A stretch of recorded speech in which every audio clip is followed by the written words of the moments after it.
Moi bo día a todos e a todas. Saudamos os membros da corporación, señor secretario, señor interventor, personal municipal que nos acompaña, xornalistas acreditados, así como aqueles que nos siguen dende a tribuna de convidados e todos aqueles que o fan a través do streaming. Iniciamos o pleno ordinario do mes de xullo. Asunto número 1, señor secretario. Sí, únicamente a señora Delso Carreira vai se incorporar unha vez iniciada a sesión. Asunto número 1, comunicacións da Alcaldía.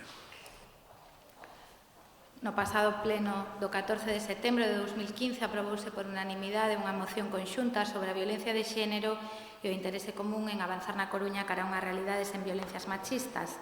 Dentro dos compromisos adquiridos naquel pleno estaba o de iniciar cada pleno ordinario agardando tantos minutos de silencio como persoas fosen asasinadas polo machismo desde o anterior pleno. Neste pleno ordinario do 8 de xullo de 2021 deberán gardarse 10 minutos de silencio polas vítimas que a continuación se relacionan. Informas igualmente que no total do ano 2021, ata a data deste pleno, as cifras oficiais de asasinatos machistas é de 24 mulleres e 3 menores. As vítimas polas que gardaremos os 10 minutos de silencio son as seguintes. O 21 de abril de 2021, Joana Andrea Aguilar, de 42 anos, en Castellón. O 27 de abril de 2021, Olivia Jimeno Zimmerman, de 6 anos, en Santa Cruz de Tenerife. O 2 de xuño de 2021, Ala Bucanocova, de 48 anos, en Girona. O 3 de xuño de 2021, Rocío Caiz Pozo, de 17 anos, en Sevilla, deixa un bebé de 4 meses. O 6 de xuño de 2021, Catherine May Brereton, de 58 anos, en Pozuelo de Alarcón, Madrid. O 12 de xuño de 2021, Alicia Rodríguez, de 36 anos, en Jaén. O 15 de xuño de 2021, Consuelo Martínez, de 81 anos, en Madrid. O 21 de xuño de 2021, África Cuadrado, de 55 anos, en Valladolid. Tiña 2 fillas, unha delas menor de idade. O 29 de xuño de 2021, unha muller de nome e apelidos descoñecidos de 34 anos, en Salamanca, que deixa 2 fillas menores de idade. E o 30 de xuño de 2021, Hasna, de apelidos non coñecidos, de 35 anos, en Huesca, que deixa 3 fillos menores de idade. Solicito a todos os presentes que nos poñamos en pé.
Moitas grazas.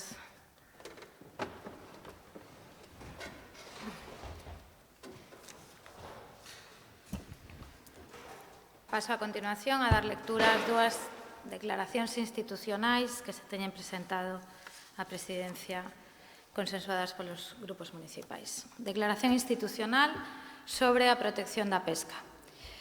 No mar conflúen multitude de actividades de interese social, económico e medioambiental que compre ordenar conciliar para aproveitar ao máximo as súas potencialidades sen comprometer o seu uso futuro. A pesca é motor económico e fonte de emprego, estrategia de soberanía alimentaria, identidade, cultura, patrimonio e sostén de comunidades costeiras. Este recurso debe ser protexido e tamén coidado con esmero para poder seguir aproveitando nas vindeiras xeracións. A enerxía eólica offshore representa unha oportunidade de abordar a loita contra o cambio climático e o pico do petróleo empregando fontes de enerxía renovables e que non emitan gases invernadoiro. A súa implementación debe ser regulada e ordenada para aproveitar ao máximo as súas potencialidades e evitar ao mesmo tempo impactos negativos na pesca e na biodiversidade. Dende este punto de vista, o sector pesqueiro traslada a súa preocupación polos conflitos de uso que se están xestando no espazo marítimo e, en particular, pola expansión dos aproveitamentos eólicos sobre caladoiros onde faena a frota. Na actualidade, 2 plans e proxectos en exposición pública espertan as alarmas do sector debido ás negativas repercusións que terían no caso de chegar a materializarse. Por unha banda, a instalación dun parque eólico mariño nos caladoiros San Cibrao e San Brandán, proxectados en consulta previa co sector e sen supervisión do Observatorio da Enerxía Eólica Mariña, no que están presentes tanto a Xunta de Galicia como aos sectores implicados. Dito parque eólico afectaría a case 150 km cadrados de importantes zonas de pesca entre Cedeira e Burela, nas que faena tamén frota con base na Coruña, cun impacto inasumible na pesca. Por outra banda, o Ministerio de Transición Ecolóxica redactou o Plan de Ordeación do Espazo Marítimo da Zona Noratlántica, co obxectivo de conciliar os diferentes aproveitamentos do mar. O sector pesqueiro bota en falta que o Ministerio considere a pesca extractiva unha actividade prioritaria acorde coa súa relevancia e que a protexa así fronte a conflitos de uso con outros aproveitamentos, como é o eólico. Por todo isto, o Concello da Coruña manifesta o seu apoio ao sector pesqueiro e insta as administracións da Xunta e do Estado a considerar a pesca un sector prioritario a protexer nos plans de ordenación dos espazos marítimos, obrigar a que todos os proxectos de aproveitamento eólico mariño sexan avaliados polo observatorio constituído a tal efecto, descartar a implantación de parques eólicos mariños que teñan repercusións negativas nos caladoiros, tal e como aprobou o Parlamento de Galicia vía proposición non de lei. A continuación dou lectura a proposta de declaración institucional.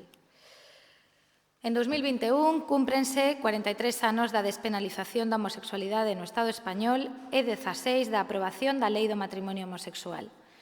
Camiñamos cara á igualdade, pero a actualidade está a poñer en evidencia o moito que aínda queda por camiñar e o fráxiles que poden ser as conquistas que non se defenden.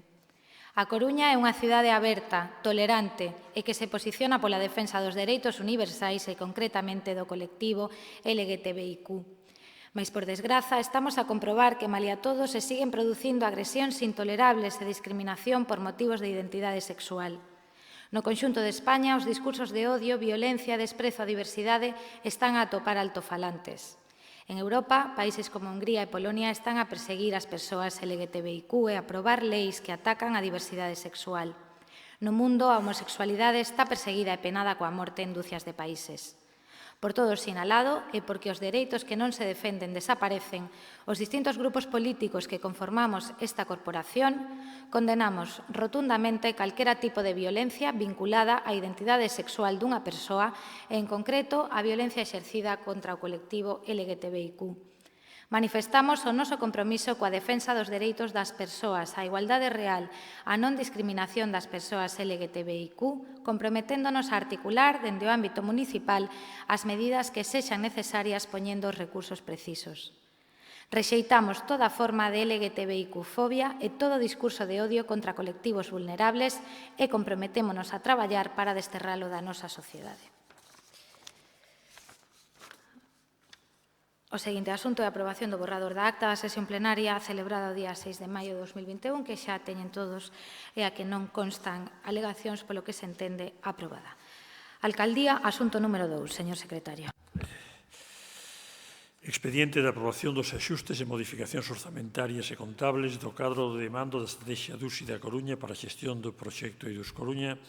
Ao dictame da Comisión Informativa existe unha emenda de adición xurídicamente correcta formulada polo Grupo Municipal de Marea Atlántica.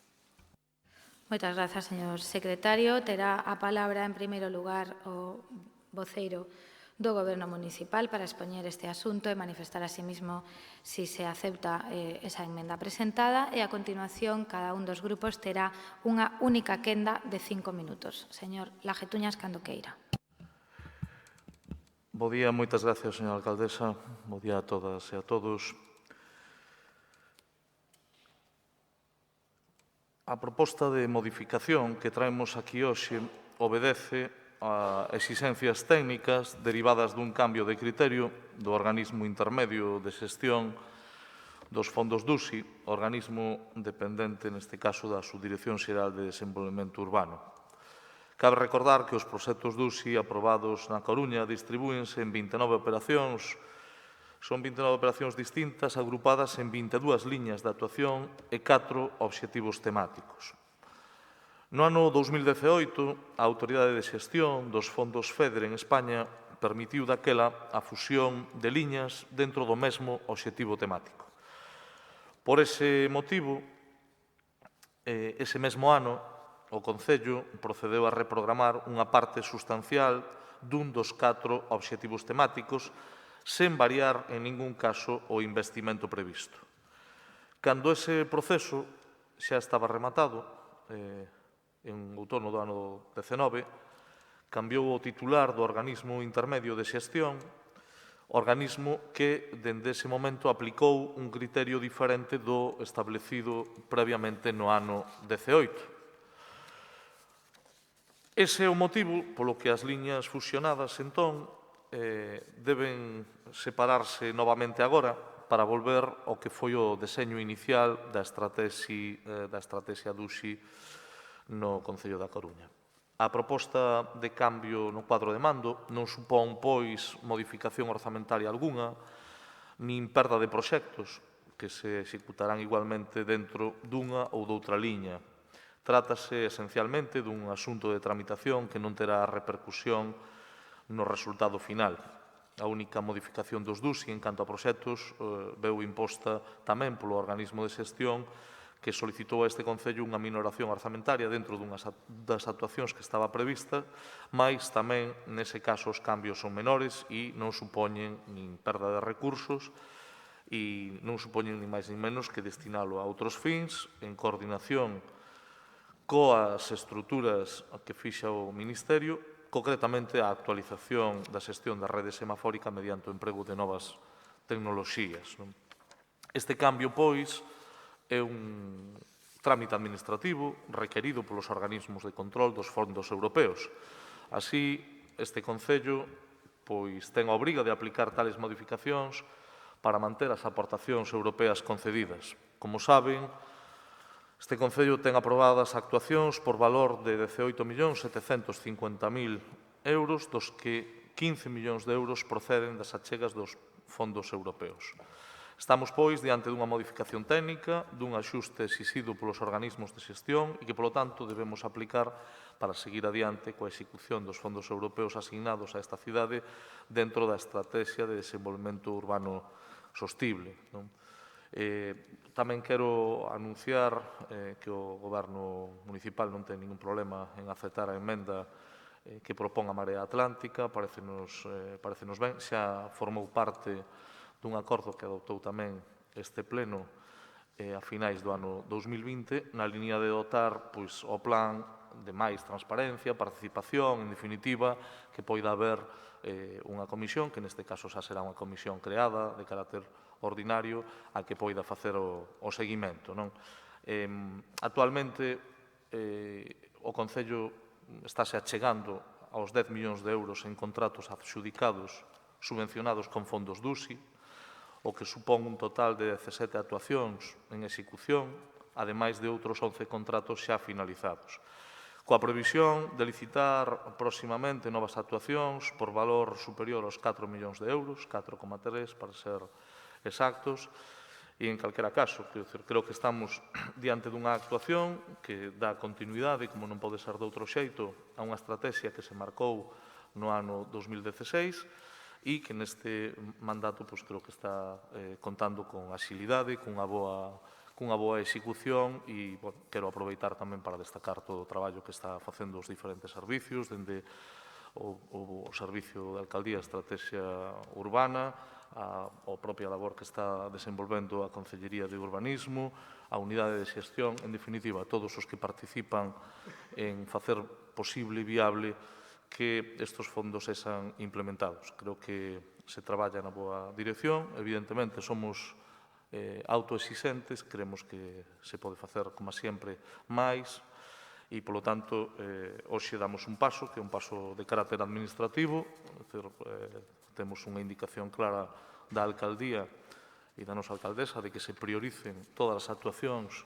relacionadas cos fondos DUSI e vamos a seguir traballando nesa dirección. Nada máis e moitas gracias. Moi ben, moitas grazas. Iniciamos o debate. En primeiro lugar, señora Faraldo, ten a palabra. Bo día, alcaldesa, concelleiros, concelleiras, persoal do Concello, prensa autorizada, veciñanza que nos siga de forma presencial ou por streaming. Creo que é imposible comenzar hoxe calquera intervención sin ter unha lembranza de tristura polo acontecido con Samuel, a que lle arrancaron a súa xove vida deixando desolados a familia e amigos, e sobrecollida a toda a cidade e a todos os concellos do país que se sumaron ás manifestacións de condena. Non podemos deixar de estender o noso apoio tamén ao matrimonio formado por Marcos e Alexander, víctimas dunha agresión. Todo apunta nestes casos a delitos de odio, a delitos homófobos. Eu quédome hoxe ca frase que esgrimiron as amigas e amigos de Samuel.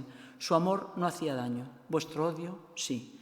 Mais alá de declaracións institucionais, e para que estas non queden en declaracións de intencións, toca ser contundente no rexeitamento de toda violencia, de todo odio, de todo delito de odio. Toca ir aos feitos, máis que as palabras. Toca tolerancia cero con individuos que pisoteen os dereitos humanos. Toca non asociarse, nin aliarse con quen, xa é a segunda vez que o digo neste pleno, saca cos seus discursos ás rúas a parte máis bárbara, máis desalmada deste país. Basta de blanquear discursos homófobos, xenófobos e machista. Basta de sentarse á mesa con eles. Nun punto e aparte, quero tamén hoxe, na miña primeira intervención, parabenizar a organización da manifestación do domingo en defensa do novo hospital e non da chapuza que prevemos nos van a endosar. Grazas á Plataforma en Defensa dun Novo Hospital e ás asociacións de veciños de Irís e tamén ás asociacións firmantes. Grazas por plantar cara e contra vento e marea saír a defender un hospital de calidade para esta cidade e a súa contorna. Isto non fixo máis que empezar. Non vou entrar no tema sen enviar tamén un saúdo de apoio ao colectivo da Policía Local que hoxe volverán a plantarse ante o Concello en pé por seus dereitos laborais e os do persoal municipal. Tamén aos traballadores da Ibérica, porque a súa digna loita continúa. Os sacrificios feitos están amosando en mans de quen estaban e a súa ardua defensa dos postos de traballo sigue en pé, aínda que a veces o esquezamos. Saudar os traballadores de Nostián na plaza que siguen reclamando os seus dereitos e a denuncia da situación da planta. É unha petición que hoxe tamén ocupa a plaza por parte das veciñas do ofimático. Retomar a mesa de traballo para a desafección das vivendas do ofimático, unha promesa electoral incumplida que aínda estamos a tempo.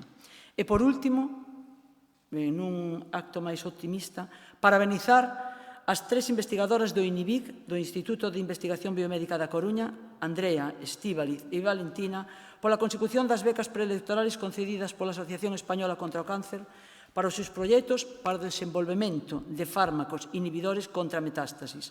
Na ciencia tan infrafinanciada, estas noticias son sempre para felicitarse. Entrando xa en materia, toca a aprobación dos axustes e modificacións orzamentarias da Estrategia DUSI da Coruña para a xestión dos proxectos EIDUS.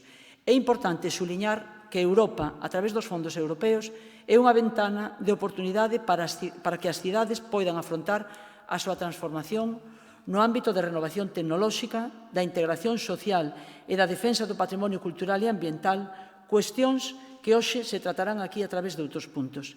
É importante a xestión destes recursos, pero máis importante aínda unhas políticas que destaquen polas boas prácticas. Neste caso, primeiro poñer en riba da mesa a queixa e lóxica demanda da oposición de non ser meros brazos de madeira que veñan ao pleno a votar e pechar temas. Un proxecto máis participativo, con comisións de control e seguimento, nos que estea representada a oposición para ir máis alá do trámite da aprobación de axustes contables, tal e como se fixo no mandato anterior, onde a mesa presidía o concelleiro de Rexeneración Urbana e compañeiro Xiao Varela, que impulsou a estrategia. Por iso, para benizar a materia atlántica pola emenda e ao PSOE por aceptala. A Coruña apostou, entre outras actuacións, pola humanización e a urbanización dos barrios, decía a alcaldesa, aos medios falando destes proxectos. Esperemos que esas obras en execución e as que aparecen todavía en proxecto e así se amosan na páxina do Concello neste momento, amosen, porque nestes 2 anos de xestión do PSOE moitos barrios síntense afastados dun reparto equitativo dos recursos económicos. Está moi ben ter cortado a mitad do centro da cidade polas distintas obras que se están acometendo e que supoñen, ademais, melloras. Pero está moito mellor non olvidar que barrios como Palavea, Mesoiro, Ofimático, San Pedro, o Portiño, Lavañou e Iris, os Castros, entre outros, tamén existen. En todo caso, pola miña parte, só queda votar a favor, xesto da miña actitude sempre neste pleno, que non é outra que aportar o noso grau de area en todo o que teña que ver ca mellora desta cidade. E o que non ten dúda é que a estrategia EIDUS Coruña ben xestionada o é. Moitas grazas, señora Faraldo. Polo Bloque Nacionalista Galego, señor Jorquera. Grazas, señora alcaldesa. O habitual é que comece a miña primeira intervención saudando ao público que sigue este pleno, as traballadoras e traballadores do Concello, as traballadoras e traballadores da prensa e os membros da corporación. Pero hoxe, aínda que agardo que todas e todos se dean por saudados, as miñas primeiras palabras non van ser esas. Este pleno ten lugar 10 días despois da celebración do Día do Orgullo e tan só 5 días despois de que esta cidade se levantase conmocionada ao coñecer a noticia dun crime brutal. Queremos ser prudentes e respeitosos coa investigación, pero pouco a pouco imos coñecendo detalles que apuntan a que, cando menos, a agresión tivo tamén connotacións homófobas. E, por desgraza, o certo é que nos días anteriores e posteriores asistimos a distintos episodios homófobos. Un deles, unha pintada parecida na entrada dun instituto da nosa bisbarra con o xiento lema «Maricón muerto abona mi huerto».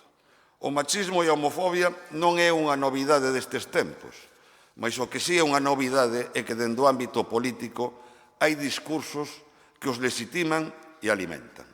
Por iso, queremos que as nosas primeiras palabras sexan para repudiar estas condutas, pero sobre todo queremos que as nosas primeiras palabras sexan para expresarlle toda a nosa solidaridade, apoio e afecto aos amigos, compañeiros e familiares de Samuel Luís Múniz.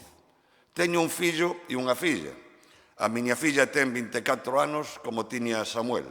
Non se me ocurren palabras para axudar a consolar a unha nai e a un pai ante a perda dun fillo, e menos aínda cando esa perda é froito dun acto tan inxusto e salvaxe como que lle costou a vida a Samuel. Quero saudar tamén os distintos colectivos concentrados agora na Praza de María Pita e, en particular, as traballadoras e traballadores da Albada, concentrados na praza para seguir demandando unha solución de futuro á planta de Nostia.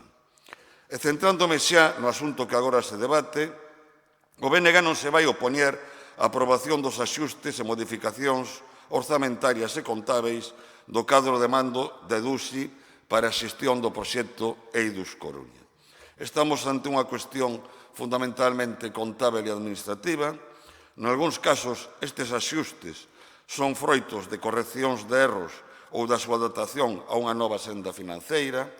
Noutros obedecen a necesidade de adaptalos aos parámetros exixíveis nos distintos obxectivos temáticos, respondendo aos requerimentos feitos polo Ministerio de Facenda.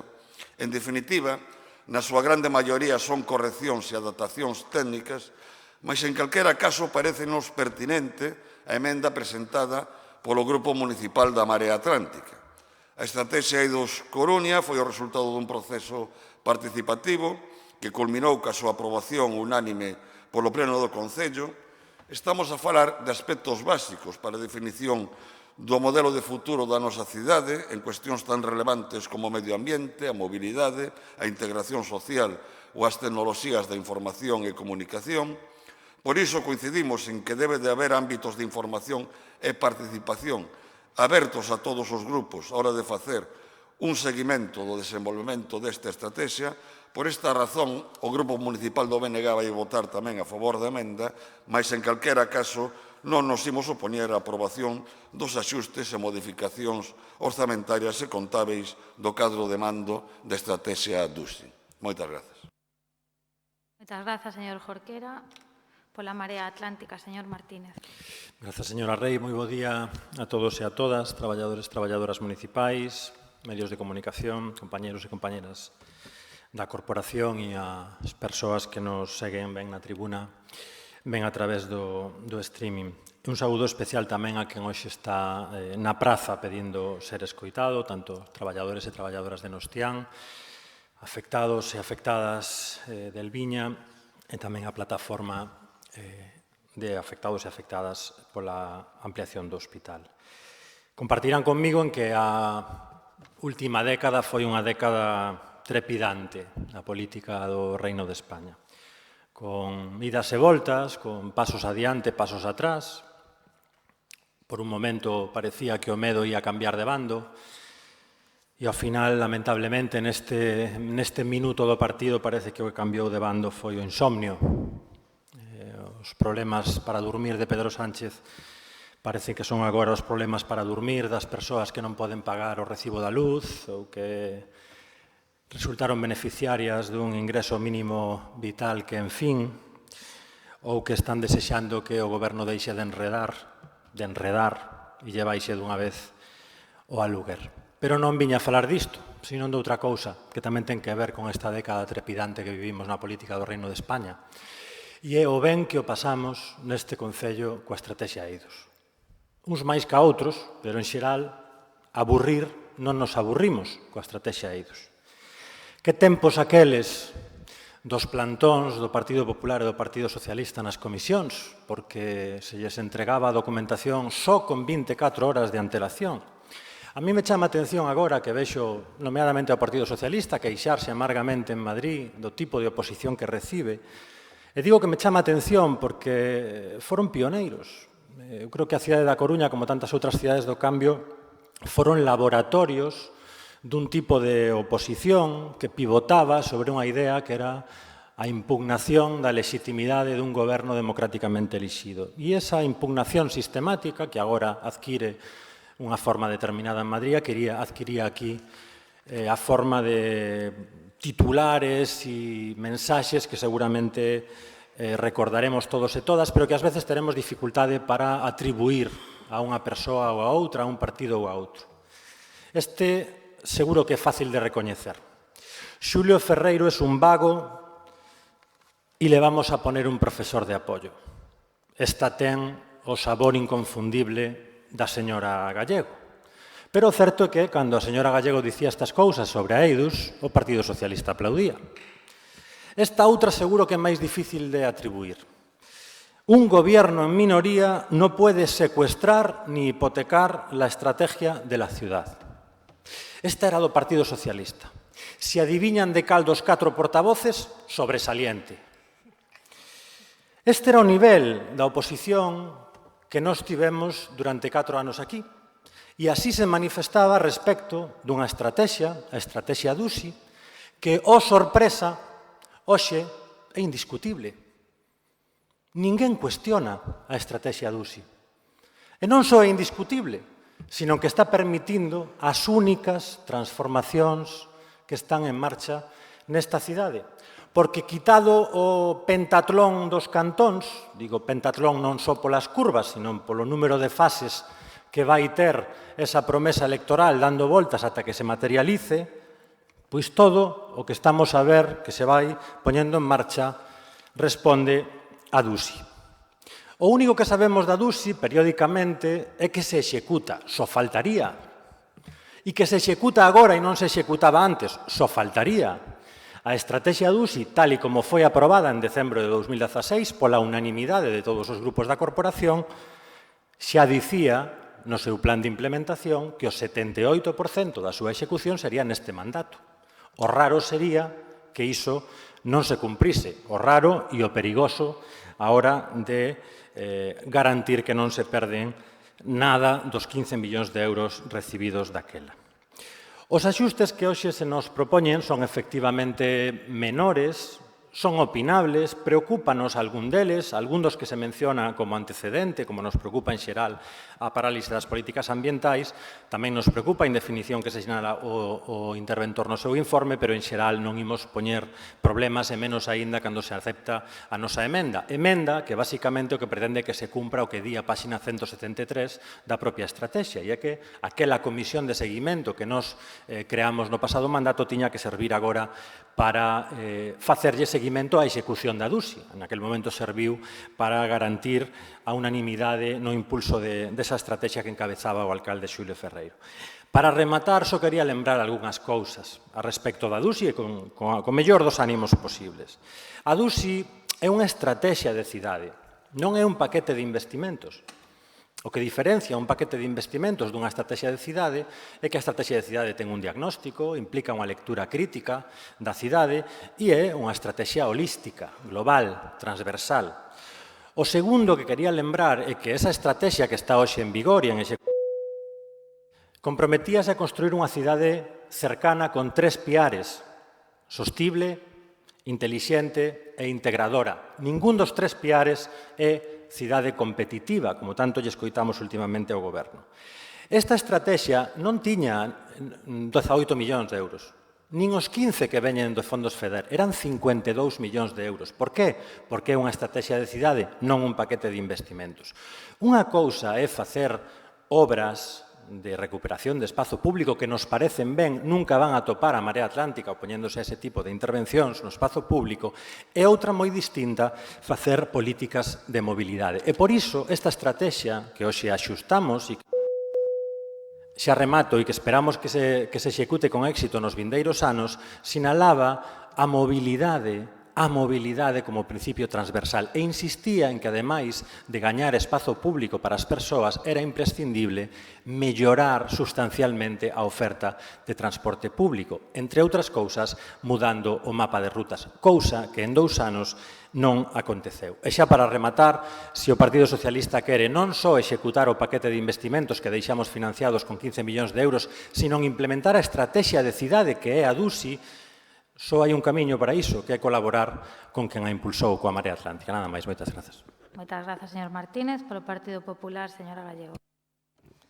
Bueno, muy buenos días a todo el público que nos acompaña, a los compañeros de corporación, a los medios de comunicación y a los trabajadores municipales y, por supuesto, a los que nos escuchan por streaming. Antes de empezar a entrar en el asunto del orden del día, me gustaría también trasladar, en nombre del Grupo Municipal del Partido Popular, nuestra rotunda condena a la brutal agresión que acabó con la vida de Samuel Luis Muñiz y trasladar nuestro más sentido pésame y apoyo a su familia y amigos. Esperamos que las circunstancias de su muerte sean esclarecidas cuanto antes y que las personas responsables de este brutal asesinato no queden impunes. También nos gustaría manifestar nuestro apoyo a Rolando Figueroa. Pretendíamos aprobar una declaración institucional, pero no fue posible llegar a un acuerdo para solicitar que no sea extraditado a Venezuela. Y me gustaría leer nuestra propuesta, que no prosperó. El Pleno Municipal de A Coruña quiere expresar su solidaridad y apoyo a la familia de Rolando Figueroa, venezolano afincado en A Coruña, que ingresó el pasado 16 de junio de 2021 en la prisión de Teixeiro a la espera de ser extraditado a Venezuela sin haber sido juzgado aún por la comisión de delito alguno. Rolando Figueroa y su familia llegaron a España en el año 2017 y desde entonces residen en A Coruña. Rolando está casado con una coruñesa y tienen 2 hijos de 8 y 12 años, también coruñeses. Además, ha solicitado también la nacionalidad española. En el ámbito académico, Rolando posee un posgrado en Derecho por la Universidad Complutense de Madrid que le habilita para poder desempeñar en España su actividad laboral. Por todo esto, pretendíamos y solicitábamos que la Corporación en Pleno solicitase al Gobierno de España que se le conceda cuanto antes, por razones humanitarias, la nacionalidad, que no se proceda a su extradición y que se resuelva la solicitud de asilo lo antes posible para evitar la separación inhumana e innecesaria de esta familia. Pero bueno, los que piden no solo el indulto, sino la amnistía para quienes convocaron un referéndum ilegal, lo celebraron, malversaron dinero público y hasta declararon la República Catalana y que fueron condenados por la justicia, se niegan a solicitar que se quede en España un coruñés que está en prisión sin haber sido juzgado por delito alguno.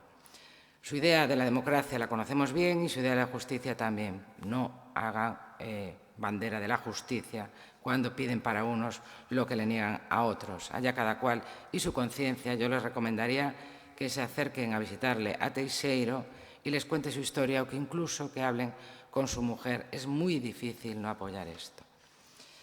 Bueno, entrando en el asunto del orden del día, adelanto que votaremos a favor de la enmienda de la Marea y en consecuencia del asunto. Es un tema técnico, de trámite, sin más, como ya dijo el portavoz socialista, un ajuste contable y no tenemos nada que objetar.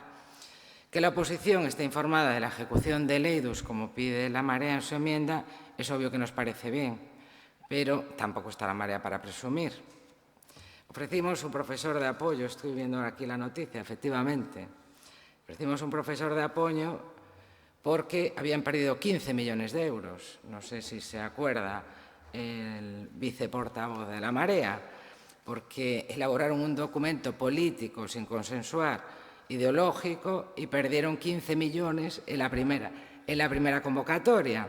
Se creó una comisión específica y solo cuando participó la oposición, con sus aportaciones, se consiguieron los 15 millones que finalmente fueron aprobados. Una pena. Podían haber sido 30 si hubiesen escuchado antes. Pero bueno, los 15 millones se dejaron sin ejecutar y nada es también, prácticamente nada, lo que ejecutó el Gobierno actual, porque así figura en la liquidación del presupuesto de 2020.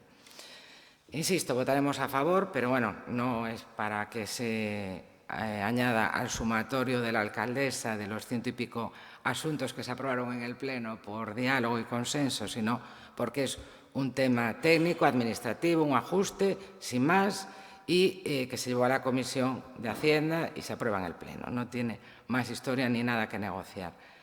Lo digo por ese pequeño detalle. Bueno, sí nos llamó la atención una cuestión en la Comisión de Hacienda, y es que el señor Martínez anunció que su grupo iba a presentar una enmienda y el portavoz socialista dijo que iban a votar a favor, sin haberla leído tan siquiera.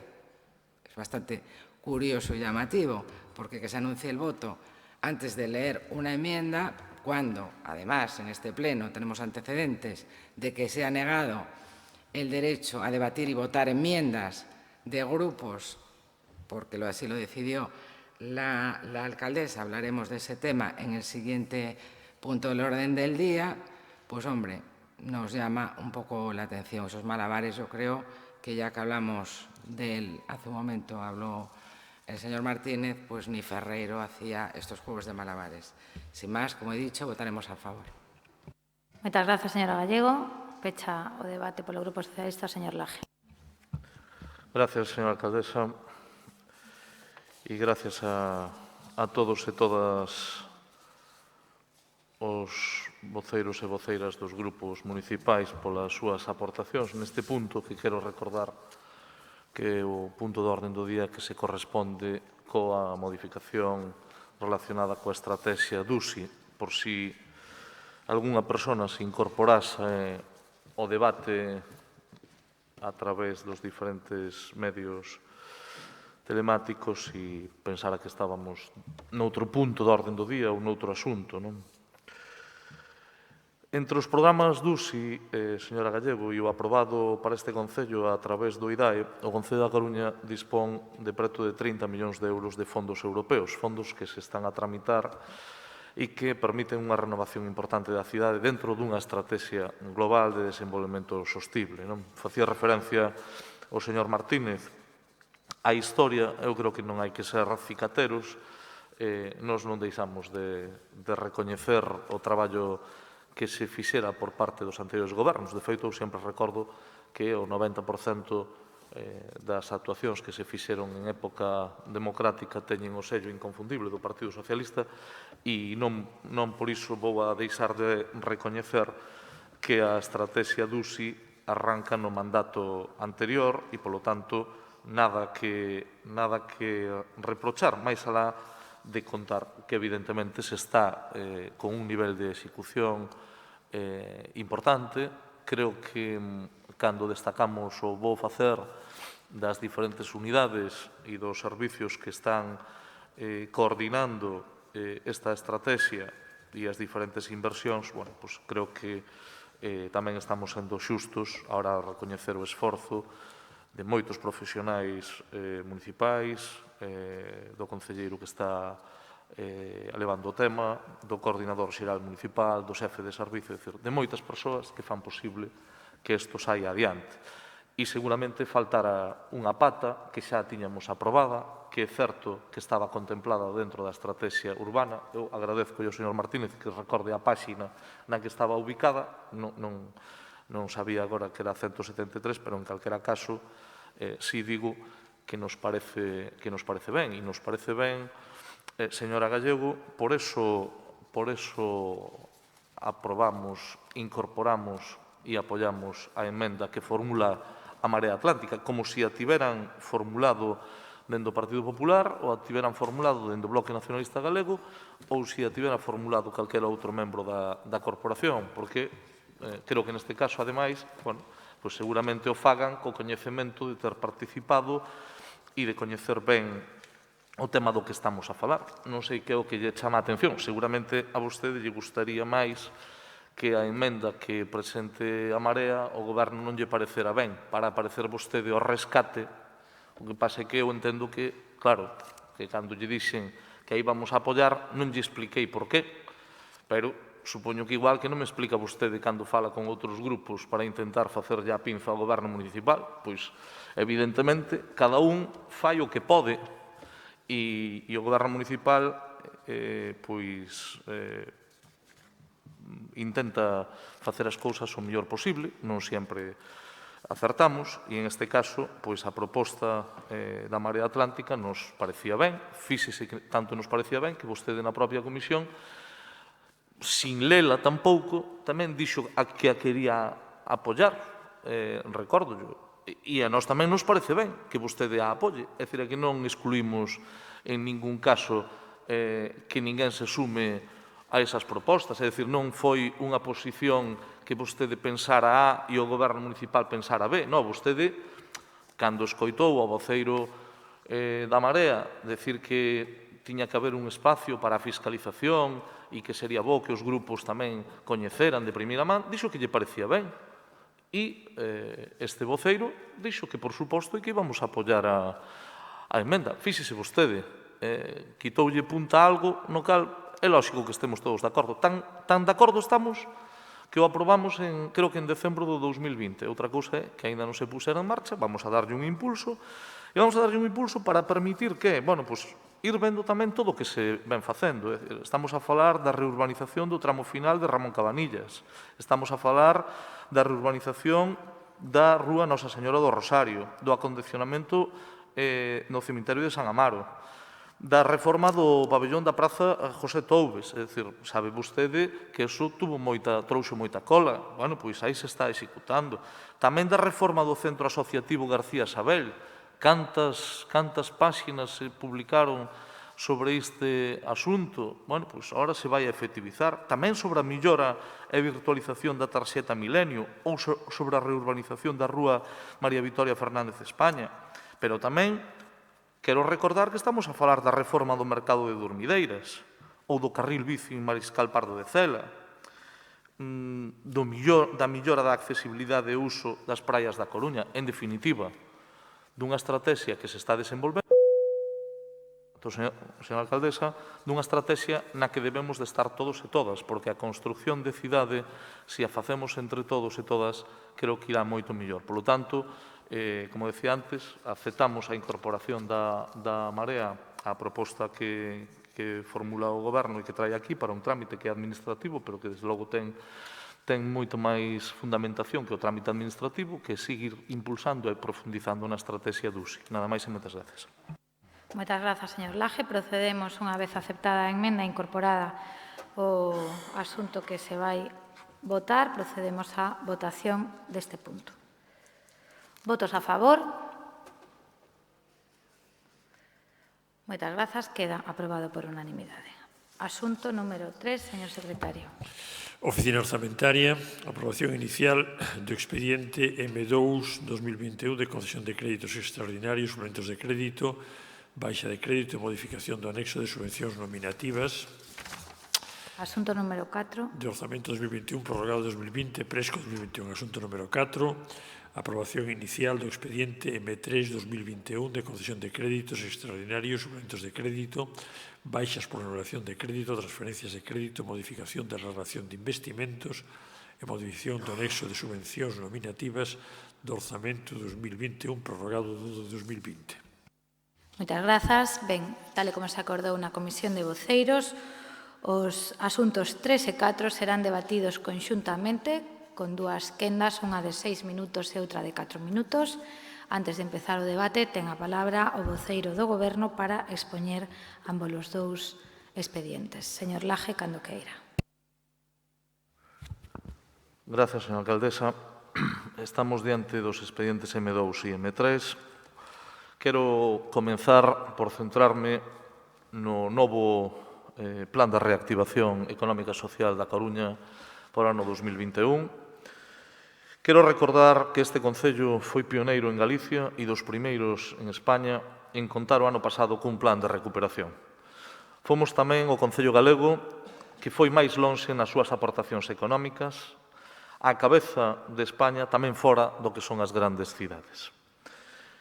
Creo que non só é relevante a cuantía, a cantidade, as liñas que se aprobaron en 2020, senón tamén que un plan das características do Presco é un plan que ten unha singularidade, e é que todos os grupos municipais desta corporación formaron parte dese acordo na súa elaboración e da súa construcción. Eu creo que iso é un sinal da boa política. A boa política é aquela na que, a pesar das diferencias lóxicas e razonables, ideolóxicas, que poida haber entre os diferentes grupos políticos, fai posible que, a pesar das diferencias, se poña por diante os elementos comuns, ser capaces de que o diálogo sexa unha ferramenta de primeiro orden e nos permita alcanzar acordos fuxindo do regate corto e fuxindo do ruído, da crispación e de situacións que moitas veces non axudan a construir nada bo.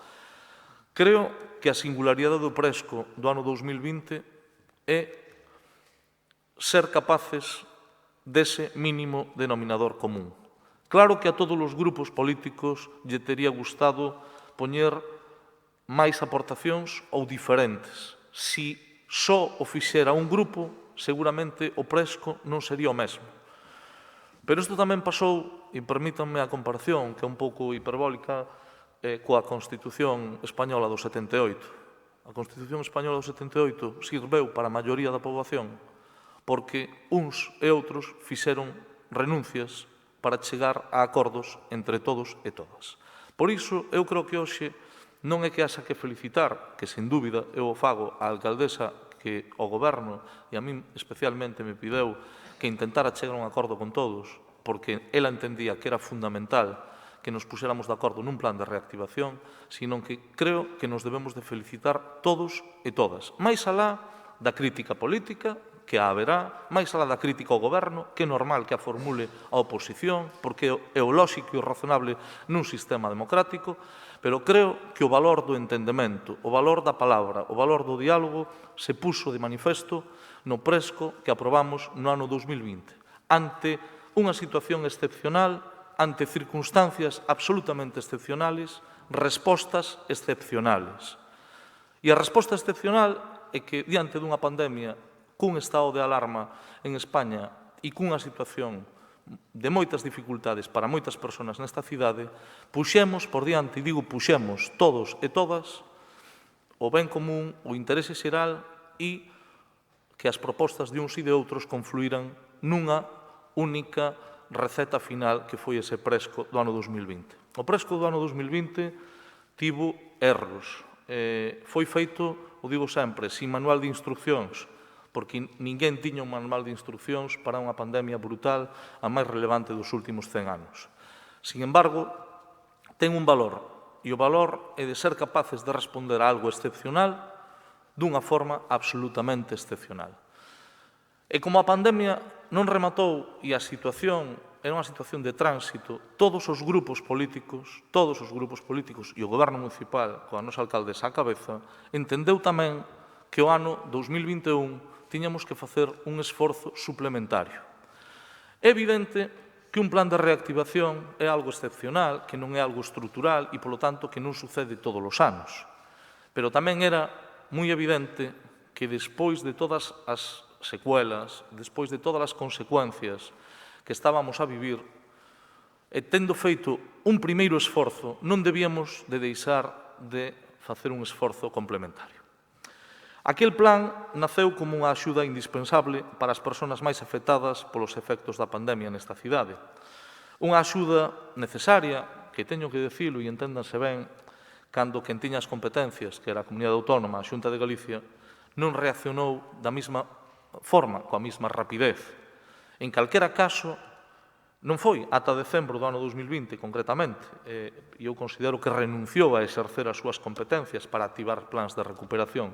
Os recordo sempre, a Comunidade Autónoma ten, a día de hoxe, 11.500 millóns de euros de orzamento. E este Concello, naquel momento, tiña 260, dun orzamento que fora pensado para unha situación absolutamente diferente sin pandemia.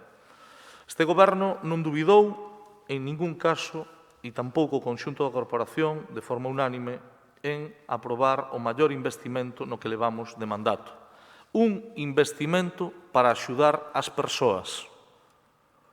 E un investimento para axudar as persoas foi o que se fixo co presco do ano 2020 en unha situación absolutamente excepcional.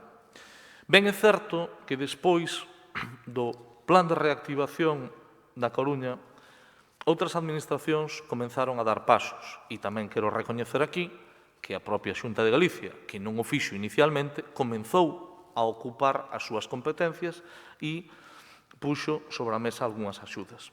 O propio Goberno de España lle transfireu 1.500 millóns de euros dun ano a outro de diferencia para asumir os costes derivados da COVID e tamén a propia reactivación económica.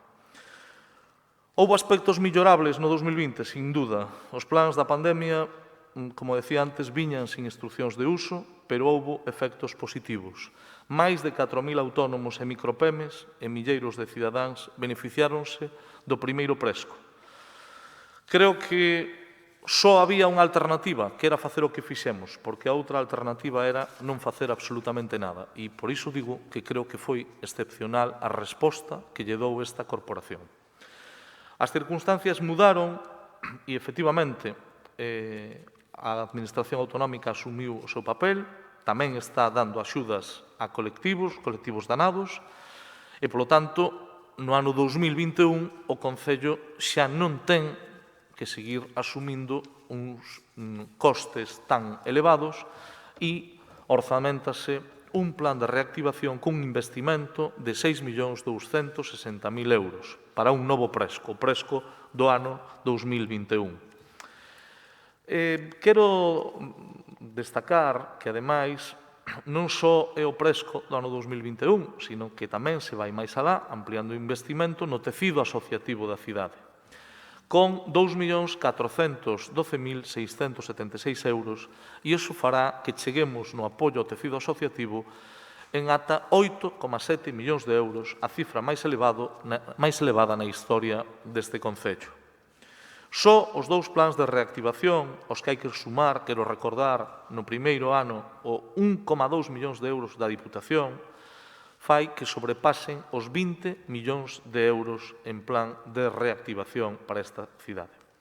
É evidente que para algúns será insuficiente, e podo entender que sempre se queira máis. Mais é un erro trasladar o peso da recuperación aos concellos, e creo que é un erro tamén pensar que debe de ser sempre o Concello que asuma competencias impropias, gastos que non lle correspondan. Polo tanto, quero decir que estamos diante dunha situación excepcional que non debe de convertirse en ningún caso en estructural, porque as competencias son de quen son e debe de asumílas. Mais 20 millóns de euros, sin contar os convenios nominativos, creo que non é unha cantidade menor. Ningún goberno nas últimas décadas afrontou neste Concello un investimento de dita magnitude. Creo que non está de máis recordalo. Os 2 plans cos que contamos poñen de relevo o feito que antes mencionaba, a altura de miras que caracterizou a todos os grupos políticos desta corporación. Tamén en 2021. Levou tempo, non é fácil chegar a acordos. Temos ideas distintas, pero quero, unha vez máis, recoñecer a xenerosidade dos grupos políticos da oposición para facer posible e viable este novo plan de recuperación.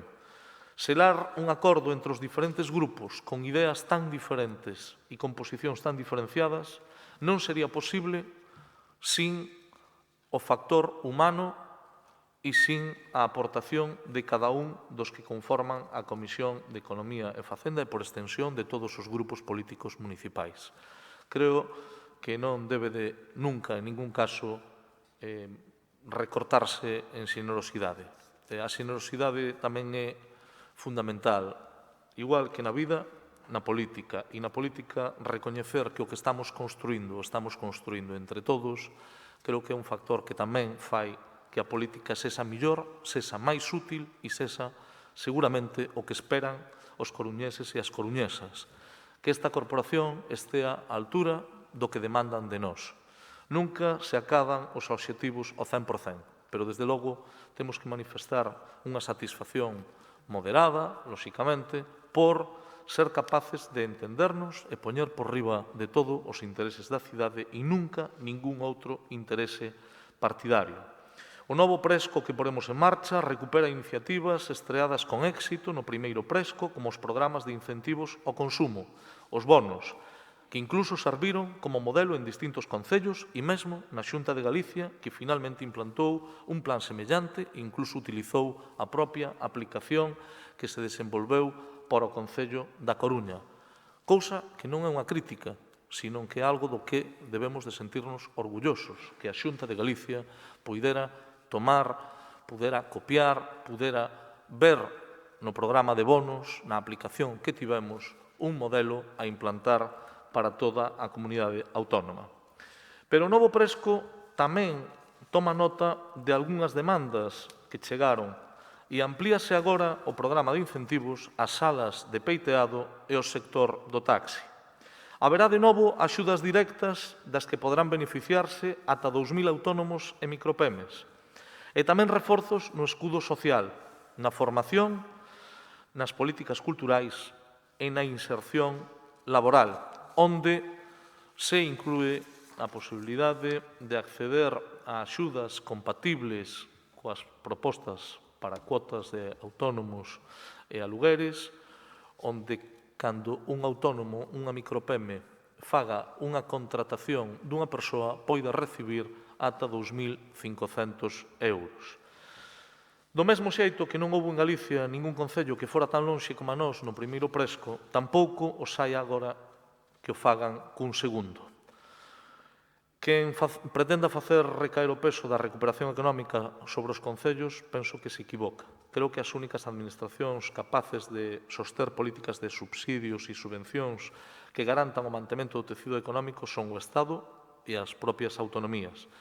Creo que o Estado está máis que demostrado que está actuando dende o primeiro momento.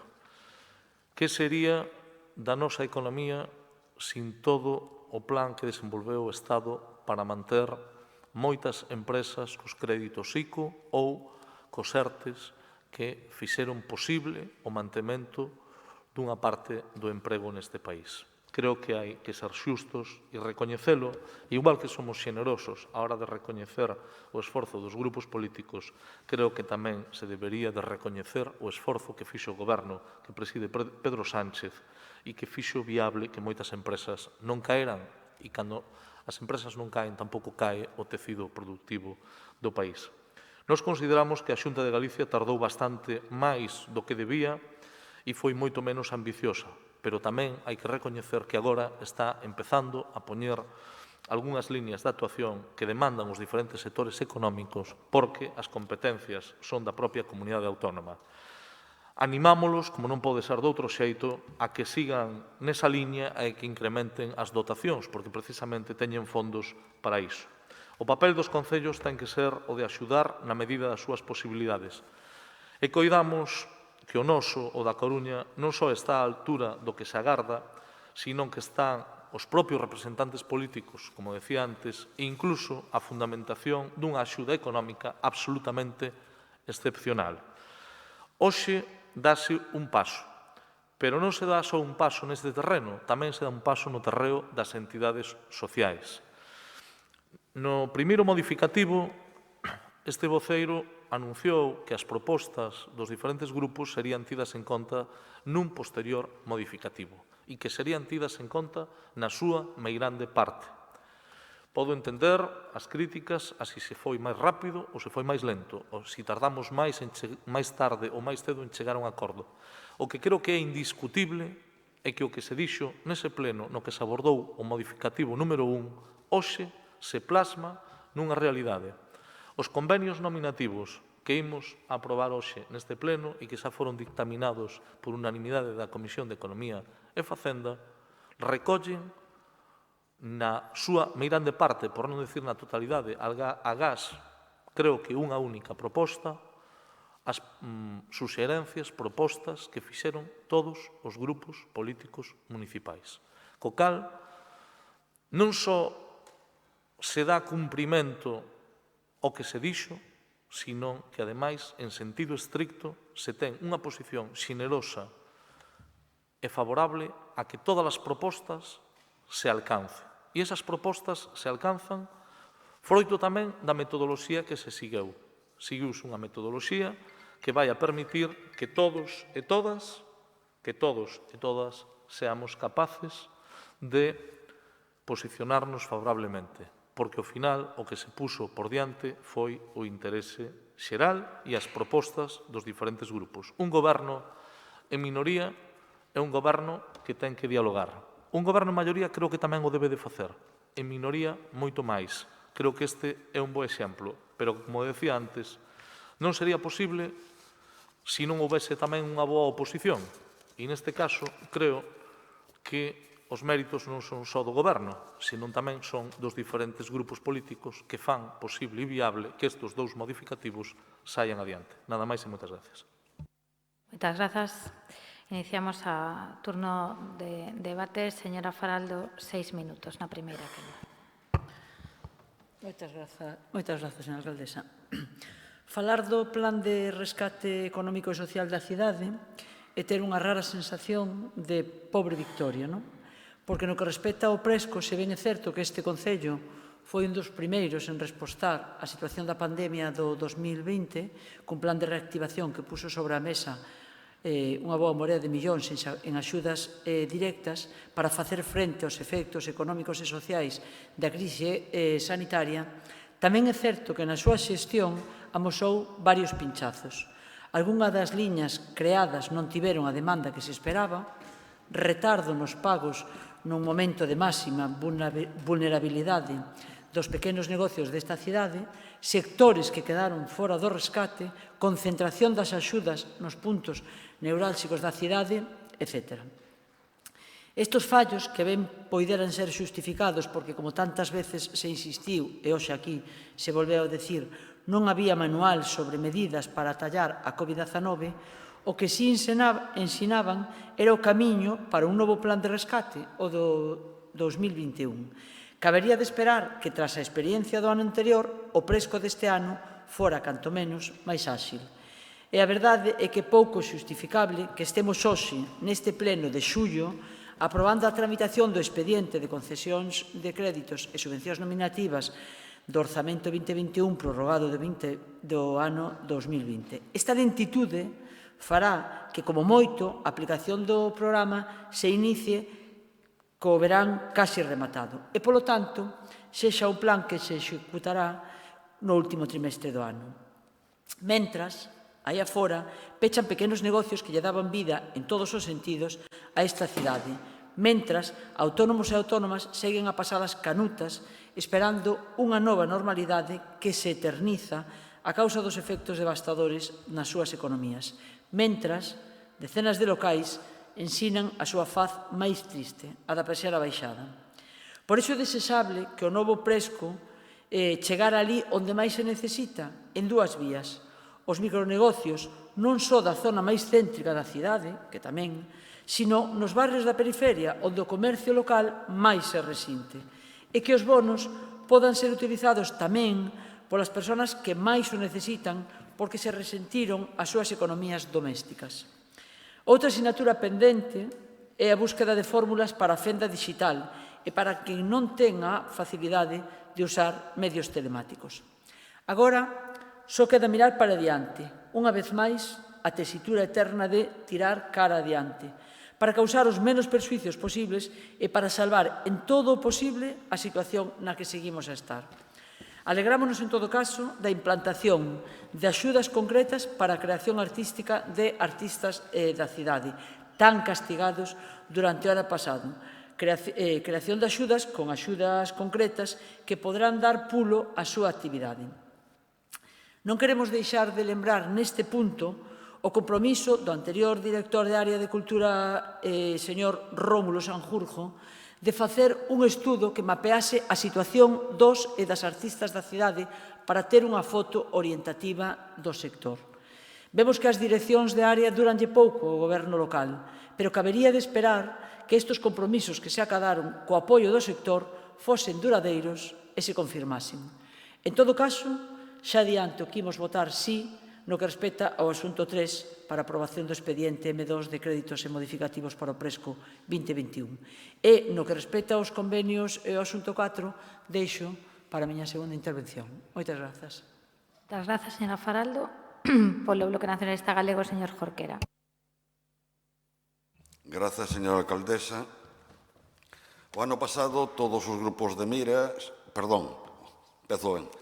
O ano pasado, todos os grupos municipais desta corporación demostramos efectivamente a altura de miras, situando os intereses da cidadanía por diante de cálculos electorais curtopracistas e das nosas diferenzas políticas. E por iso fomos quen de aprobar por unanimidade un plan para facer fronte ás consecuencias sociais e económicas da crise provocada pola pandemia. Grazas a iso, e con todas as eivas que queiramos resaltar, como a extremada lentitude na execución do Presco 1, o Concello da Coruña anticipouse a outras administracións, mesmo asumindo competencias que non lle correspondían para compensar a inacción ou a tardanza de resposta da Xunta e do Goberno Central. Temos que lamentar que esa actitude responsável non fose correspondida polo Goberno Municipal cando optou unilateralmente por prorrogar os orzamentos, sen sequera iniciar antes un proceso de diálogo cos grupos para explorar a posibilidade dun acordo orzamentario para o presente exercicio. Facemos este recordatorio porque, como temos dito tantas veces, tería sido moito mellor elaborar uns novos orzamentos adaptados ás necesidades da actual situación en vez de ter que abordar múltiples modificacións orzamentarias como os que hoxe se someten na consideración deste pleno. Pero tamén facemos este recordatorio porque a decisión de prorrogar os orzamentos é unha das razóns que explica a tardanza na elaboración e aprobación inicial do novo Presco e tamén da ampliación dos convenios. Seguimos considerando que a dotación do Presco 2 debería ser máis ambiciosa. Somos conscientes de que a situación é diferente a de 2020, porque agora hai axudas establecidas polo Goberno Central e a Xunta de Galiza, e por iso é lóxico que o Presco 2 concentre as axudas en líneas que complementen as establecidas por outras administracións. Por iso, non fixemos un tótem de ningunha cifra, pero, aínda así, a dotación parecenos insuficiente, pois apenas representa a metade do Presco 1. Para correxilo, propuxemos que o Concello suscribise un crédito. Lamentamos que esa proposta non fose atendida. Se algo distingue a resposta a esta crise da de 2008 é que agora hai consenso en que a receita non é a mal chamada austeridade. É necesario mobilizar inxentes recursos públicos para favorecer a recuperación. Con todo, congratulámonos de que propostas formuladas polo BNG, algunhas en exclusiva, outras moitas coincidentes coas de outros grupos, fosen total ou parcialmente atendidas. Sen ánimo de ser exhaustivo, no relativo ás axudas a persoas autónomas e PEMES, propuxemos simplificar e agilizar a súa tramitación para evitar retrasos na concesión e recepción das mesmas, establecendo o mecanismo da declaración responsable.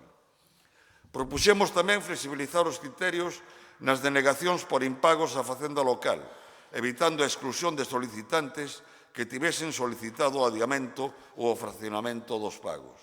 No que respecta aos incentivos ao consumo, a través dos bonos Presco, propuxemos, entre outras medidas, establecer a existencia de bonos físicos para evitar situacións de exclusión por dificultades de acceso ás novas tecnoloxías, ou ampliar os bonos a outros segmentos como o taxi e os salóns de peiteados.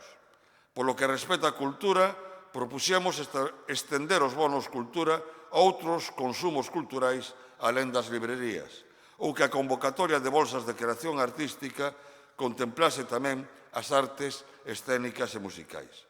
Propuxemos tamén, tal e como se contemplaba no Presco 1 a proposta do BNG, seguir dando pasos para desenvolver unha bolsa de baixos comerciais en réxime de alugueiro, que facilite a dinamización económica e comercial da nosa cidade, ou para impulsar a constitución e posta en marcha dos traballos do Consello Económico e Social, concebido como un marco de diálogo e consulta cos axentes económicos e sociais para o deseño das grandes liñas de planificación económica da Coruña e da súa comarca.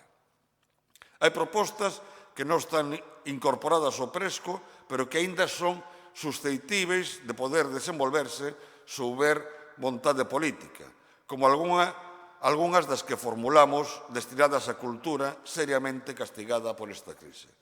Finalmente, acordouse vehiculizar a través do INCE a posta en marcha do programa de actividades culturais.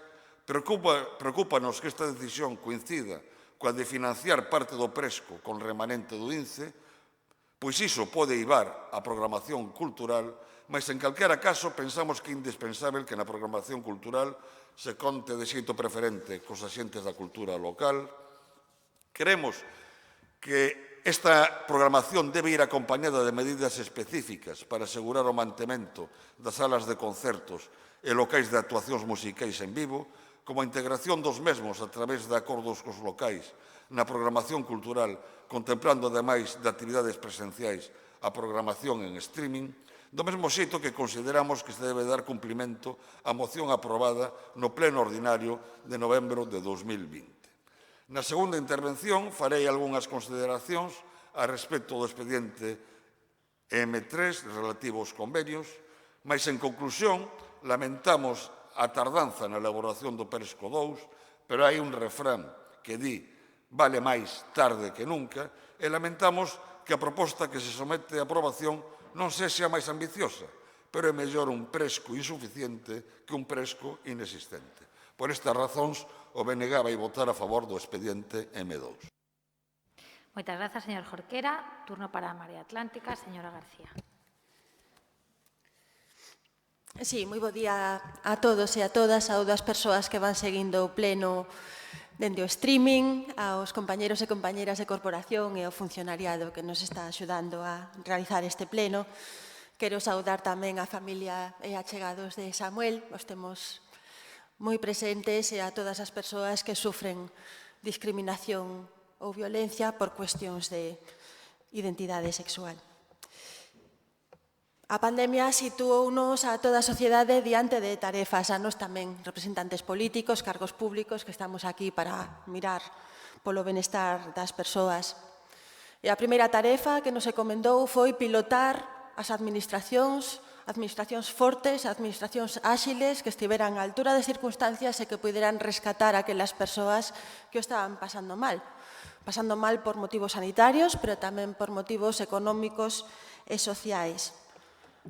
A pandemia nos trouxo a tarefa de poñer a vida no centro das nosas decisións, de subordinar o demais, de procurar vidas dignas para todas as persoas e poñer no foco precisamente as máis vulnerables, as que menos teñen e as que son máis fráxiles. Hoxe traemos ao pleno un novo plan de reactivación económica que previsiblemente se aprobará coa unanimidade dos grupos de toda a corporación.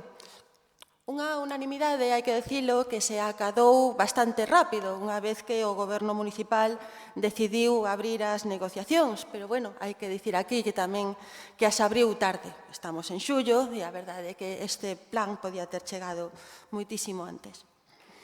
A Marea Atlántica vai votar a favor, e vai votar a favor porque a nosa cabeza está coa xente aí fora, está coa xente que quedou sen traballo, está coa xente da hostalería que veu restringida a súa actividade, os seus horarios, os seus aforos. Está co comercio que sufriu os peches perimetrais, que sufriu o descenso no consumo. Está coa xente da cultura que padeceu as medidas de distanciamento social e a cancelación ou adiamento sistemático de eventos. A Marea Atlántica está coas persoas que viven o día e que sobreviven como poden. Está cos fogares que teñen dificultades para pagar aluguer, está cos fogares que teñen dificultades para chegar a fin de mes, está coas asociacións e coas entidades que son a primeira barreira de afrontar esta crise que afecta a tantas persoas que moitas veces están excluídas do sistema.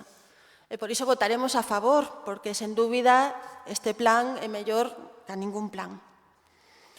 O noso voto será favorable tanto no modificativo relativo ás medidas de reactivación económica como dos convenios, pero queremos resaltar algunha cuestión importante e a primeira é a tardanza, que xa se mencionou aquí. A tardanza nos obriga a lembrar que estamos a 8 de xullo, que aínda este modificativo vai ter a súa tramitación e non será efectivo no mellor dos casos ata entrado o mes de agosto, que a partir de aí as medidas e as convocatorias que se abran van ter tamén a súa tramitación e que entre mentres a xente lle siguen chegando facturas, locais siguen pechando e a xente ten que facer fronte ás súas penurias. Eu sí teño que recoñecer que están sendo aprobadas medidas dende as diferentes administracións, o que pasa que quero precaver aos meus compañeros e compañeras de corporación, responsables políticos, de que sexan demasiado indulxentes consigo mesmos, que non nos podemos dar por satisfeitos e satisfeitas en ningún caso. Hai que facer máis, hai que ser máis áxiles, hai que chegar a máis persoas. Esta tardanza coa que se tramita o Presco non é inevitable, inexorable, un castigo divino ou froito da pesadez da administración. É o resultado dunha parsimonia difícil de entender e que denunciamos en repetidas ocasións neste pleno. E que se agrava, como tamén denunciamos en diferentes ocasións, coa decisión unilateral do Goberno de non ter elaborado un proxecto de orzamentos para 2021. Precisamente, como decía ao principio, cando máis necesarias son administracións fortes e áxiles que encaren unha crise e que rescaten as persoas, pois no Concello da Coruña non tivemos posibilidade de debater un proxecto de orzamentos por decisión unilateral do Goberno de Inés Rei. Tamén nos parece que chega tarde a ampliación do capítulo 4 do anexo de convenios, tendo en conta que a inmensa maioría dos convenios que se incorporan a este modificativo puderon ter sido aprobados xa o 24 de febreiro. 24 de febreiro hai xa meses no que as entidades están esperando para saber se poden traballar ou non poden traballar precisamente en encarar unha emerxencia e unha pandemia. Os prexuízos desa decisión incomprensible están sufrindo elas, ademais de terse vulnerado dereitos fundamentais dos grupos da oposición. En resumo, perdéronse uns meses preciosos, precisamente os máis duros, entre os cales a Administración tiña que ter respondido de maneira máis áxil. Valoramos tamén que o Presco de 2021 é menos ambicioso que o do ano pasado. Nos críamos que se xa o ano pasado foron escasas algunhas medidas, este ano tiñamos que ter redobrado o apoio, pero, malia ser menos ambiciosos, se incorporan propostas formuladas pola Marea Atlántica. Se xa en 2020 apoiamos e impulsamos, incluso con outros grupos, a aprobación dos bonos comercio, dos bonos da cultura, esta ocasión se mellora esta acción que tivo éxito e se amplía tamén a metodoloxía analóxica. Se asume o pago por adiantado do 98% das axudas a autónomos e a PEMES, se simplifican trámites, se incorporan as axudas á inserción laboral, é dicir, o apoio á contratación de persoas desempregadas en sectores tractores do emprego, se melloran as bolsas de creación cultural, se incrementan os fondos para o bono cultura, se incorporan convenios con asociacións que quedaran polo camiño. Acelero agora para rematar esta primeira intervención. Non estamos de acordo con baixas que teñen que ver co INCE, máis de 1 millón de euros do INCE que se recortan das políticas de cultura, compensadas en parte polas propostas da Marea Atlántica ou as que teñen que ver coa mobilidade.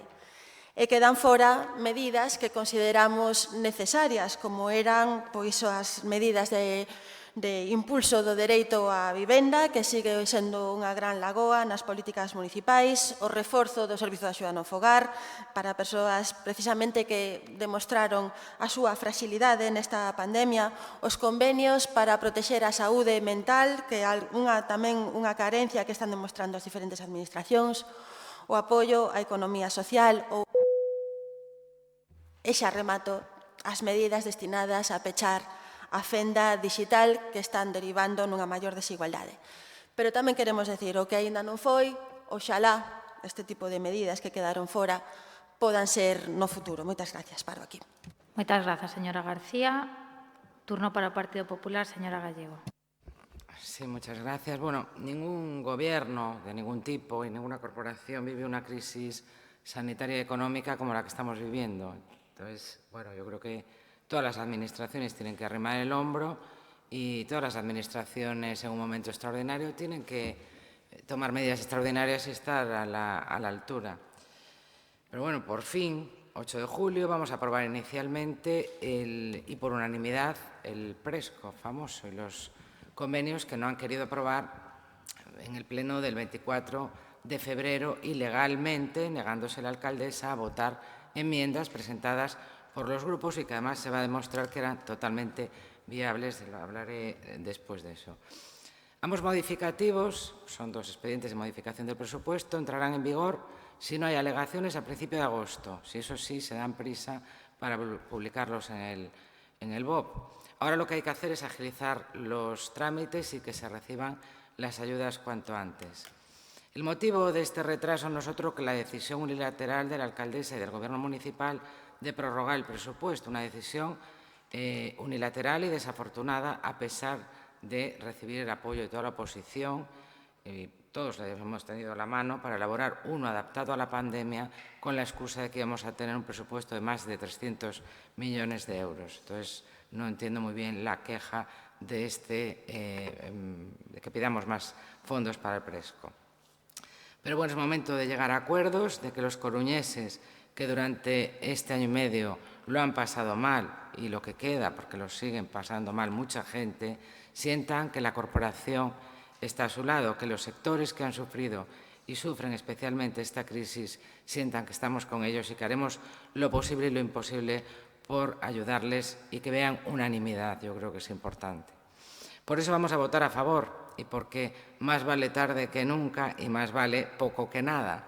Un Presco que es escaso, menos de la mitad que el del año pasado, y aunque se han incluido aportaciones de nuestro grupo, consideramos que es mejorable y hay cuestiones que no nos gustan, pero como he dicho, pondremos los intereses de los coruñeses por delante. El 15 de marzo, hace ya casi 4 meses, presentamos las propuestas de nuestro grupo municipal para incluir en el plan de rescate, agilizar la tramitación del plan, pues eso, simplemente una declaración jurada de que se cumplen los requisitos, como hace la Xunta de Galicia. Esta propuesta fue aceptada. Una nueva línea de ayudas a entidades sociales para el pago de alquileres locales, productos de desinfección, material de protección, bueno, que se disponen de local municipal, que no se les cobren los suministros. Esto ni siquiera fue valorado por parte del Gobierno municipal. Que se incrementasen las ayudas a las entidades sociales que atienden situación de emergencia social para evitar desahucios. Sí es verdad que se incrementan algunos convenios tal y como se propuso, pero la parte social del Presco es bastante escasa y veremos si se ejecuta. Los convenios sí, porque los hacen las entidades sociales. Lo que gestiona el ayuntamiento ya lo veremos. 600.000 euros nada más. Una nueva línea de ayudas de acompañamiento a personas mayores que están solas y de menores para facilitar la conciliación. Pedimos ayudas para gastos extraordinarios de entidades deportivas asociados a la pandemia. No se tuvo en cuenta tampoco.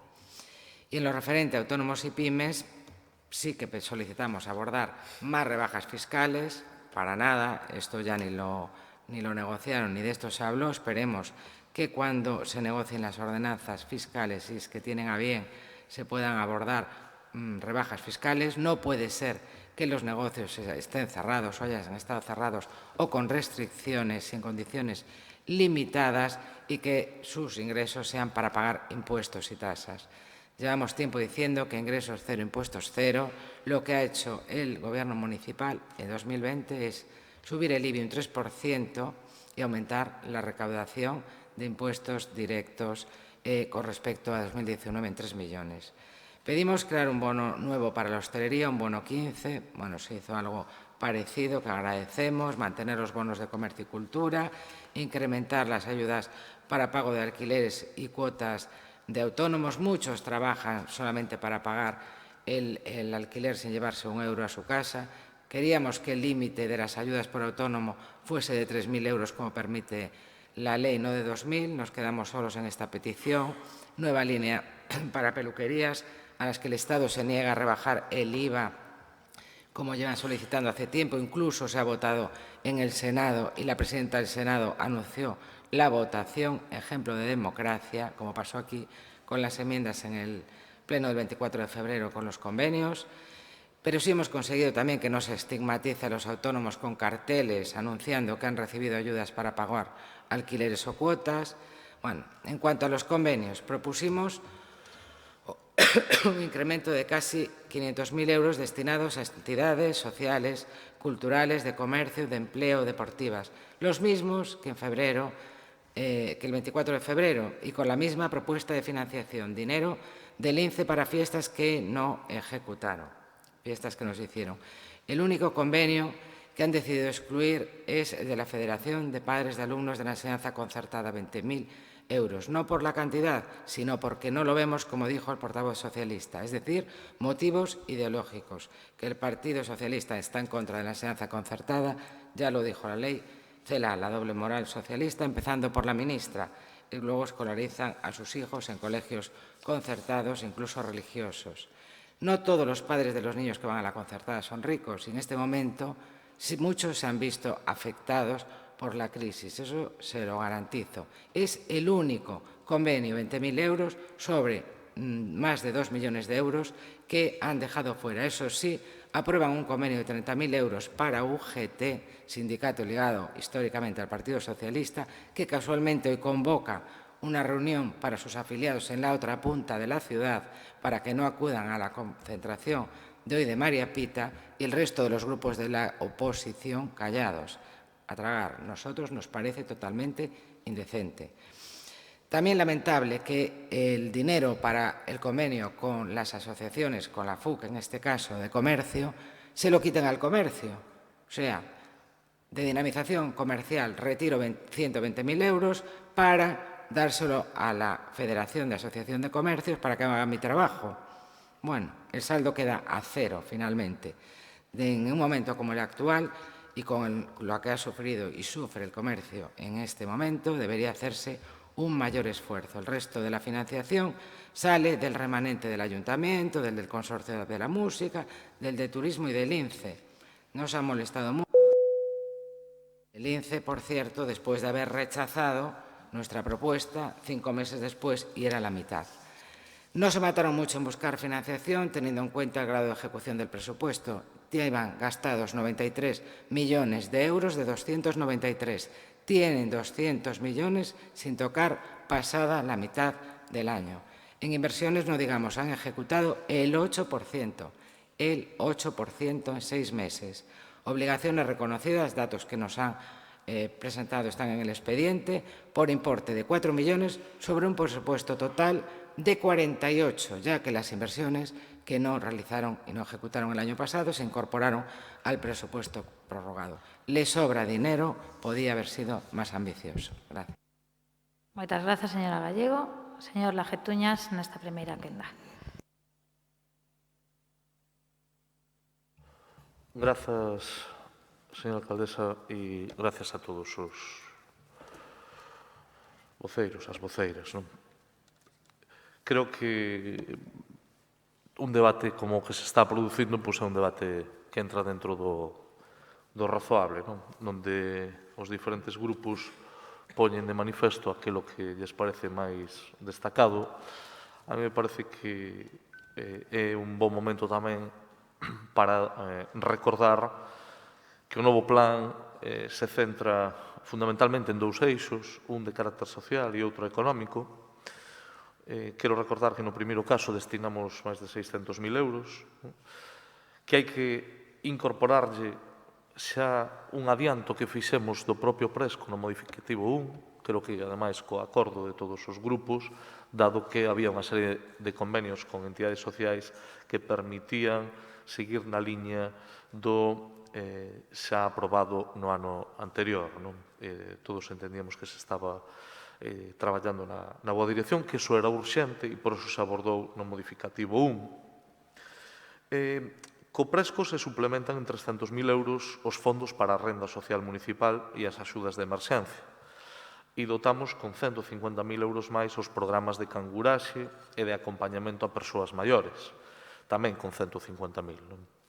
O eixo social hai que sumarlle ese incremento importante dos convenios nominativos que xa en febreiro medraran en 600.000 euros e que agora tamén se ven suplementados máis de 30 entidades. Non?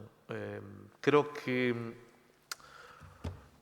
tamén é un bon momento para facerlle un agradecemento e un recoñecemento ás entidades sociais, máis de 30 nesta cidade, un agradecemento expreso que eu quero trasladar hoxe aquí en nome da nosa alcaldesa e do conxunto do goberno municipal pola impagable labor que están a realizar.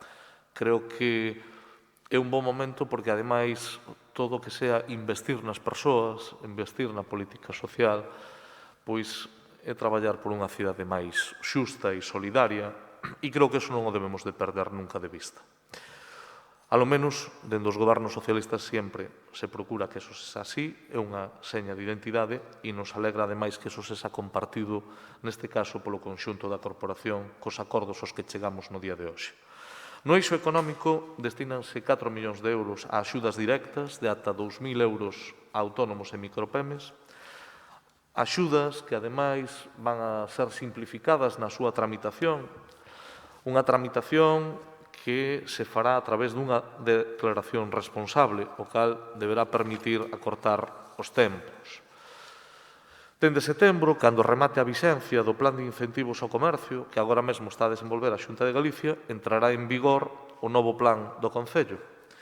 E estos son os descontos e o orzamento previsto. Quero recordalo porque creo que tamén é un bom momento. O bono 10 do comercio, que serán descontos aplicables, é dicir, 10 euros por cada 30 euros de compra, ata un máximo de 30 euros por persoa, dotado con 400.000 euros. O bono de hostalería, que contempla o 40% de desconto dende 10 euros de compra e ata 15 euros por persoa. Para esta liña hai 200.000 euros no plan. Os salóns de peiteado e estética, que entran por primeira vez neste segundo plan, non foran contemplados explícitamente, aínda que xa algúns, como autónomos, micropemes, se beneficiaron no ano anterior, pero neste caso se fai unha liña específica, cun 30% a partir dos 20 euros de compra e ata un máximo de 20 euros por persoa. Para esta liña se destinan 100.000 euros. O bono de mobilidade está pensado para introducir un desconto dun 30% en viaxes de máis de 6 euros e ata un máximo de 10 euros por persoa e se adican 50.000 euros a esta liña tamén por primeira vez. E o bono de cultura, que tamén funcionou moi ben no presco inicial, onde se contempla un 30% a partir de 10 euros de compra e ata un máximo de 60 euros por persoa, cun orzamento de máis de 235.000 euros que se adican a esta liña.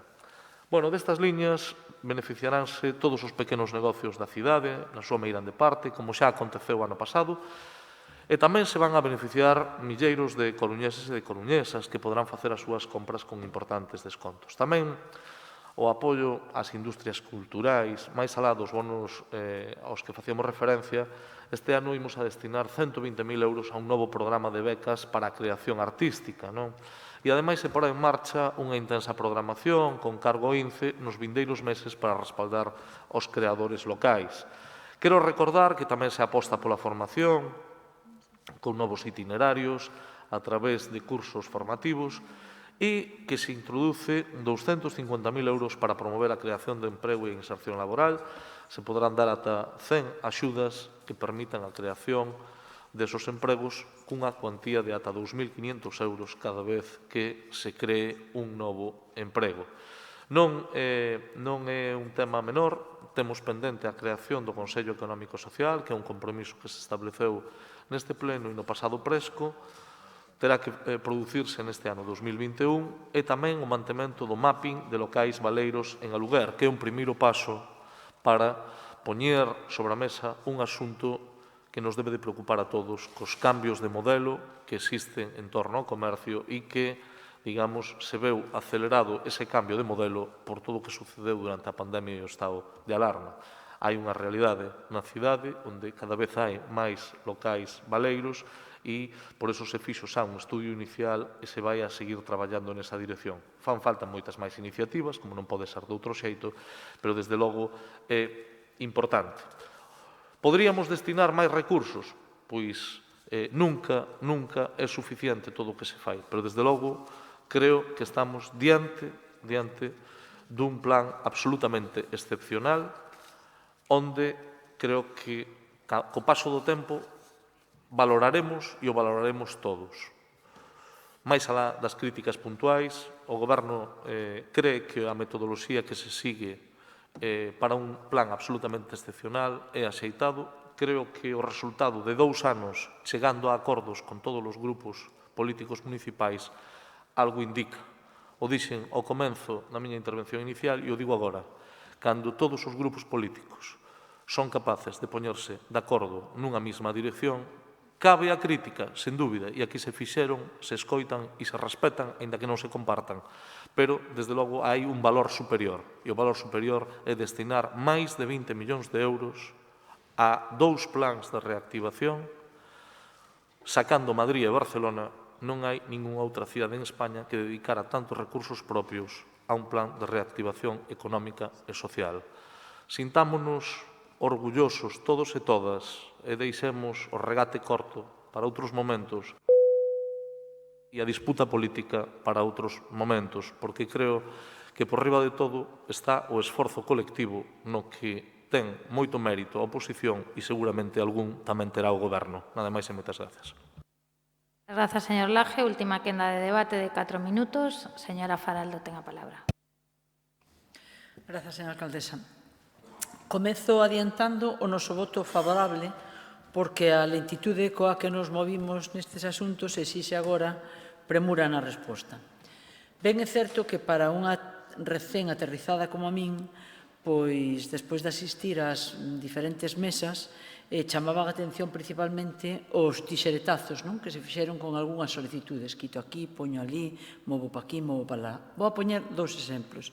A recentemente constituída Sarga, que pedindo 14.000 euros para a contratación a media xornada dunha profesional asistente social para algo tan delicado e sensible como o asesoramento dos seus asociados, que non son outros que persoas afectadas por sarcoma, se lle deducise a 12.000 euros o convenio, nun exercicio pois un pouco cicateiro fronte, por exemplo, aos 30.000 euros aprobados para un sindicato da envergadura de UGT para que asesore a non afiliados, con toda a estructura que este sindicato pois ten que ter nese sentido. Non se trata de facer desagradables comparacións, pero sí de remarcar certas diferencias, tan chamativas que incluso a prensa onte fíxose eco delas. Do mesmo xeito, chamounos a atención rebaixar precisamente este ano o orzamento á organización Acampa, rebaixándollo en 12.000 euros, que suporán para esa organización un replantexamento dos medios cos que vai a contar a hora de visibilizar na nosa cidade o duro destiño das persoas refuxiadas, que ademais nos pon coa organización destes actos no centro das cidades solidarias. Xerar conciencia nese eido a procura dun mundo mellor non debería escatimar esforzos municipais e teria que ser motivo dun orgullo que ben paga a pena. Eu, na pouca experiencia que teño nestas lides, en lides como esta, pensei que os convenios tiñan basicamente dúas funcións: impulsar proxectos e posibilitar o seu desenvolvemento e que esos proxectos xeneren beneficios de algunha índole en colectivos ou grupos humanos. Entendo eu que isto ten que basearse en principios equitativos e de reparto dos recursos orzamentarios onde máis falta fan. Quédame a dúda de se así se fixo, pero teremos tempo para comprobalo. En todo caso, insistir no noso voto favorable. Grazas. Moitas grazas, señora Faraldo. Señor Jorquera, última quenda. Grazas, señora alcaldesa. Como dixe na anterior intervención, vou a dedicar sobre todo esta segunda quenda a comentar o expediente 3 relativo aos convenios. Dende que o Goberno municipal anunciou a súa decisión de prorrogar os orzamentos, e perdón por ser pesado, tivemos que esperar 5 meses para que a primeira fase dos convenios chegase a pleno. Como dixemos naquel pleno do 24 de febreiro, se optaron pola prórroga, o mínimo é que se tivesen aplicado a hora de facer os deberes para minimizar o impacto negativo desa decisión. E pese a que non había modificacións sustanciais respecto do anexo de subvencións nominativas de 2020, resulta que houbo que esperar a fins de febreiro para que, por vía de urxencia, os primeiros convenios viniesen a pleno.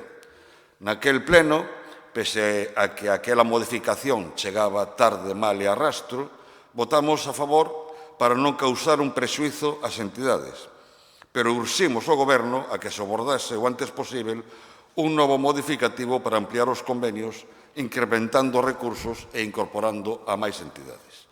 Pois había entidades que solicitaron convenio e non estaban incluídas e outras que sufrían unha diminución de recursos respecto do ano pasado. Por que lembro todo isto? Lembro porque primeiro houbo que esperar 5 meses dende o anuncio da prórroga para que se aprobase a primeira fase dos convenios e dende aquela haberá que esperar outros 5 para a aprobación definitiva da segunda. Non entendemos esa lentitude e falta de dilixencia. Do mesmo xeito que nos ofrecen dúbidas algunhas das baixas para asignar recursos á ampliación dos convenios. Preocúpanos, insistimos, a afectación que pode ter a programación cultural a baixa de 240.000 euros no INCE, que se suma a baixa de 860.000 no expediente M2. Con todo, tamén nos congratulamos de que moitas das propostas formuladas polo BNG e outros grupos fosen aceptadas.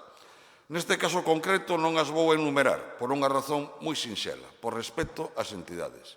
Inda que tamén teño que manifestar que nos sorprende que concelleiros ou grupos que non fixeron ningunha proposta, logo aquí reprochen algunhas baixas. Pero en calquer caso non as vou enumerar por unha razón moi sinxela, por respeto ás entidades.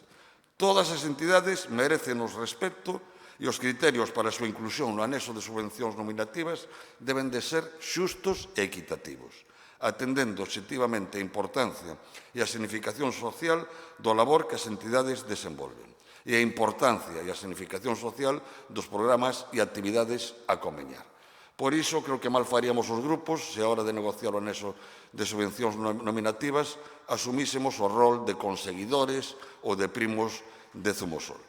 O BNG tamén vai votar a favor do expediente M3. Presumo que, pese a todos os matices e todas as críticas, estes dous expedientes vanse aprobar por unanimidade, por iso permítanme que remate cun desexo, que o Goberno municipal saiba estar á altura do exercicio de responsabilidade que de novo está a facer a oposición.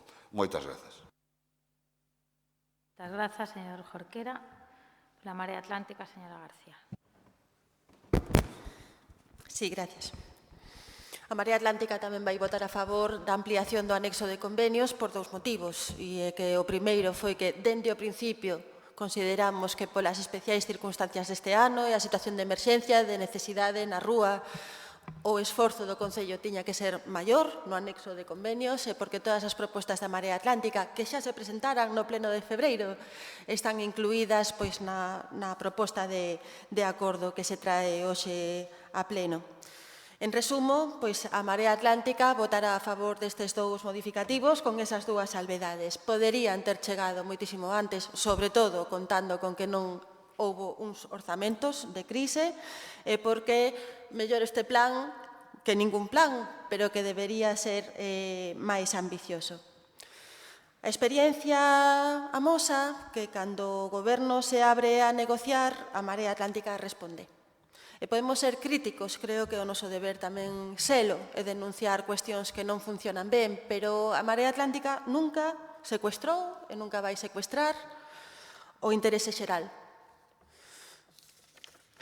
Temos que lembrar que a situación que se deu este ano, que non houbera uns orzamentos de crise, que non houbera a posibilidade de debater neste pleno cales deben ser as prioridades nun contexto como o actual, de que maneira é máis eficaz rescatar agora mesmo as persoas e sectores que o están pasando mal, como aprendemos as leccións que nos deixa a COVID e facemos da Coruña unha cidade máis xusta e máis habitable. Esa situación de non poder contar cuns orzamentos municipais, que ao fin e ao cabo son a espiña dorsal das políticas municipais, non se pode volver a dar. Por iso, a Marea Atlántica quere pedir que teñamos en conta que xa estamos no mes de xullo. Estamos xa superando a primeira metade do ano e entrando na segunda, e que a Marea Atlántica está preparada e está disposta para sentarse a falar mañá, se fai falta, dos orzamentos de 2022. E a nosa postura vai seguir sendo a mesma. A nosa postura vai seguir sendo propositiva, vai seguir sendo ambiciosa, vai seguir buscando a igualdade, a xustiza social e facer da Coruña unha cidade mellor. Eso sí que nos gustaría pedir un cambio de rumbo do goberno de Inés Rei de cara a esa relación e a eses grandes cometidos que temos como representantes públicos. Gustaríanos pedir que saian dese calexón sen saída no que se meteron, que coiden a súa alianza, concretamente co grupo que represento, que volvan as políticas en beneficio das maiorías e que defendan os acordos aos que chegan. Queremos convidarlles a que volvan á senda de entendemento, que é beneficiosa para a cidade, que é beneficiosa para todos e todas, e que recuperemos eses retos que nos deixa o século XXI nesta situación de crise, que volvamos a traballar para loitar contra a desigualdade, que volvamos a traballar para loitar contra a xustiza social, para fomentar o emprego, que fagamos un esforzo maior coa mocidade, coa xuventude, que a verdade é que está herdando unha sociedade complicada, que fagamos da Coruña unha cidade máis habitable, que volvamos a mirar polo medio ambiente, que encaremos a emerxencia climática.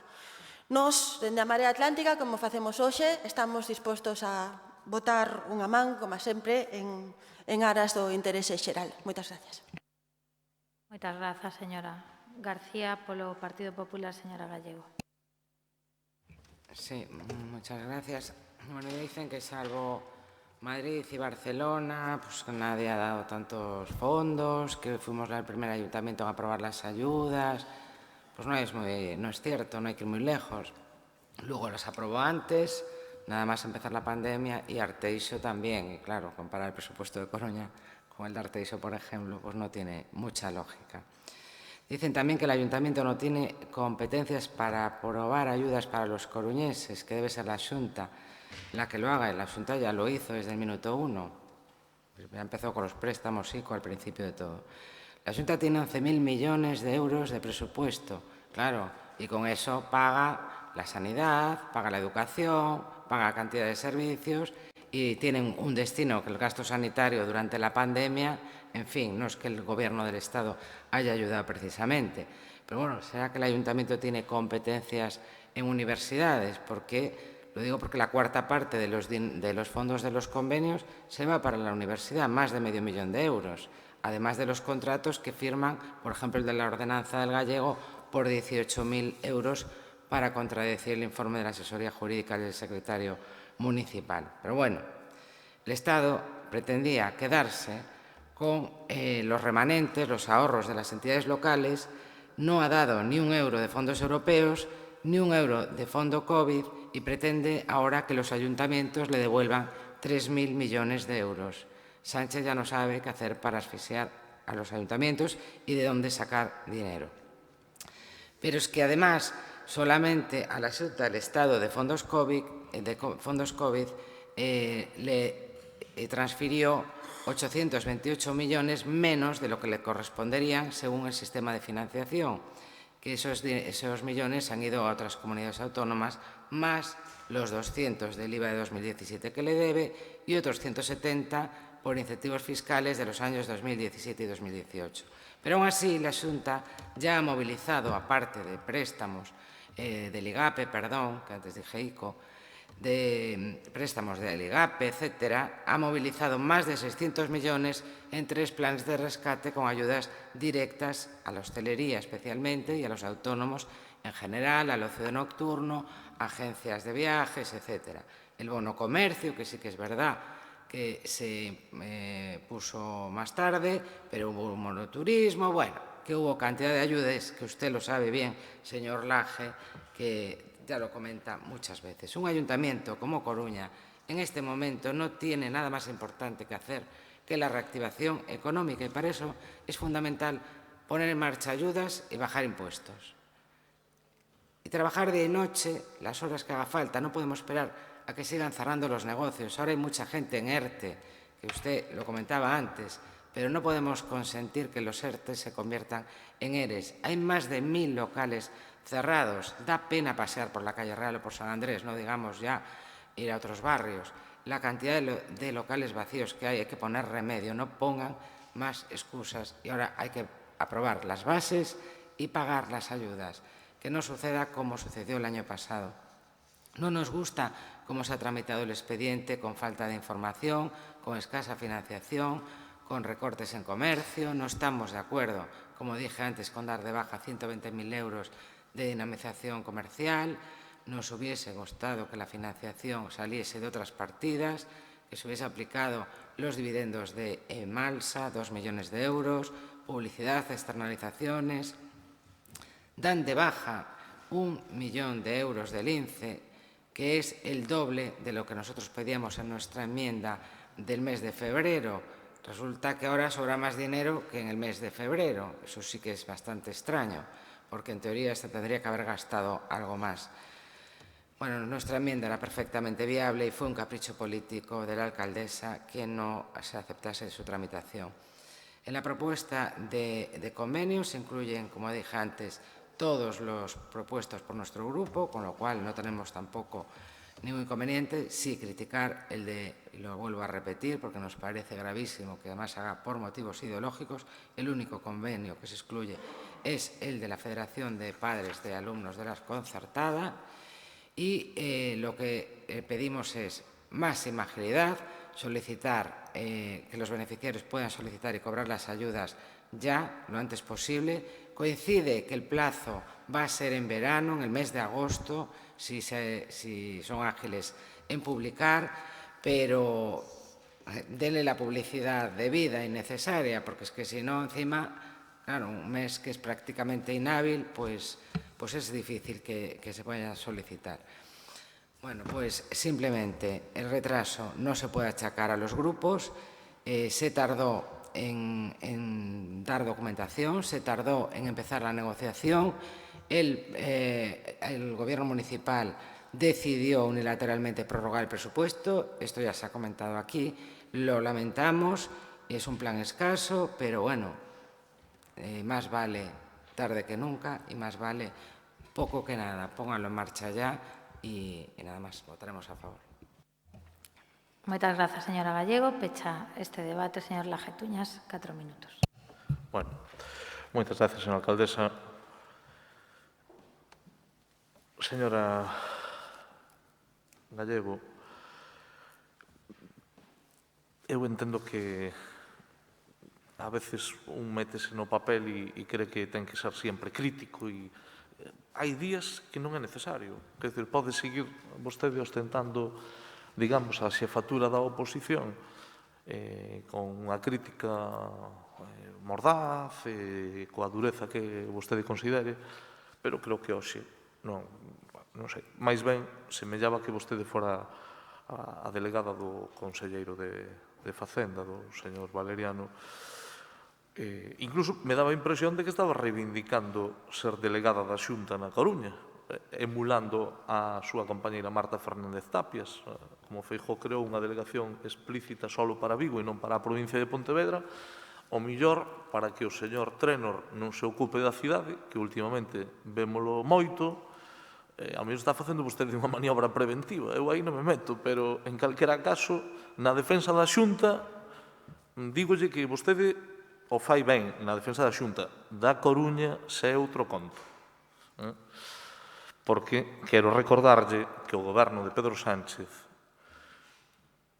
outorgoulle á Xunta de Galicia 1.500 millóns de euros dun ano para outro para facer fronte á reactivación económica e aos gastos excepcionales do COVID.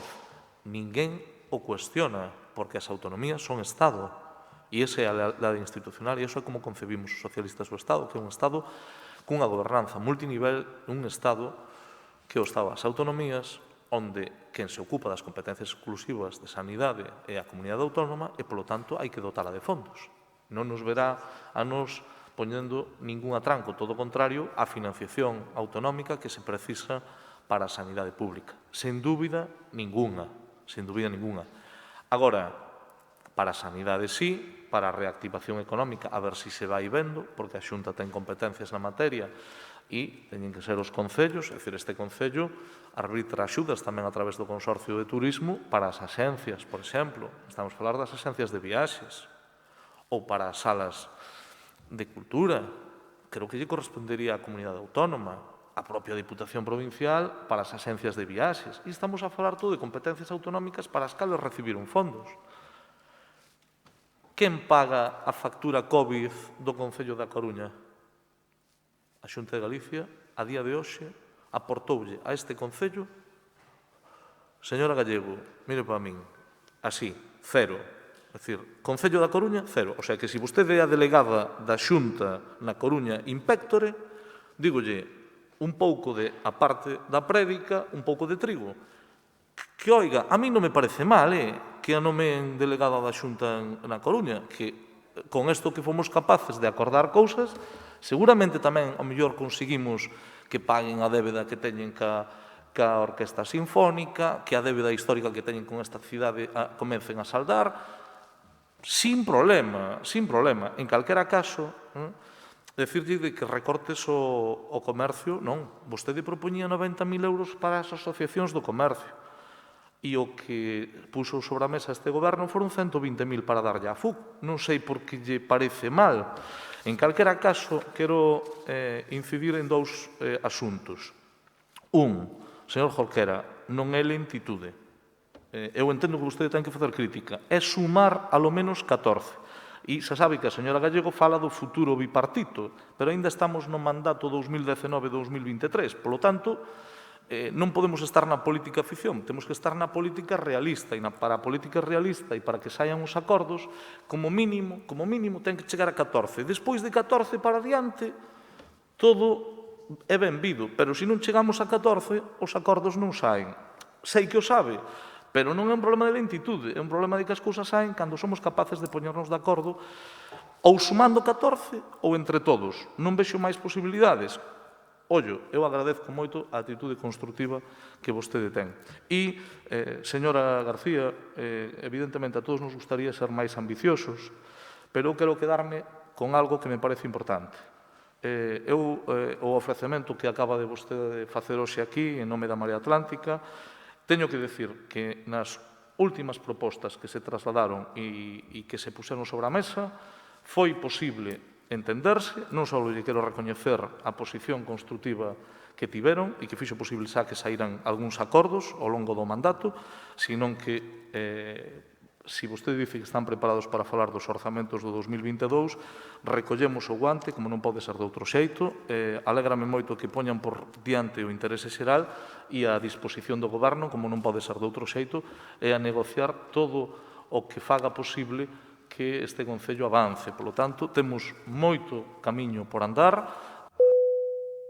Remato, señora alcaldesa, agradezco a súa posición e, desde logo, creo que abre unhas expectativas de futuro nas que, bueno, pues temos unha importante responsabilidade para que sigamos camiñando cara adiante, non?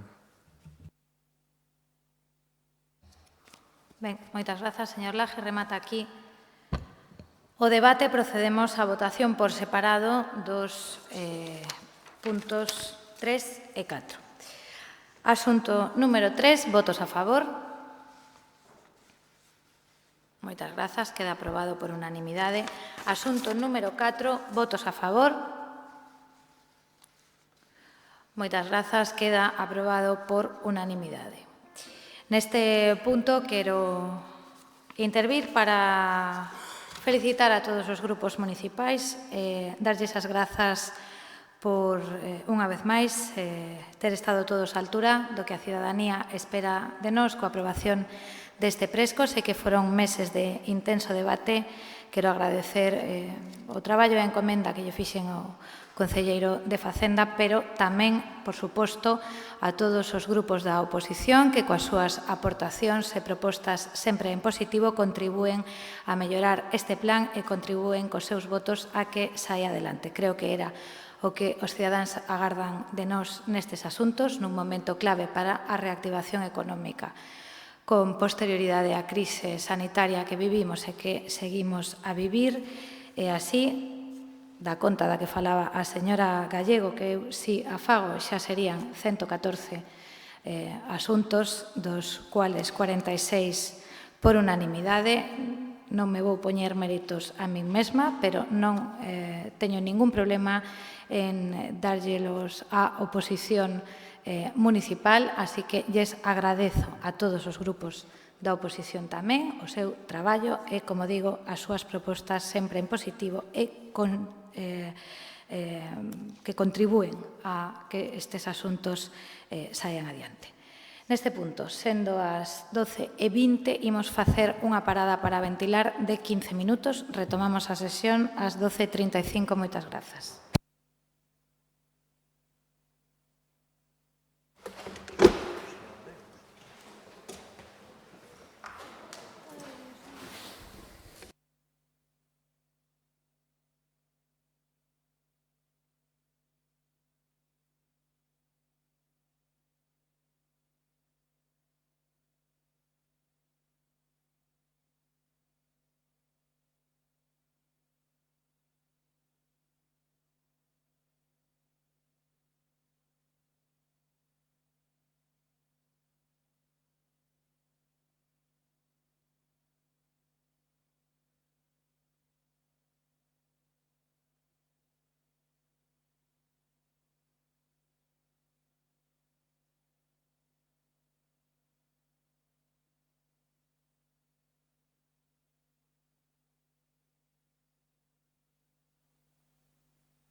Retomamos a sesión. Asuntos de urbanismo, vivenda, infraestructuras e mobilidade. Señor secretario, asuntos 5, 6 e 7. Asunto número 5, aprobación definitiva do estudo de detalle para a ordenación de volumes da ampliación do edificio CITIC da Universidade da Coruña. Asunto número 6, aprobación inicial da modificación puntual do Plan Xeral de Ordenación Municipal de A Coruña no ámbito do Plan Especial de Mellora e Desenvolvemento L41 FEAN 2, execución de sentenza número 567/2015. Asunto número 7, aprobación inicial da modificación puntual do Plan Xeral de Ordenación Municipal de A Coruña no ámbito do Paseo Marítimo da antiga Cetaria Otamar, execución de sentenza número 612/2016. O acordo número 5 de estudio de detalle require maioría simple e os asuntos número 6 e 7 maioría absoluta legal. Ben, tal e como se acordou na Comisión de Voceiros, estes 3 asuntos serán debatidos conxuntamente nunha única quenda de 5 minutos por grupo. En primeiro lugar, ten a palabra por parte do Goberno Concelleiro de Urbanismo, señor Díaz Villoslada, cando queira.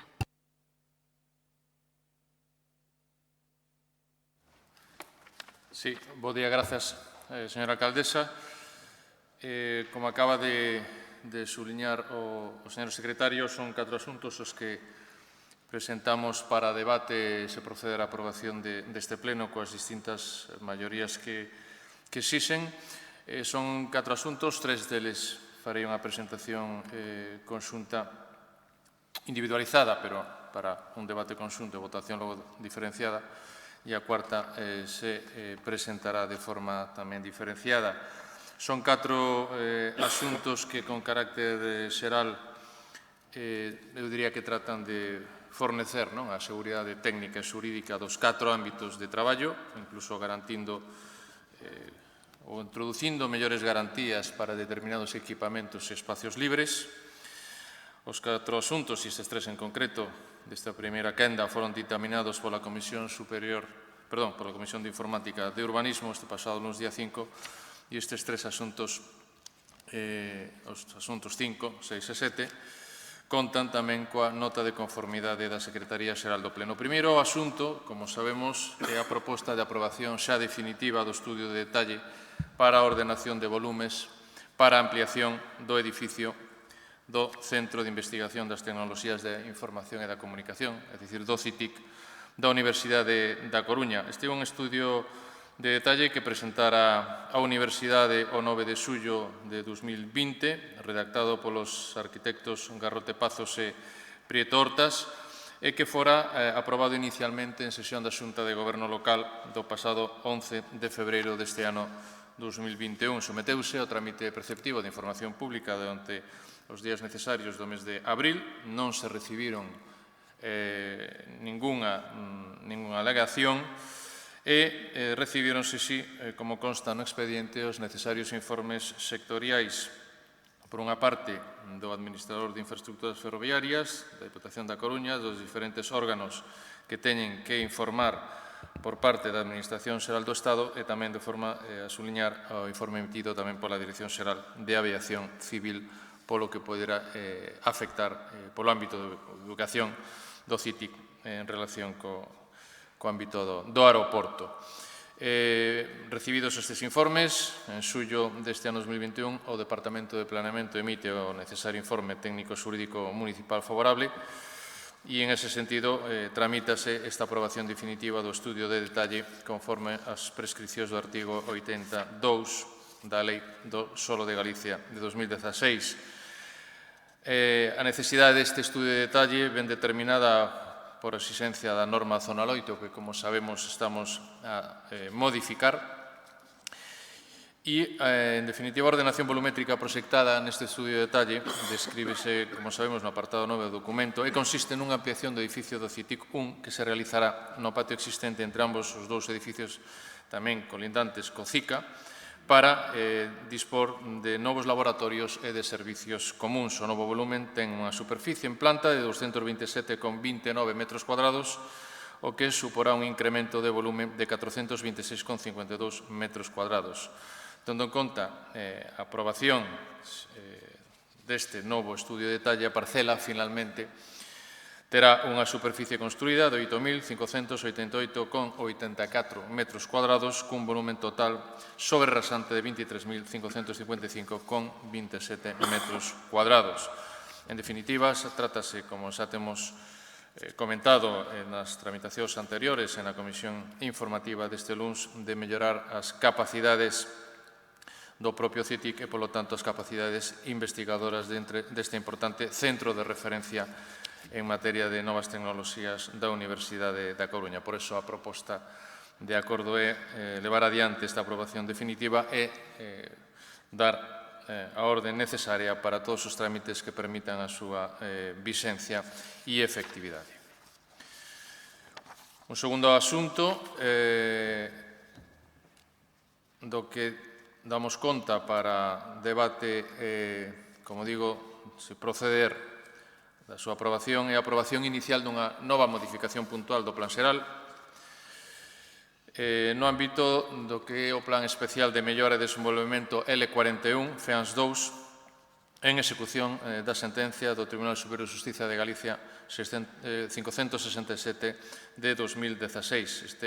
Se trata dunha das 8 modificacións puntuais do Plan Xeral resultantes daqueles recursos que se interpuxeron contra a aprobación definitiva do Plan Xeral en 2013, que se iniciara a súa preparación no mandato anterior. A Xunta de Goberno Local, como tamén sabemos, o día 3 de setembro de 2019 acordou aprobar este documento de modificación puntual para sometelo a trámite ambiental. A Dirección Xeral de Calidade Ambiental e Cambio Climático da Xunta de Galicia omitiu o correspondente informe o 29 de xaneiro de 2020 e recibironse os necesarios tamén informes da Dirección Xeral de Ordenación do Territorio e Urbanismo, do Instituto de Estudios do Territorio e da Dirección Xeral de Patrimonio Cultural. Nesta sentencia, o fallo desta sentencia anulou parcialmente este plan especial de mellora no ámbito de FEANS con relación á clasificación como solo urbano non consolidado das parcelas catastralmente referenciadas no expediente,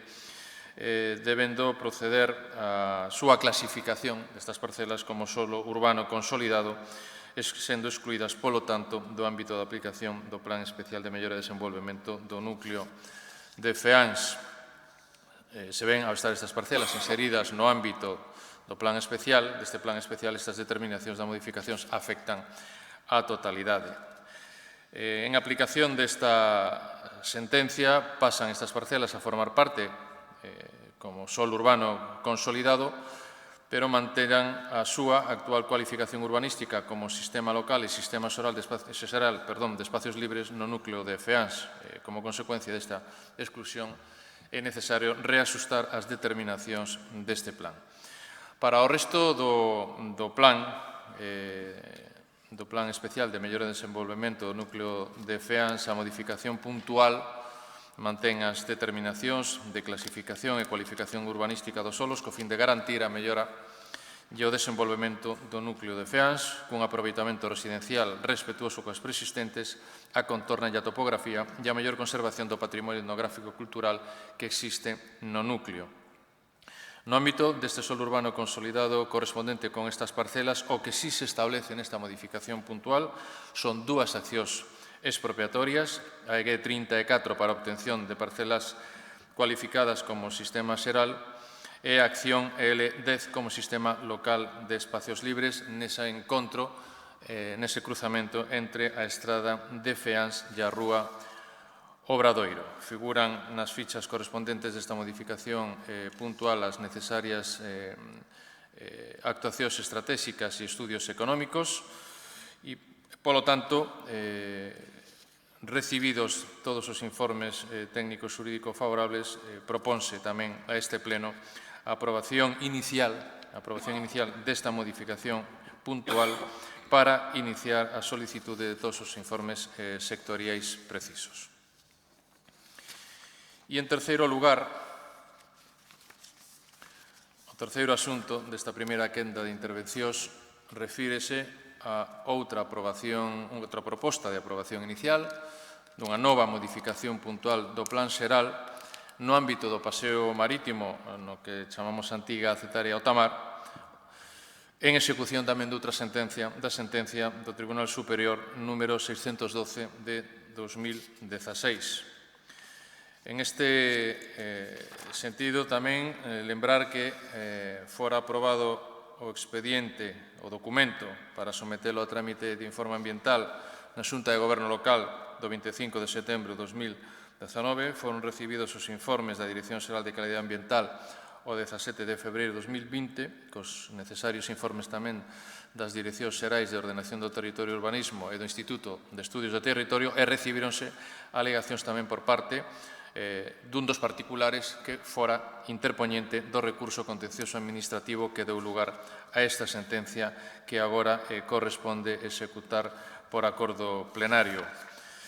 En este caso, a sentencia que estamos cuxa execución estamos a propoñer anula parcialmente do dito plan xeral a concreta determinación pola que se inclúe o terreo da parte recorrente nunha servidume de protección de costas superior aos 20 metros.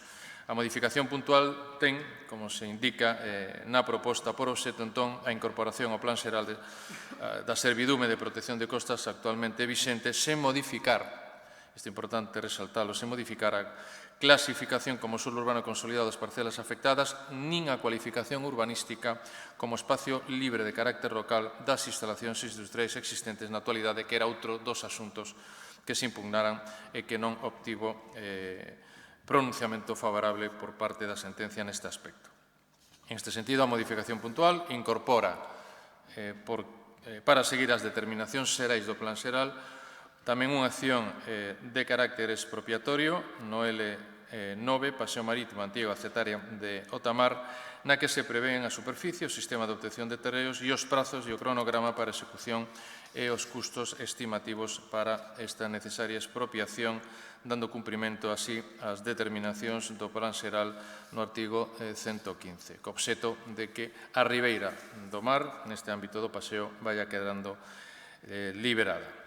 En este sentido, recibidos tamén os informes e contando tamén con nota de conformidade da Secretaría Xeral do Pleno e dictaminado pola Comisión de Urbanismo deste pasado luns, tamén se propón a aprobación inicial desta modificación puntual para o inicio dos necesarios trámites subseguintes para as necesarias aprobacións definitivas no seu momento. Estes serían, resumidamente, os tres asuntos desta primeira quenda de presentación. Gracias. Moitas grazas, señor Díaz Villoslada. Turno para a señora Faraldo Calvo, 5 minutos. Moitas gracias, alcaldesa. No que respecta ao Centro de Investigación de Tecnoloxías da Información e das Comunicacións, o CITIC, pois non nos presenta dúbida algunha. A aprobación inicial do estudio de detalle, competencia da Xunta de Goberno, que xa foi aprobada en febreiro, tras pedir os informes pertinentes ás administracións vinculadas, Defensa, Universidade, Adif, Diputación, segundo pon no informe proposta, e a vista del, déronse resposta a todas as peticións sectoriais, co cual cabe deducir que está todo en orde e tratándose de un edificio público da Universidade e tratándose tamén de dar soporte á petición de ampliación do volume que tampouco ten tanto impacto nin calado cos metros cuadrados resultantes, pois insisto na nosa conformidade. En cuanto a FEANS, trátase dunha modificación en execución de sentenza, é dicir, obrigada polo Tribunal que marca a necesidade de pasar certas parcelas de urbano non consolidado a urbano consolidado. Non ten discusión. Como di o informe proposta, a Lei de Solo de Galicia establece a necesidade de fundamentar as modificacións de planeamento en motivos de interese público xeral debidamente xustificadas. Que maior xustificación que o cumprimento da citada sentencia. Ben o sabe o Partido Popular que contra o seu plan xeral aprobado no 2013, presentáronse 26 procedimentos contenciosos administrativos, dos que 10 teñen sentencia firme dictadas pola sección segunda da Sala do Contencioso Administrativo do Tribunal Superior de Xustiza de Galicia. E con respecto ao último asunto deste momento, o 7, que afecta a antigua Cetaria Otamar, pois tamén estamos a falar de execución de sentencia. Polo tanto, por certo, con asistencia técnica contratada pola anterior Concellería de Rexeneración Urbana e unha acción moi interesante a fin de integrala no Paseo Marítimo obtendo unha parcela de 2.611 metros cuadrados. Manterá, ademais, a calificación de espacio libre público. Ningún dos asuntos nos ofrece dúdas, polo tanto, sobre o noso voto, que será favorable nos tres casos. Moitas grazas, señora Faraldo. Polo Bloque Nacionalista Galego, señora Beira. Grazas, señora alcaldesa. Bo día, compañeiras e compañeiros da corporación, funcionariado que nos acompaña nesta sesión plenaria, persoal dos medios de comunicación, público que nos segue neste salón e a través da rede. Canto aos tres primeiros asuntos de urbanismo, gustaríame anunciar que desde o BNG imos votar a favor dos tres e debullarei a continuación os motivos polos que así o facemos. En primeiro lugar, no que ten a ver co estudo de detalle da ampliación do edificio CITIC da Universidade da Coruña, entendemos que se trata dunha ampliación necesaria que favorece a continuidade do extraordinario labor investigador que se realiza nesta infraestructura universitaria. Polos informes que puidemos ler no expediente, trátase dunha ampliación que conta con todos os informes favoráveis, que non vai interferir na conservación de ningún ben patrimonial, non supón unha ocupación excesiva do chan e poderá supor, iso sí, unha mellora nas vías de titularidade da Deputación da Coruña, o cal han de agradecer tamén as veciñas e veciños de Elviña. Polo tanto, como dixen, vai contar co voto favorável do BNG. En segundo lugar, no que ten a ver coa aprobación inicial da modificación puntual do PEXOM no ámbito do Plan Especial de Mellora e de Desenvolvemento do L41 de FEANS, entendemos que se trata de cumprir cunha sentenza xudicial. A sentenza xudicial determina que unhas determinadas parcelas que no plan aparecían referidas como solo non consolidado deben cualificarse como solo urbano consolidado e teñen que excluirse, polo tanto, do Plan de Mellora e Desenvolvemento de FEANS. Con todo, isto non supón unha modificación de calado ao noso xuízo, xa que o Goberno local mantén a súa determinación de que sexan espazos libres de sistema xeral e local e segue a prever a súa obtención por expropiación. Así pois, entendemos que pode ser solo empregado para mellorar a calidade de vida das veciñas e veciños de FEANS. Este é o motivo polo que desde o BNG imos votar favorablemente neste asunto da orde do día. No que ten a ver co seguinte asunto, a modificación puntual do PEXOM no ámbito do paseo marítimo na antiga Cetarea Outamar, entendemos que tamén se trata dunha execución dunha sentenza. Na sentenza, o xulgado dalle a razón aos recorrentes nunha das súas reclamacións. O plan xeral incluía o terreo da Cetarea nunha servidume de protección de costas superior a 20 metros, a Xustiza anula esta determinación e agora correspóndenos modificar o plan en consecuencia. Porén, o xulgado non lle dá a razón á parte demandante noutra cuestión que recolle o PEXOM e que, polo tanto, sí que se vai manter vixente, que é a cualificación urbanística, como dixo o concelleiro, como espazo libre de carácter local.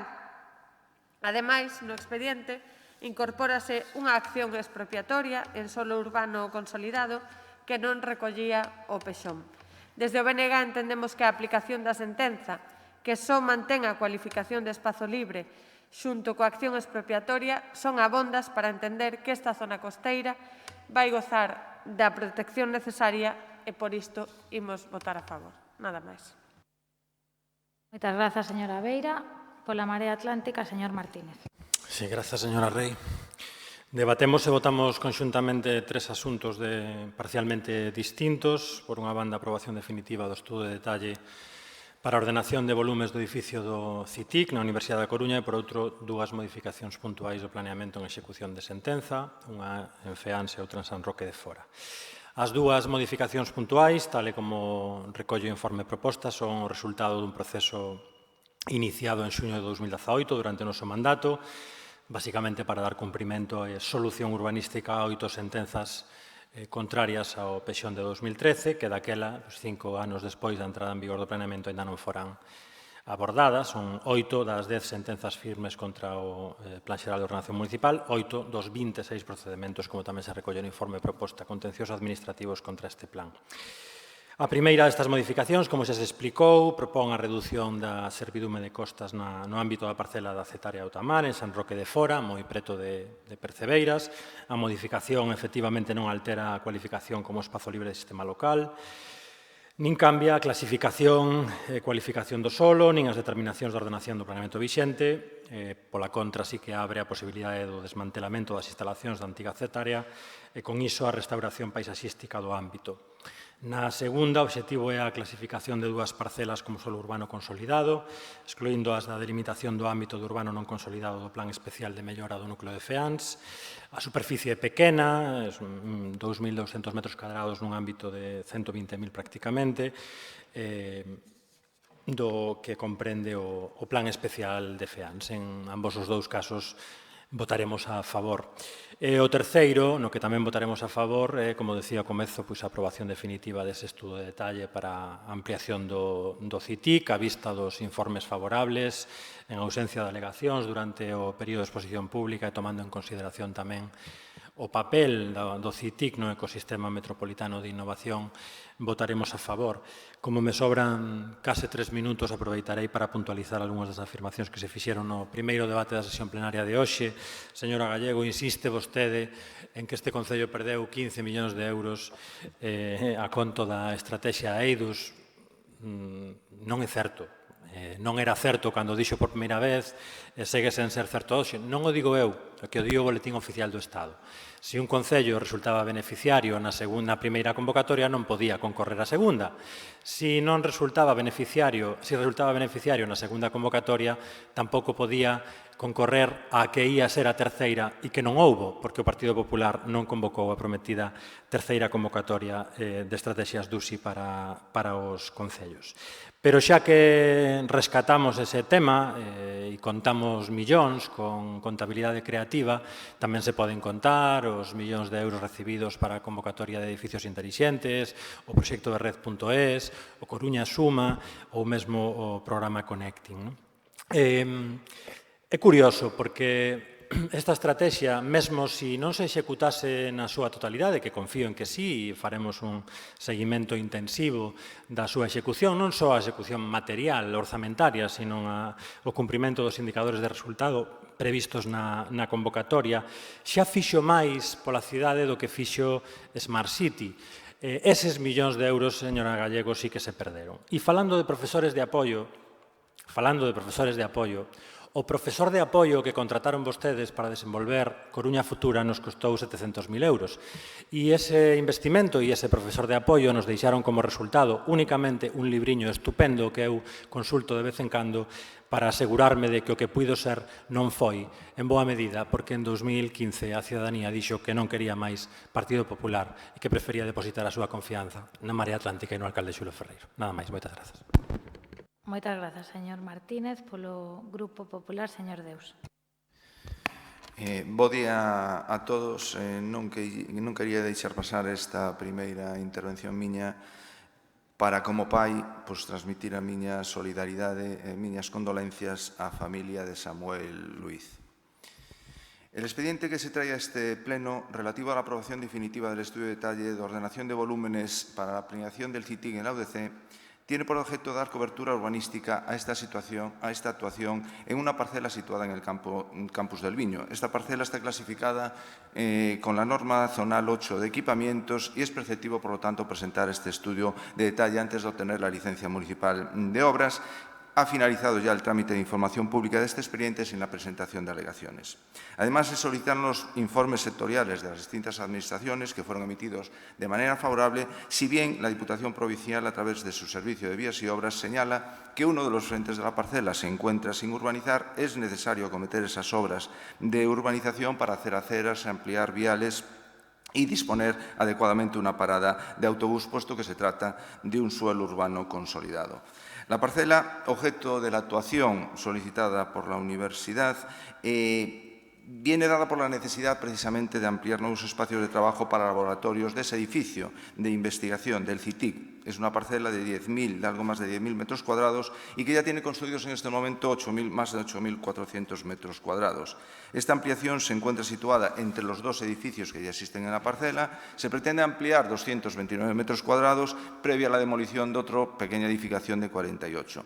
Por tanto, en realidad, ello supone, como dice además el expediente, que se trata de una pequeña ampliación de un 2,12% de superficie construida y un volumen se ampliaría en 1,84% el existente. Por tanto, es una intervención pequeña que se puede integrar perfectamente en el entorno ya construido.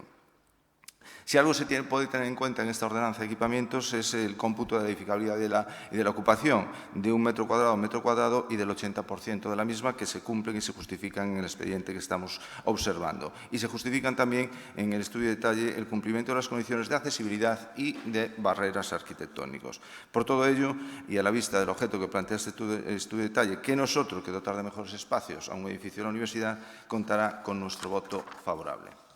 El siguiente asunto que se trae a este pleno es la aprobación inicial para una modificación puntual en un plan especial de mejora y desarrollo en FEAN 2. Esta modificación puntual se realiza para dar cumplimiento a una sentencia del Tribunal Superior de Justicia de Galicia. Y dicho tribunal estima parcialmente el recurso de unos propietarios en cuanto a la clasificación urbanística otorgada a unos terrenos que estamos hablando de una parte de una parcela de 2.281 metros cuadrados y de 384 metros cuadrados en una totalidad de ámbito de casi 120.000 metros cuadrados. Lo que dice la sentencia es que efectivamente es necesario clasificar ese suelo no como urbano no consolidado, como estaba previsto en el plan, sino como suelo urbano consolidado, y no afectaría al resto de la clasificación del resto de terrenos que están incluidos en ese plan especial. Con motivo de esta nueva clasificación es imprescindible realizar dos actuaciones expropiatorias que van a tener un coste final de alrededor de 118.000 euros para obtener pues, esa parcela de 1.400 metros cuadrados y esos 384 metros cuadrados. También está justificado la razón de interés público de esta modificación puntual del Plan General, y al tratarse de un documento para la aprobación inicial que corresponde al Gobierno municipal su tramitación, queda todavía pendiente el trámite de información pública del mismo. El sentido del voto de nuestro grupo será la abstención. Y el último asunto que se trae en esta ronda es lo que se refiere a la modificación puntual, también motivado por una sentencia del Tribunal Superior de Justicia de Galicia en el paseo marítimo, en la antigua Cetaria Otamar. En este caso, se estima también parcialmente el recurso contencioso administrativo, reconociendo la exclusión de la servidumbre de protección de costas, así como el área de protección ambiental del POL. Pero bueno, en este caso, lo del POL no es un tema de competencia municipal. Por lo tanto, en el documento que se está tramitando se realiza esa nueva delimitación de la línea de servidumbre de costas adaptada a la actualmente vigente, y es necesario también establecer una acción expropiatoria que en este caso tendrá una valoración de casi 100.000 euros por esa porción de suelo de 2.611 metros cuadrados. Por la misma razón que la anterior, se trata de una modificación de este plan, se trata de un documento para aprobación inicial y corresponde al Gobierno municipal su tramitación. Queda pendiente todavía el trámite de información pública, también nos abstendremos en este asunto.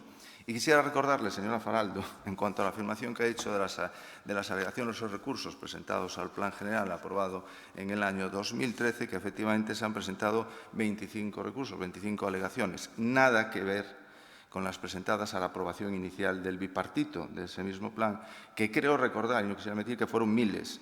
Y de miles, me parece recordar que fueron más de 25.000. Quiero decir que de 25.000 hemos pasado a 25, y 25 que todas han sido pequeños retoques que no han supuesto ninguna carga para este ayuntamiento. Muchas gracias. Moitas grazas, señor Deus. Pecha o debate o señor Díaz Villoslada.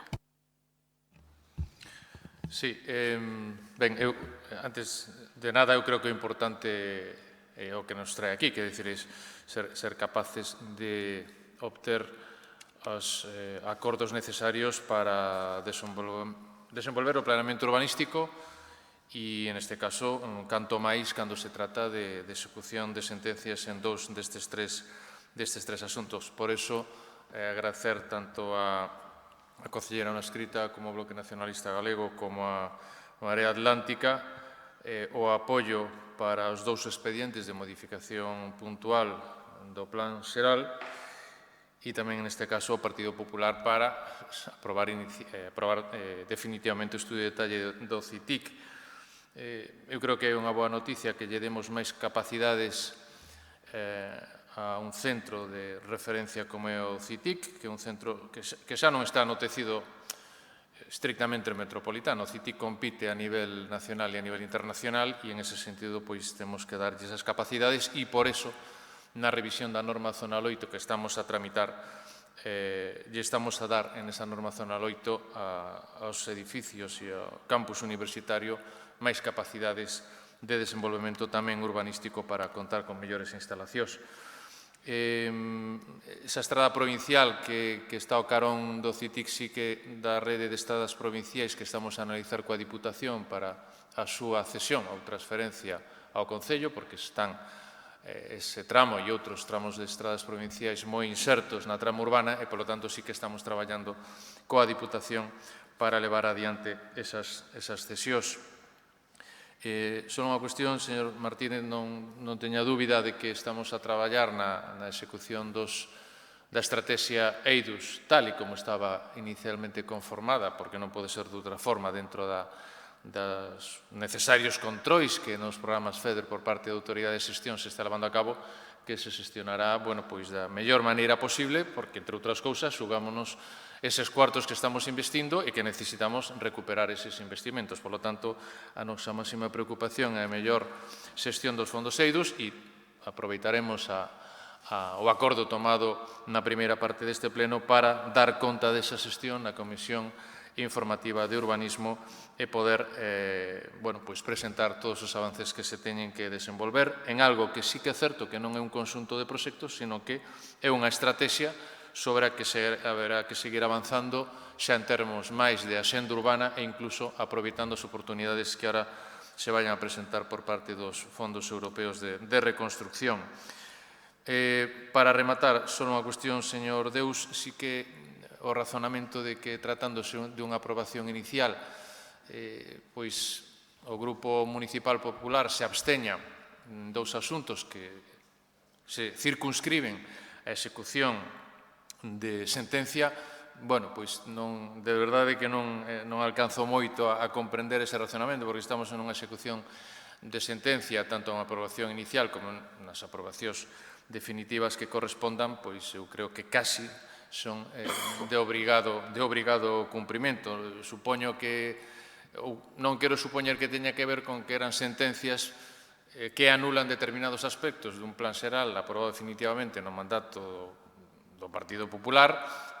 Trátase de sentencias e, en ese sentido, por iso que non alcanzo ben a comprender esa excusa para non apoiar a obrigada execución das sentencias do Tribunal Superior de Xustiza en estes dous ámbitos que, ademais, garanten espacios de equipamento, espacios libres, por unha parte, o núcleo de Feans, e, por outra parte, unha forma importante na ribeira do mar, nesta parcela ocupada por Otamar, tanto en solo municipal como na parte que aínda está a desenvolver en espacio xestionado de titularidade da Administración do Estado de Costas.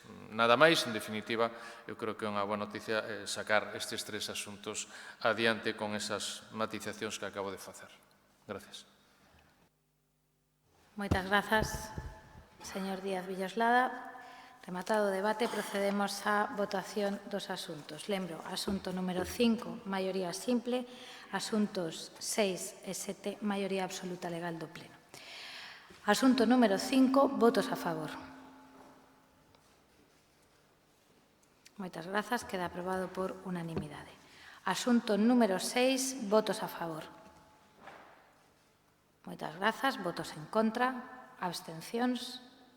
Grazas, queda aprobado. Asunto número 7, votos a favor.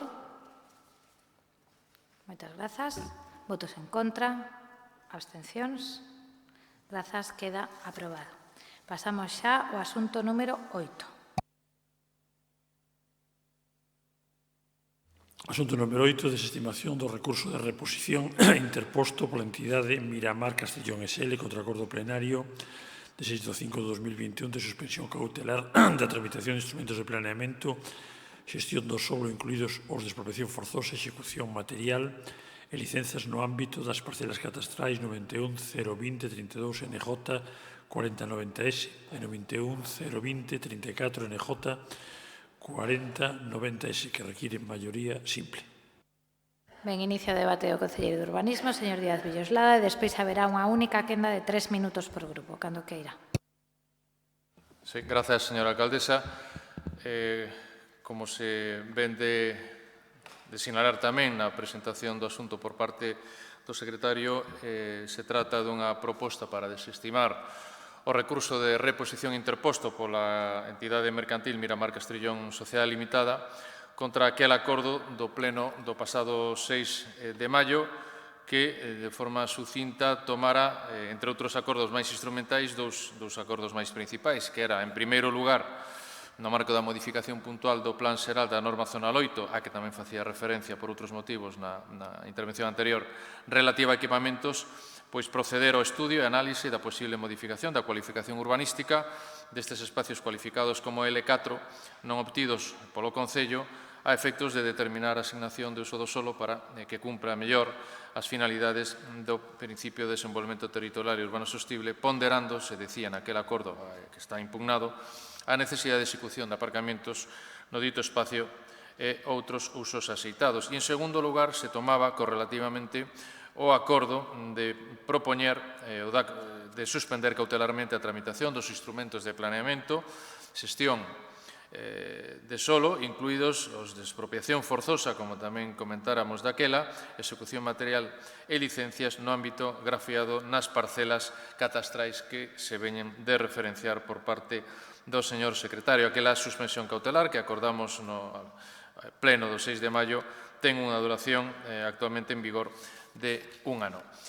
O día seguinte de tomarse o acordo, esta compañía mercantil presenta recurso de reposición, é o día 7 de maio, que basicamente, ainda que son cuestións de carácter moi técnico-xurídicas, se circunscribe o recurso de reposición basicamente a dous asuntos. Vou tratar de ser bastante sintético tamén, non? Porque está todo o expediente informado e documentado tanto polos servicios xurídicos municipais como tamén pola nota de conformidade da Secretaría Xeral do Pleno e tivemos ocasión de analizar na Comisión de Urbanismo do LUNS. Dous asuntos, digo, son as cuestións que principalmente contempla o recurso. Unha primeira máis de carácter formal, poderíamos decir, que está íntimamente ligada ao expediente de xestión urbanística sobre expropiación forzosa por Ministerio da Lei, e unha segunda cuestión, podemos dicir máis de carácter material, relativa á improcedencia da incoación de modificación de planeamento con suspensión de tramitación deste expediente de expropiación. A primeira cuestión,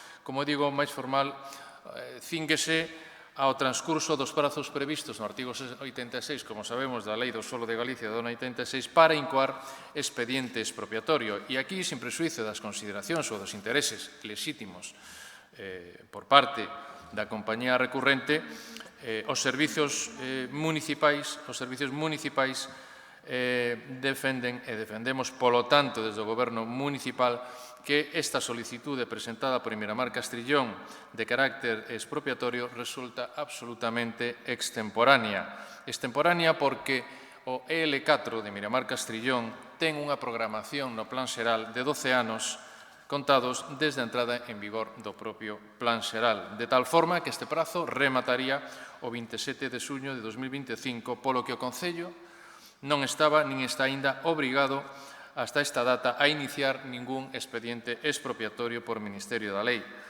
Computar, como pretende facer o recurrente ou a compañía recurrente os 5 anos desde a aprobación do Plan Xeral, sen ter en conta a programación técnica e financeira de execución que prevé o propio planeamento, faría inviable a execución do mesmo. Por lo tanto, non existe, como pretende decir a compañía recurrente, nin mala fe, nin fraude, nin desviación de poder, porque o prazo que fixe ese artigo 86 debatido da Lei do Solo de Galicia non vencerá, e o interesado presentou de forma prematura e, polo tanto, extemporánea a súa solicitude de inicio do expediente a folla a precio. Por certo que o interesado, para que teñamos toda a información, presentou ou vende presentar a súa correspondente folla de aprecio diante do xurado de expropiación forzosa de Galicia o 29 de abril de 2021 e, polo tanto, tamén entendemos que de forma extemporánea e prematura.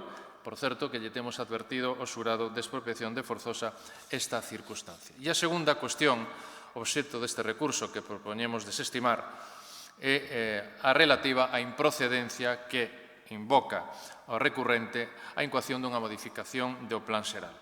O recorrente non ten en conta, en este sentido, os aspectos sustantivos que deben concorrer para que proceda unha expropiación por Ministerio da Lei, concretamente 3 puntos. En primeiro lugar, non cabe, entendemos, e así o manifestan de forma clara os diferentes informes xurídicos con invocación de bastantes sentencias do Tribunal Supremo, que non cabe expropiación por Ministerio da Lei cando o solo está adscrito a un ámbito de xestión que permita a súa obtención pola Administración na reparcelación correspondente, como é o caso.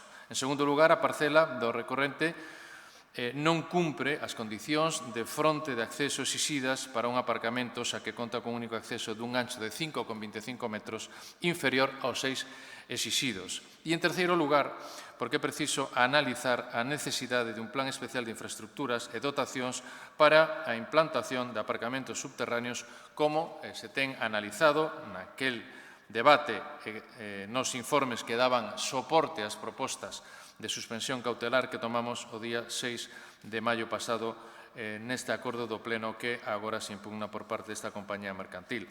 A presentación da folla de aprecio non pode condicionar, e parece claro en termos xurídicos o ius variandi da Administración, nin determinar un dereito susceptivo a ser expropiado.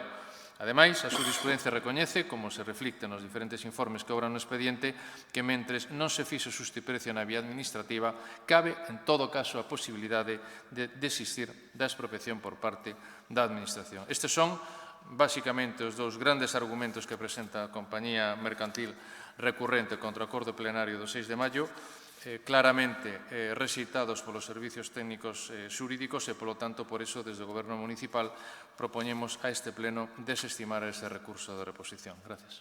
Moitas grazas, señor Díaz Villaslada. Señora Faraldo. Moitas grazas. Comenzo xa revelando o sentido do noso voto. Imos a votar a favor da desestimación do recurso de reposición interposto pola entidade Miramar Castellón contra o acordo plenario de maio deste ano, porque, ademais, refrendamos así a posición que xa mantivemos nese pleno. Decía naquela intervención que, visto o informe de proposta de suspensión cautelar de planeamento de desenvolvemento, xestión e execución urbanística do EL4, que afectaba a solares do barrio do Castellón e, a parte máis salientable, falado coa Asociación de Veciños para trasladarnos o posicionamento e contar coa súa valoración, pois votábamos favorablemente ao acordo presentado polo Goberno municipal en maio e precisamente agora recurrido. O Concello, no seu momento, suspendeu as licencias para revisar os usos que poderían ter estas zonas libres.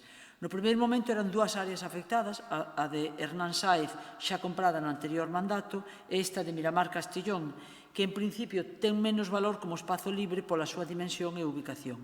O precio, además da adquisición establecida polos propietarios, considerouse polo Concello como unha suma excesiva. Chegados a este punto, parecía o máis axeitado unha suspensión cautelar. Imaginamos que o destino final dese espacio se está a procura de que sexa non para un aparcamento subterráneo, como ben acaba de explicar o concelleiro, como se chegou a falar, senón para un espazo libre e zona verde. En todo caso, sendo cautelosas coas accións que legitimamente se poidan derivar, pero pensando no interese público xeral e en coherencia co posicionamento xa declarado no Pleno de maio, hoxe tamén imos a votar a favor desta desestimación deste recurso. Grazas. Moitas grazas. Polo Bloque Nacionalista Galego, señora Beira. Grazas, señora alcaldesa. No que ten a ver coa desestimación do recurso de Miramar Castellón contra a suspensión cautelar de licenzas no ámbito L4 no Castrillón, desde o BNG imos votar a favor tamén deste asunto na orde do día.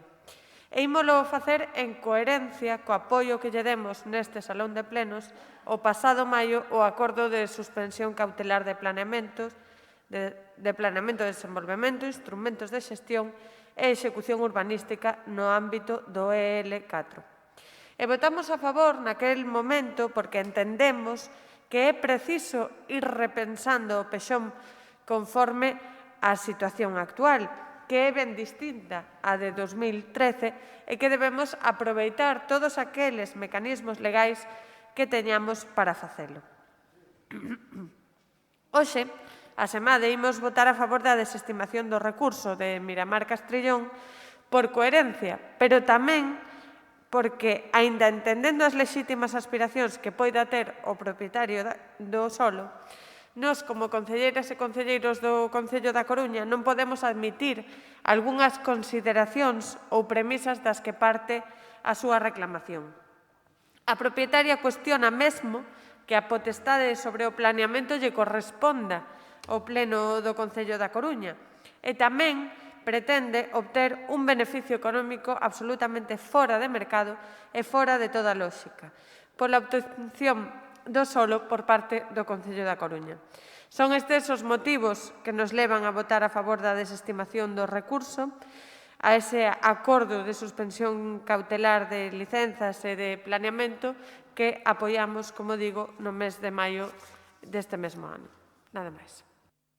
Moitas grazas pola Marea Atlántica, señor Martínez. Grazas, señora Rei. Ia comezar dicindo que este asunto é o epílogo a unha sucesión de decisións desafortunadas de distintos gobernos, non así toda a Marea Atlántica, pero lamentablemente non vai ser o epílogo. É un episodio máis dun asunto que seguramente teña máis percorrido e non só entre as 4 paredes deste Concello. No pleno de maio abstivémonos na proposta de suspensión de licenzas no L4, fixémolo, como dixemos daquela, porque entendíamos que non se nos estaba a facilitar toda a información, nin sobre os antecedentes inmediatos, aqueles que nós, que gobernamos 4 anos nesta cidade, non podíamos coñecer, coñecemos aqueles dos que somos responsables, pero non podíamos coñecer os do mes de abril, e, por outro lado, tampouco tiñamos información sobre os obxectivos que o goberno perseguía máis alá, digamos, dunha declaración xenérica para avaliar ou revisar as determinacións do plan nese ámbito, pois non coñecíamos en detalle os obxectivos da suspensión. Lamentablemente, o tempo deunos a razón, e moi rapidamente, porque neste expediente, que é un expediente que ven de maneira accidental, provocado por un recurso, si se recolle unha información sobre o acontecido no mes de abril e o desacordo entre a promotora e o Concello aos que se refería o concelleiro na súa explicación. É certo que non é unha información de enorme trascendencia, ni non ten nada que ver con ninguna sospeita, ni ninguna cuestión, digamos, conspiranoia, sino con o que entendemos que é unha lealdade mínima cos grupos que teñen que votar neste pleno. E, ademais, e isto repito aquí moi resumidamente unha reflexión que lle temos trasladado tamén ao concelleiro persoalmente, é pan para hoxe e fome para mañá. É dicir, a política urbanística non se pode facer, nin se debe, nin se pode facer dende un goberno en minoría, hai que buscar apoios e as contas son as que son. Ou se fai a política urbanística co Partido Popular ou se fai a política urbanística coa Marea Atlántica. E eu sei que hai asuntos nos que é moi difícil que nos vayamos poñer de acordo, que temos diferenzas visibles, en boa medida porque non hai negociación, tal vez, se en determinados asuntos houvese unha negociación teríamos chegado a puntos intermedios. Pero hai outros moitos asuntos nos que sí se pode facer a política urbanística coa Marea Atlántica, pero para iso hai que querer. Sei que estou escalando demasiado este asunto, pero é unha reflexión que fixemos máis veces e non quero deixar pasar a oportunidade de reiterala, confiando en que en algún momento haxa un cambio de rumbo neste sentido. Os antecedentes, este é unha dos moitos ámbitos problemáticos, e problemáticos porque teñen un histórico, tamén o ten en xeral o barrio do Castrillón co planeamento urbanístico, para desgraza do barrio do Castrillón. Aquí se concedeu no seu momento, no tempo de goberno do Partido Popular, unha licenza para a construción de vivendas, máis de 300 prazas de aparcadoiro en cinco sotos que ocupaba unha parte do subsolo do EL4. Esa licenza foi caducada durante o goberno da Marea Atlántica e o que pasa basicamente que se trata, a promotora trata de reactivar o movimento, digamos, nesta parcela.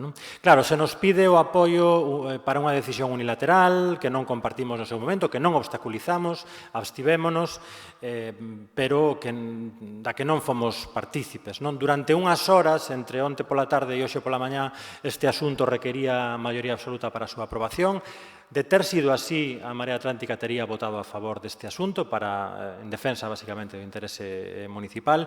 Como finalmente este asunto se pode aprobar por maioría simple e deixando clara a posición da Marea Atlántica con respecto ás pretensións da promotora, non a podemos deixar máis clara xa no pasado mandato, ímonos abster para non dificultar a aprobación deste asunto, pero non podemos apoiala nestes termos, e pensamos que o sentido do voto máis coherente co que dixemos e votamos no pleno de maio na suspensión de licenzas nese ámbito. Nada máis, moitas grazas.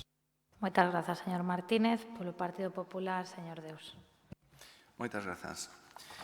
Nos encontramos ante la tramitación de un expediente que está relacionado con la decisión tomada en el pleno de esta corporación que se celebró el día 6 de mayo de 2021. A ese pleno se llevó el asunto de suspensión cautelar de tramitación de planeamiento, instrumentos de distribución, urbanización y licencias en el ámbito del L4 Castrillón. En dicho ámbito hay dos zonas diferenciadas. Una parte con frente a la calle José María Hernández Sáenz, que ya se suscribió un acuerdo expropiatorio con sus propietarios en el año 2018, y otra parte que es esta que nos ocupa, la parcela con frente a la Rúa Miramar Castrillón. Ya decíamos desde nuestro grupo que no disponíamos de la información suficiente que nos permitiese saber cuáles eran las pretensiones ni los objetivos que se pretendían alcanzar con esa suspensión de planeamiento. De ahí el sentido de nuestro voto en ese pleno, en contra. A la vista del asunto que hoy debatimos en este pleno, podemos decir que teníamos razón para adoptar esa postura, tal y como lo recriminábamos por falta de consenso, sin dar ningún tipo de explicaciones y, como les decíamos, se ve que no quieren darnos toda la información, y estas no son las formas de un gobierno en minoría. Pero la mejor forma de explicarme es hacer un relato temporal de los hechos. Con fecha 29 de agosto de 2018, Miramar Castrillón S.L. comunica al Concello el propósito de iniciar el expediente de justiprecio de la parcela de 1.647 metros cuadrados, una vez transcurridos 5 años desde la aprobación definitiva del Plan General. Transcurridos 2 años y ante una inacción total de ambos mandatos, en ambos mandatos por parte de este Concello, transcurridos esos 2 años, desde la citada sentencia, el 22 de enero de 2021, la propiedad solicita que se dé por iniciado el expediente de expropiación por Ministerio de Ley de esa parcela, reclamando más de 5 millones de euros. El Concello da Coruña disponía desde esa fecha de 3 meses para aceptar o no la propuesta. Agotándose dicho plazo, el 20 de abril de 2021, 2 días antes de que finalizase, el Concello comunica a la propiedad su intención de llegar a un mutuo acuerdo. Nada dice de los plazos autorizados por el planeamiento ni de las intenciones de suspensión en el ámbito. El mismo día que finalizaba el plazo de esos 3 meses, el Concello comunica a la propiedad su intención de suspender ese plazo con efectos retroactivos al 20 de abril. El mismo 22 de abril de 2021, Miramar Castrillón manifiesta su voluntad de concluir las negociaciones iniciadas 2 días antes por el Concello. El 28 de abril de 2021, la propiedad solicita al Jurado de Expropiación de Galicia la determinación del justiprecio. Mientras todos estos hechos se estaban produciendo, se convoca a la Comisión de Urbanismo para el día 3 de mayo, antes de la celebración del pleno de esta corporación, fijado para el 6 de mayo, y nada supimos hasta esta última comisión de todo esto que se estaba tramitando. En lo que se refiere a este grupo municipal que represento, ni en la comisión ni antes de la misma hemos tenido constancia de lo que estaba ocurriendo con este tema y hemos tenido que posicionarnos y votar en el pleno de mayo con una total falta de transparencia por parte de este gobierno municipal. No sé lo que pensarán el resto de los grupos, algunos sí ya lo hemos escuchado. A lo mejor ellos sí lo conocían y votaron a sabiendas de lo que estaba ocurriendo. Nosotros lo consideramos una deslealtad. ¿Se extrañan ustedes de que la propietaria les diga que están obrando de mala fe? ¿De que les diga que las actuaciones municipales resultan contrarias a derecho y que constituyen simples intentos de impedir la tramitación del expediente? Sin todo este procedimiento que se inicia en agosto de 2018, en el anterior mandato de Marea Atlántica, el Concello considerase con tiempo que las peticiones de Miramar Castrillón no se ajustaban a derecho, debería haber reaccionado a tiempo y no 2 días antes del vencimiento de los plazos y de una manera tímida e inconcreta. Ahora nos encontramos casi con toda seguridad a las puertas de un proceso judicial con una reclamación que afectará a todos los coruñeses de más de 5 millones de euros, que se unen a las de por sí desastrosas herencias de mandatos socialistas en nuestra ciudad. No pueden pedirnos a la oposición que le estemos quitando siempre las castañas del fuego. Pídanselo a sus socios de gobierno, que seguro tienen más información que nosotros en este y en otros asuntos. Ese es el camino que ustedes han elegido. Y siendo año xacobeo, les deseamos buen camino. Moitas grazas, señor Deus. Señor Díaz Villoslada.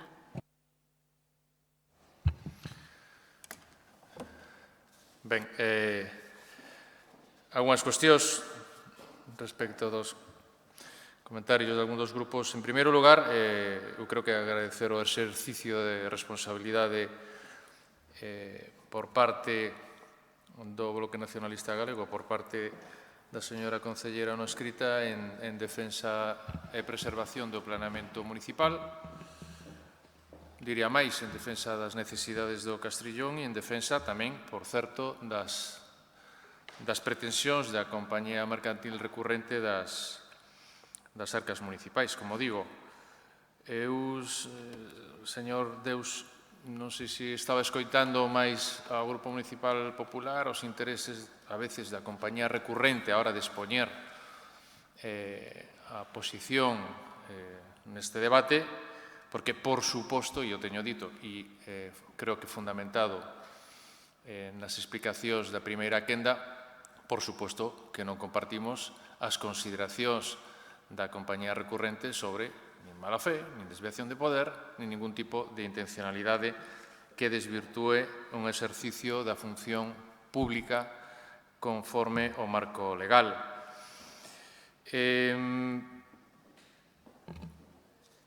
Cando tomamos o acordo de suspender cautelarmente embalaiamento e licencias no L4 en Castellón-Miramar, en 6 de maio, eu creo que nesa proposta e en eses acordos está perfectamente explicitado os obxectivos de carácter xeral.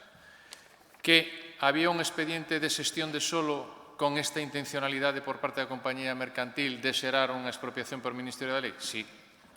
Tamén, e revisando as actas daquel debate plenario, tamén dixen como había sentencias do Supremo que mesmo permitían esa suspensión cautelar cando houbera iniciados posibles expedientes de expropiatorios por Ministerio da Lei. Outra cousa é se vostedes consideran ou non necesario protexer o planeamento, por certo, aprobado polo Pleno, pero durante o mandato do Partido Popular, se consideran necesario defender os intereses de alguna forma das necesidades de espacios públicos do Castrillón, despois daquela acción expropiatoria que se levara a cabo, e teño que dicilo, de forma acertada durante o goberno anterior no ámbito de Hernán Sáez, e sobre todo porque as pretensións económicas por parte desta compañía mercantil son absolutamente inaceptables. Saben a canto ascendía o precio metro cuadrado da acción expropiatoria Hernán Sáez? A 235 euros metro cuadrado. Saben a canto ascende esta pretensión da compañía mercantil Castrillón-Miramar? Neste mesmo ámbito, no L4, a 3.198 euros metro cuadrado, é dicir, a 5.264.076 euros. É inaceptable. Eu creo que compre defender os intereses, evidentemente, do planeamento, compre defender as arcas municipais. Outra cousa é que, logo, evidentemente, este asunto ten todas as características para que sigamos debatindo no ámbito contencioso administrativo, pero creo que da absoluta responsabilidade desestimar este recurso de reposición. Poden ser moitos os argumentos, falta de información suficiente. Por certo, cando se convoca de forma ordinaria a Comisión de Urbanismo, unha semana anterior, remítese toda a documentación. A documentación un non se encontra ese día da Comisión de Urbanismo.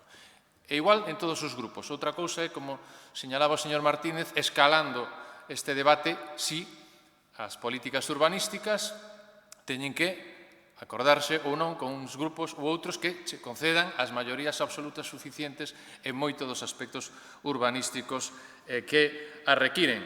En todo caso, a virtude vai estar precisamente en encontrar acordos en este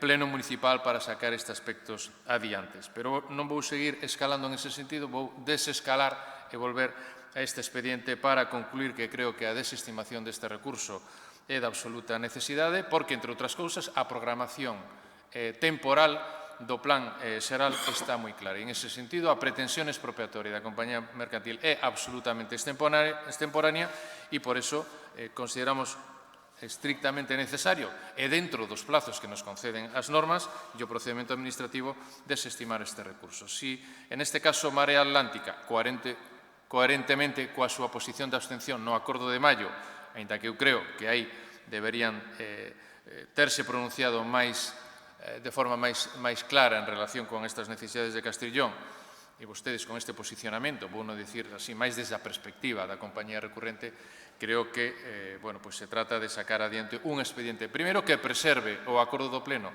do 6 de maio e, segundo, insisto outra vez, en que se defenda as programacións do planeamento municipal e, sobre todo, tamén defendernos ante un intento dunha folla de aprecio que consideramos absolutamente abusiva. Máis nada e gracias. Moitas grazas. Procedemos á votación deste asunto. Lembro que se require maioría simple do Pleno. Votos a favor? Moitas grazas. Votos en contra? Abstencións? Moitas grazas. Queda aprobado. Grazas a todos. Remata a parte resolutiva. Pasamos xa á parte non resolutiva, control e seguimento da xestión. Señor secretario. Toma de coñecemento das resolucións da Xunta de Goberno Local desde o número 12.485 de 31 de maio de 2021 a número 15.070 do 4 de xullo de 2021 e dos decretos de alcaldía desde o número 4.095 de 31 de maio de 2021 ao número 5.006 do 2 de xullo de 2021 en cumprimento do previsto no artigo 124.4h da Lei 7.975 de abril, reguladora das bases do réxime local. A dación de conta para a toma de coñecemento da antedite inclúe os decretos editados pola alcaldía relacionados coa crise provocada pola COVID-19. Da aprobación da política de seguridade de información de protección de datos no Concello da Coruña, así como do nomeamento en calidade de delegado de protección de datos a Mercantil Telefónica, Soluciones de Informática e Comunicaciones de España, SAU, e do informe de avaliación en cumprimento da normativa en materia de morosidade dos exercicios 2019 e 2020. A continuación, mocións, rogos e preguntas. Moitas grazas. Iniciamos o debate das mocións. En primeiro lugar, coas presentadas pola concelleira non adscrita dona Isabel Faraldo Calvo, que ten o turno para a súa primeira moción, cando quera, señora Faraldo. Grazas, señora alcaldesa. A Renda de Inclusión Social de Galicia, a RISGA, é unha prestación pública destinada a garantir recursos económicos de subsistencia a quen careza delos, así como a alcanzar progresivamente a súa autonomía e integración social e laboral.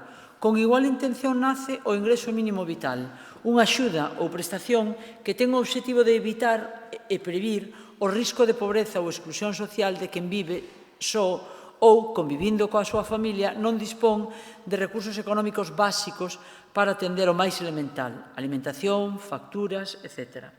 O ingreso mínimo vital ven regulado polo Real Decreto Lei 20/2020 e o mesmo é compatible con calqueira outro tipo de axuda sempre que non se superen os limiares económicos fixados para poder percibilo. Queda claro, pois, que o que se debe de modificar para poder facer compatibles ditas axudas é a legislación autonómica, como xa fixeron outras comunidades autónomas como o País Vasco, Aragón, Canarias ou Navarra. A Xunta de Galicia tivo case un ano para poder modificar a súa lei de inclusión social e dar collida legal a esta incompatibilidade e evitar esta situación que é abusiva para as persoas vulnerables, solicitando o reingreso das cantidades xa percibidas cando, dende a propia Xunta de Galicia, anunciaban que non haberían problemas á hora de pasar a percibir unha prestación a outra, dunha prestación a outra. Non podemos pasar por alto que as persoas que non poidan facer frente á devolución das cantidades solicitadas pola Xunta de Galicia contraerán unha débeda coa Facenda Pública impedíndolles solicitar calqueira outra nas administracións, como poderían ser outra prestación, comedor escolar ou calquera medida de desfiuzamento.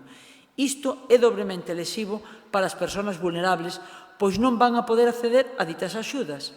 De feito, así o advertía en Malamas, técnica do Colexio de Traballadores Sociais de Galicia. E así vimos a Xunta de Galicia dando tumbos, primeiro chamando a porta de 2.000 familias ao límite para a devolución das cantidades tras ser beneficiadas polo ingreso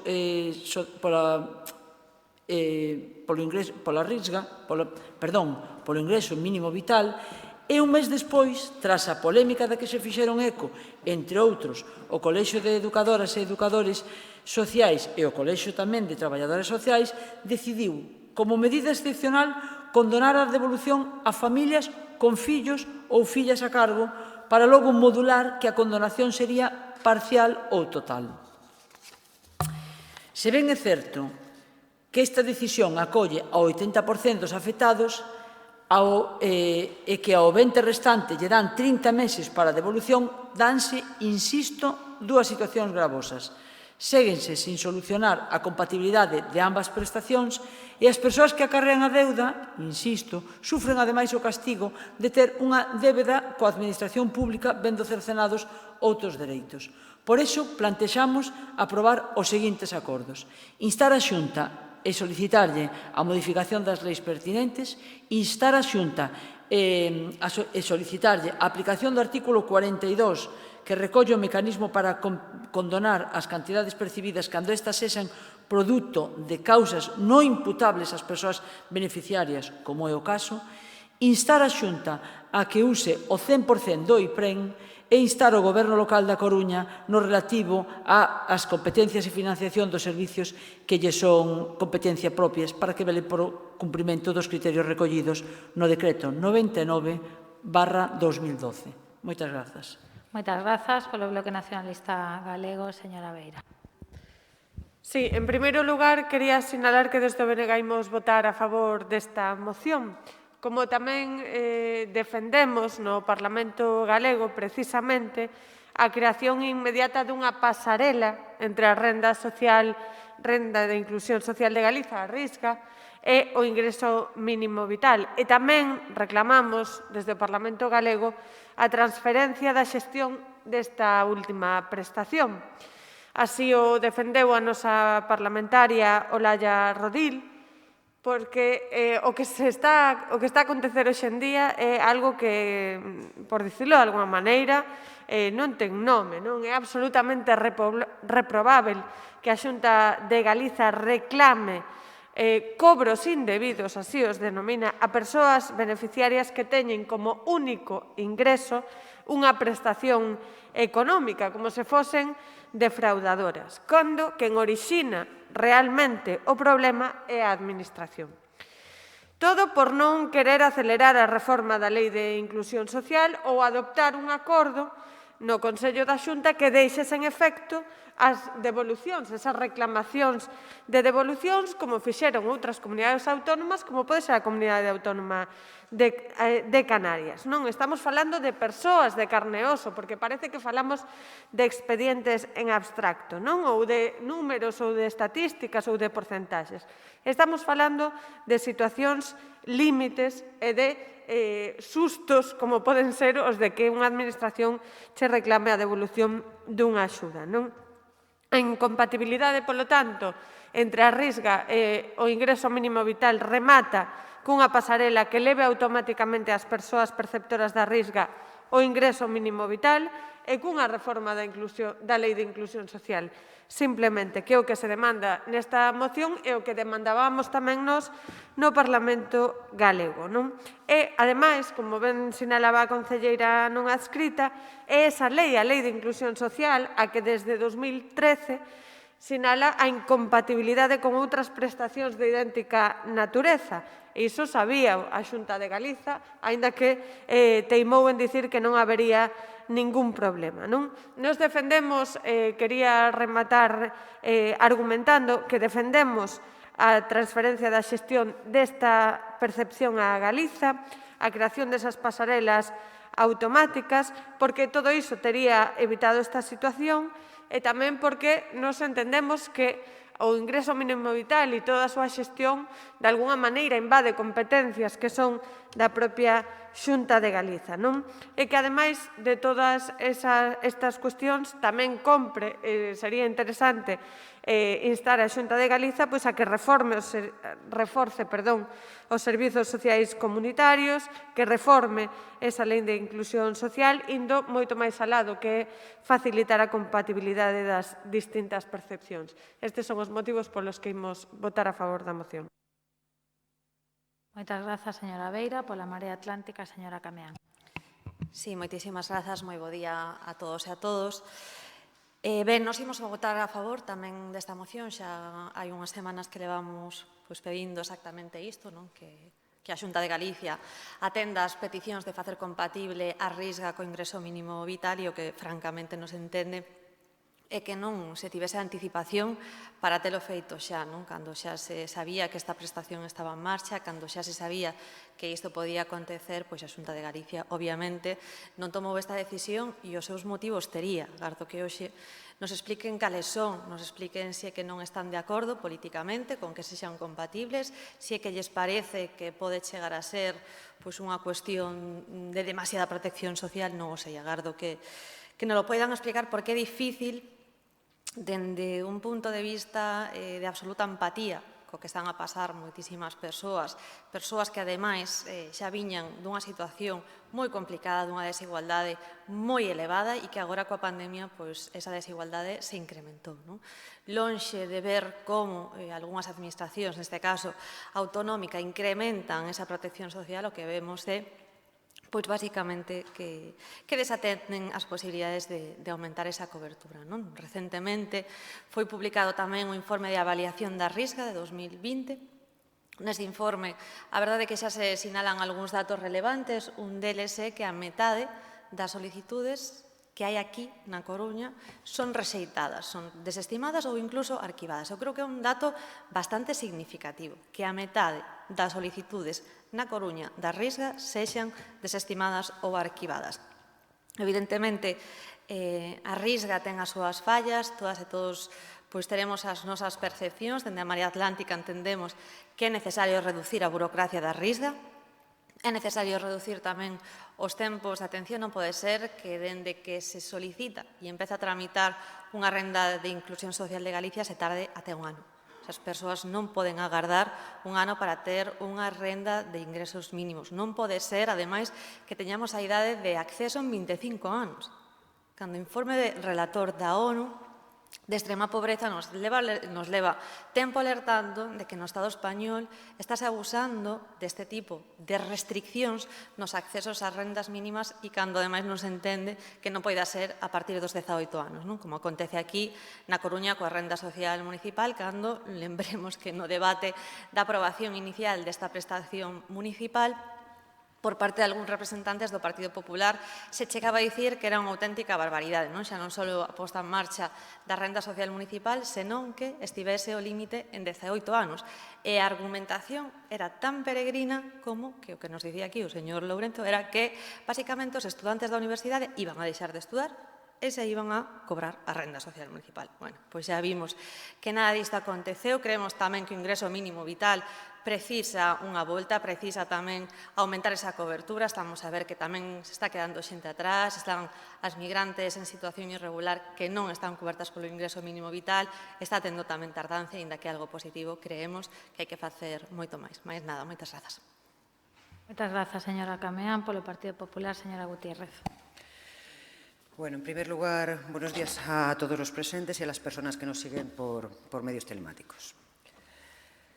Señora Faraldo, una vez más trae usted a consideración de este Pleno un asunto que excede las competencias municipales. En un nuevo intento de abrir un aspersor desde fuera del jardín con la esperanza de que alguna gota llegue a salpicar dentro. Siendo lo que se plantea un supuesto conflicto de competencias entre el Gobierno autonómico y el central, lo suyo sería plantearlo en el Parlamento Nacional y gallego. Desde el más profundo pozo del populismo, Podemos irrumpe en el mapa político español prometiendo que acabaría con la pobreza, repartiendo dinero a expuertas sin más requisito que el de existir. Obsérvese que en su origen propositivo ni estar inscrito como demandante de empleo era requisito imprescindible, pero quizá no calculaban ustedes que las promesas electorales tienen un cierto riesgo, es que en caso de gobernar hay que cumplir. Este pequeño inconveniente les puso sobre la mesa una tozuda realidad. En Galicia y en muchos otros lugares de España, la pólvora que ustedes acababan de sacarse de la manga ya estaba inventada. Al igual que sucedió en su día en nuestra ciudad con la renta básica municipal, invento de sus originalmente más allegados colaboradores de Marea Atlántica, el experimento fue fallido. Pasaron por alto que en Galicia las necesidades básicas de las personas vulnerables ya estaban cubiertas por la Renta de Inclusión Social de Galicia, la RISGA, que fue promulgada en el 91 y modificada en el 2004. Sucede, señora Faraldo, que una cosa es predicar y otra dar trigo. Resulta que el 80% de las RISGAs continúan vigentes porque sus usuarios directamente han rechazado tramitar el ingreso mínimo vital, que por algo será.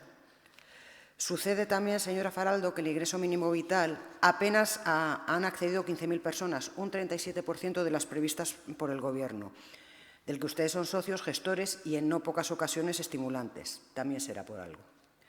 Sucede, señora Faraldo, que 30 años después de su creación, en este 2021, el presupuesto de la Xunta, porque les recuerdo que la Xunta sí tiene un presupuesto aprobado y vigente, tiene blindada la partida presupuestaria destinada a esta prestación, actualmente 64,4 millones de euros para más de 8.300 gallegos beneficiarios.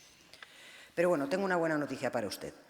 La Consellería de Política Social comenzará en los próximos meses la reforma de la Ley de Inclusión Social y lo hará en un estrecho diálogo y colaboración con las entidades y profesionales del sector. Además, la Xunta de Galicia está estudiando en este momento la modificación de la Ley de Inclusión Social para adaptarla al caos que supone el ingreso mínimo vital, para acomodar las cuantías y sumar nuevos complementos sin incurrir en incompatibilidades al margen de la ley. Anótese también que la Xunta de Galicia condonará parcial y totalmente la deuda de 4 de cada 5 personas que han recibido la RISGA y el ingreso mínimo vital de forma simultánea. En concreto, de todas aquellas que tengan hijos a su cargo, que en todo caso, todos los que se vean en esta situación dispondrán de un plazo de hasta 30 meses para devolver la cuantía cobrada indebidamente. Y no dude, señora Faraldo, que todo este proceso se desarrollará con los mismos criterios que el Gobierno gallego siempre emplea, caso por caso y con la sensibilidad que requiere la delicada materia que se trata. Mientras no se demuestre lo contrario, damos por sentado que el Concello pone todo su empeño en velar por el cumplimiento de la ley, incluso por el Decreto 99/2002 del que usted trae a la causa. Por todo ello, votaremos en contra. Gracias. Moitas grazas, señora Gutiérrez. Polo Grupo Socialista, señora Neira. Gracias, señora alcaldesa. Nosotros vamos a votar favorablemente esta moción, pero no sin antes no hacer pedagogía, pero sí hacer una intervención que tiene que ser rigurosa en una materia que es tan técnica y que en muchas ocasiones nos dejamos llevar por el ímpetu, por los discursos que pueden ser empáticos o que puedan ser lógicamente aceptados por todas las personas de bien, pero que carecen de rigor.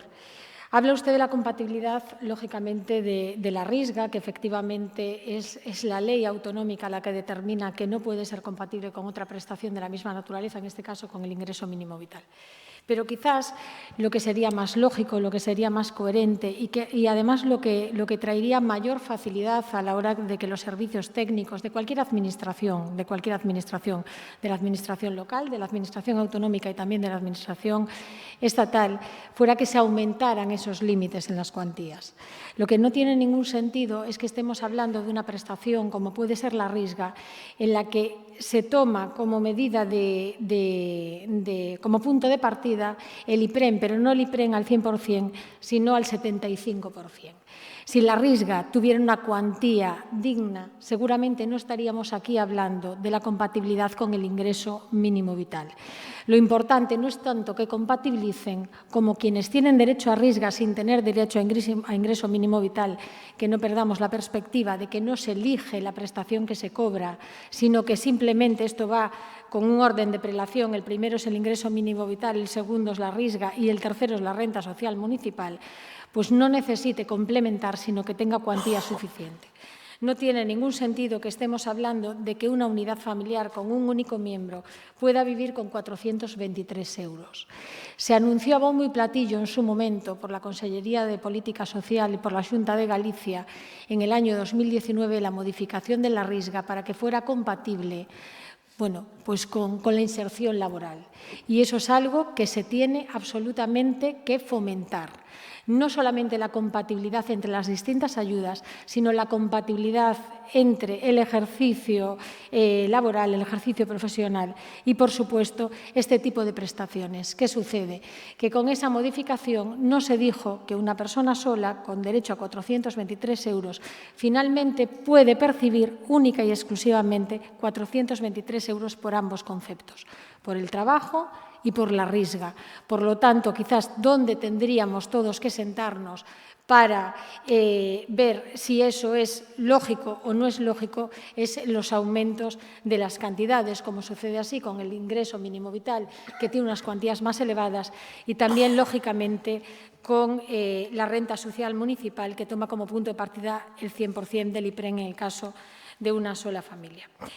Respecto a lo que ustedes comentan de la condonación de la deuda, me alegro. Realmente, señora Faraldo, ya la ley contempla la condonación de la deuda y efectivamente se viene haciendo cuando existe un informe social de una trabajadora social que indica que hay menores, que indica que hay una situación de vulnerabilidad máxima y que no ha existido mala fe por parte de quienes los han percibido, pues de manera simultánea, sea con ingreso, que es donde hay mayores dificultades por cuestiones que no vienen al caso en este momento, o con otro tipo de prestaciones.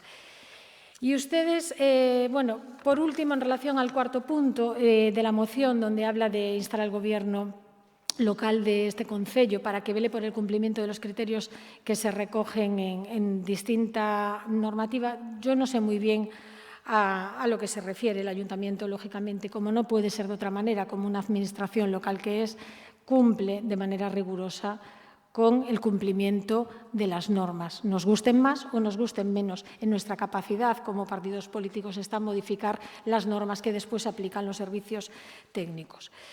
Pero, de todas formas, hay que también indicar aquí que en muchas ocasiones este Ayuntamiento, el Ayuntamiento de A Coruña, exactamente igual que otras corporaciones locales con menos presupuesto y con menos capacidad de personal, afrontan en muchas ocasiones competencias que no les son propias, en materia sociosanitaria y en otro tipo de cuestiones, en materia de menores, desgraciadamente, en materia de vivienda y en otro tipo de cuestiones. Por lo tanto, más que instar al Gobierno local a que vele por el cumplimiento de la norma, lo que tendríamos es que instarnos a todas las administraciones y que cada una cumpla sus competencias de una manera absolutamente escrupulosa para que ninguno tenga que estar sobrecargado cumpliendo las suyas y además cumpliendo lo que no hacen administraciones que son más lejanas y que, por lo tanto, no tienen, lógicamente, la presión del vecino o la vecina que tiene una necesidad que tiene que ser solventada de manera inmediata y que hay que darle respuesta. No obstante, y para el mientras tanto, que yo efectivamente instaría a la Xunta de Galicia que se plantee que con esas modificaciones que dice que van a poner en marcha aumenten esas cuantías. Lógicamente, nadie puede vivir con esas cantidades y hay que intentar en la medida de lo posible el aumento, si es en este caso con la compatibilidad de ambos ingresos, también con la compatibilidad de ambos ingresos. Nada más y muchas gracias. Moitas grazas, señora Neira. Non constan enmendas a esta moción, polo tanto, procedemos á votación. Votos a favor da mesma. Moitas grazas. Votos en contra. Moitas grazas. Abstencións non hai. Queda aprobada esta moción.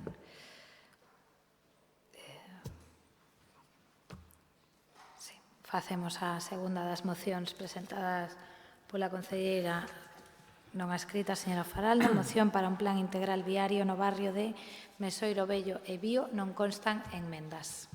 Vou marcar primeiro unha curiosidade.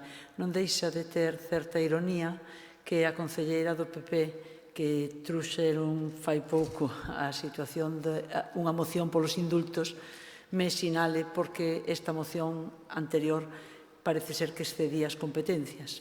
É chamativo.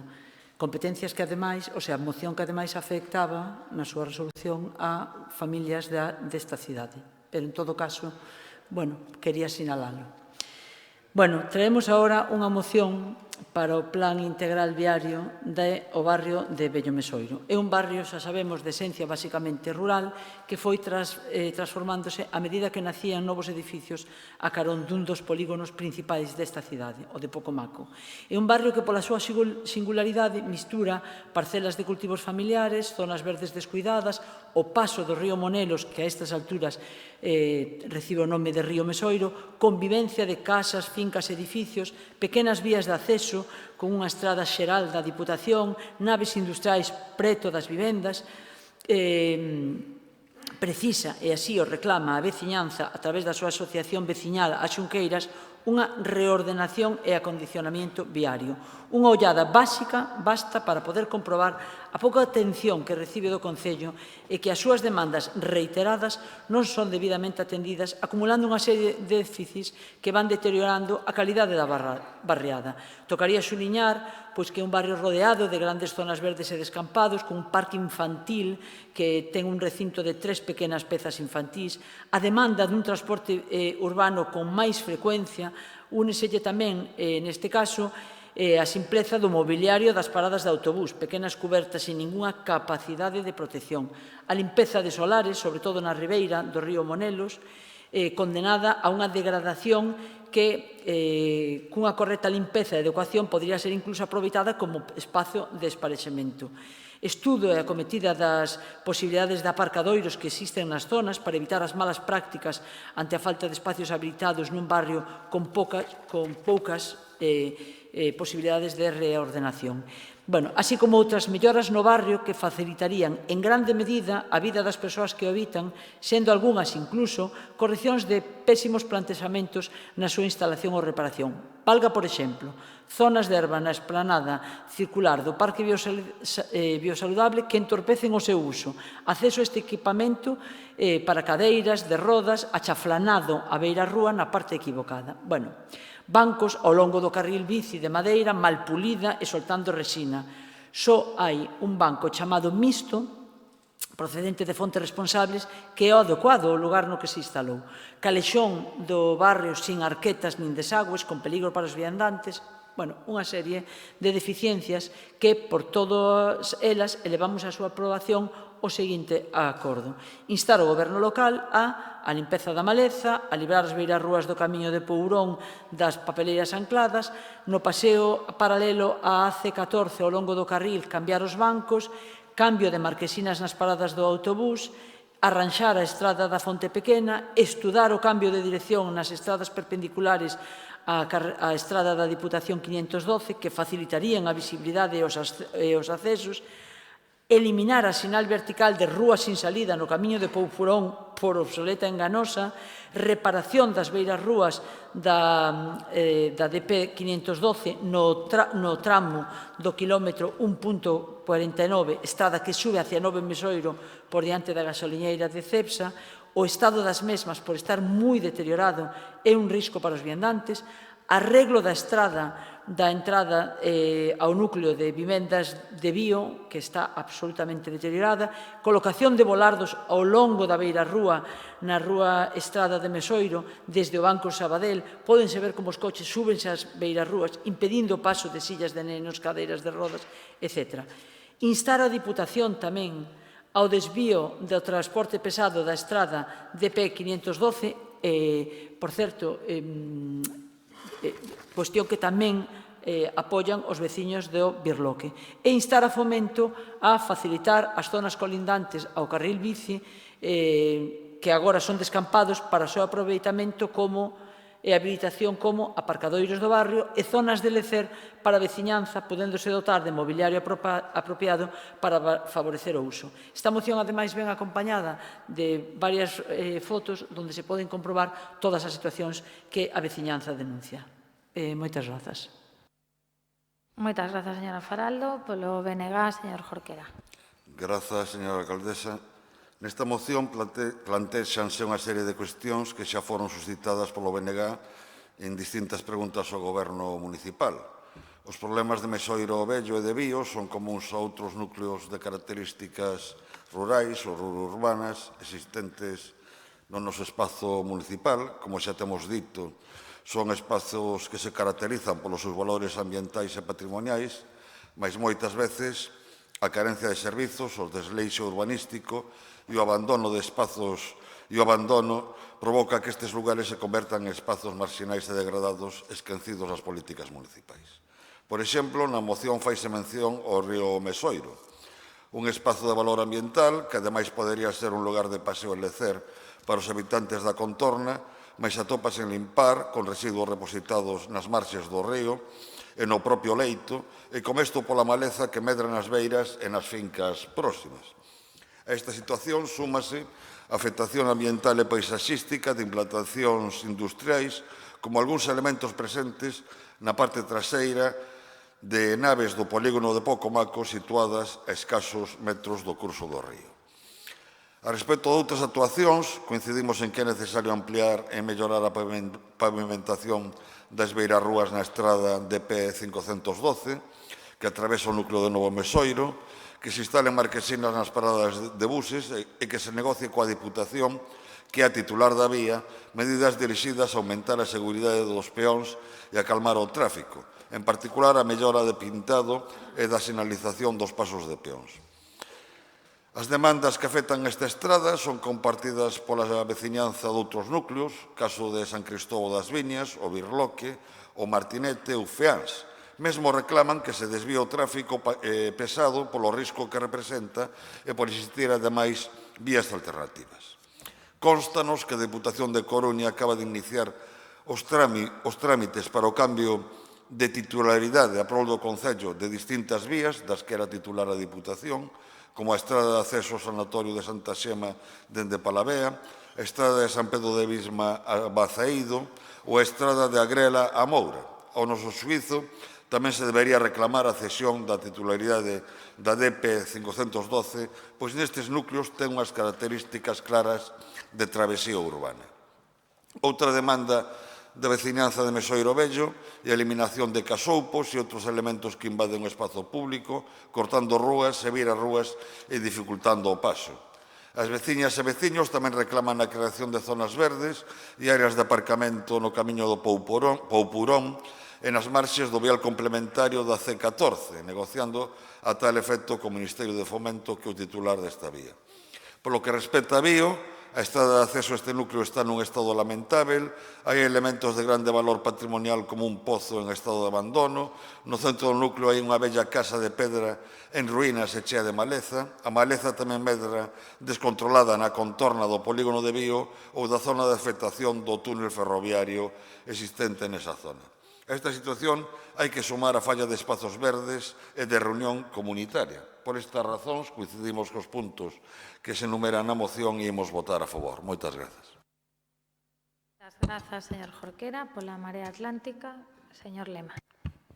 Boa tarde, moitas grazas. Quería iniciar a miña intervención expresando o noso pesar, o meu pesar, a familia e os amigos de Samuel Luís. Tamén indicar que este caso pon de manifesto a necesidade de aplicar con maior rigor as medidas contempladas na Lei de Prevención do Odio. Ben, sobre a moción que trae aquí, a concelleira Isabel Faraldo, dicir que o termo municipal da Coruña é relativamente reducido, duns 38 km cuadrados, dos cales perto do 60% están ocupados por solo urbano ou urbanizable con xestión finalizada, pero tamén existen pequenos núcleos tradicionais que dan testemunha aínda hoxe da súa orixe agraria e que resisten no interior dun tecido de configuración suburbana como valiosos vestixios da nosa arquitectura tradicional que expresan a memoria da identidade do noso povo. Moitos destes núcleos tradicionais foron profundamente transformados pola recente construción de bloques de pisos plurifamiliares de 3 ou máis andares de altura, como é o caso que nos ocupa. Para a promoción destes núcleos tradicionais, o PSON propón plans especiais de mellora e desenvolvemento, plans que na súa meirande parte están aínda pendentes de executar. Novo Mesoiro é un núcleo tradicional periférico situado alrededor da estrada Mesoiro-Feáns, a beira do polígono industrial de Pocomaco, onde máis da metade das súas fincas están edificadas principalmente por construcións de tipo non tradicional colocadas en fileira. Na parte máis próxima ao polígono industrial, o tecido residencial foi moitas veces substituído por edificacións en altura, ou mesmo naves industriais incrustadas de xeito irracional e irregular no seo do núcleo urbano de Novo Mesoiro. Aproximadamente a metade das fincas atópanse sen edificar debido ás afectacións de espazos libres e de vías do PSON de 2013. O núcleo está atravesado polo cauce do río Mesoiro, parcialmente canalizado. Novo Mesoiro debería ter sido ordenado desde a súa natureza tradicional orixinal, tendo como premisa a protección e mantemento do parque ao redor das marxes do río Mesoiro. Pero ben sabemos que as sucesivas corporacións tiveron outras prioridades neste territorio. Neste sentido, compre el embarque, o Plan Xeral xa propón unha regulación específica para os núcleos tradicionais, recoñecendo as súas singularidades do mesmo xeito que tamén é sensible a outras pezas urbanas que requiriron un tratamento diferencial polas súas características. O feito de que non se clasifiquen como núcleos rurais ou teren perdido as condicións establecidas para esta consideración non implican que deban desaparecer nunha regulación específica que protexa este tipo de núcleos urbanos de morfoloxía singular na nosa cidade. A Lei Autonómica, que regula a ordenación deste tipo de núcleos tradicionais de natureza rural-urbana, especifica que deberán concentrarse os usos económicos e residenciais, na medida do posible, ali onde tradicionalmente se viñan producindo. É dicir, nos núcleos de población existentes e baixo os parámetros edificatorios que manteñan a nosa identidade histórica, sen persuízo do uso de novas tecnoloxías construtivas. Aspecto este que debemos sinalar que se incumpriu de xeito sistemático na ordenación territorial da nosa cidade.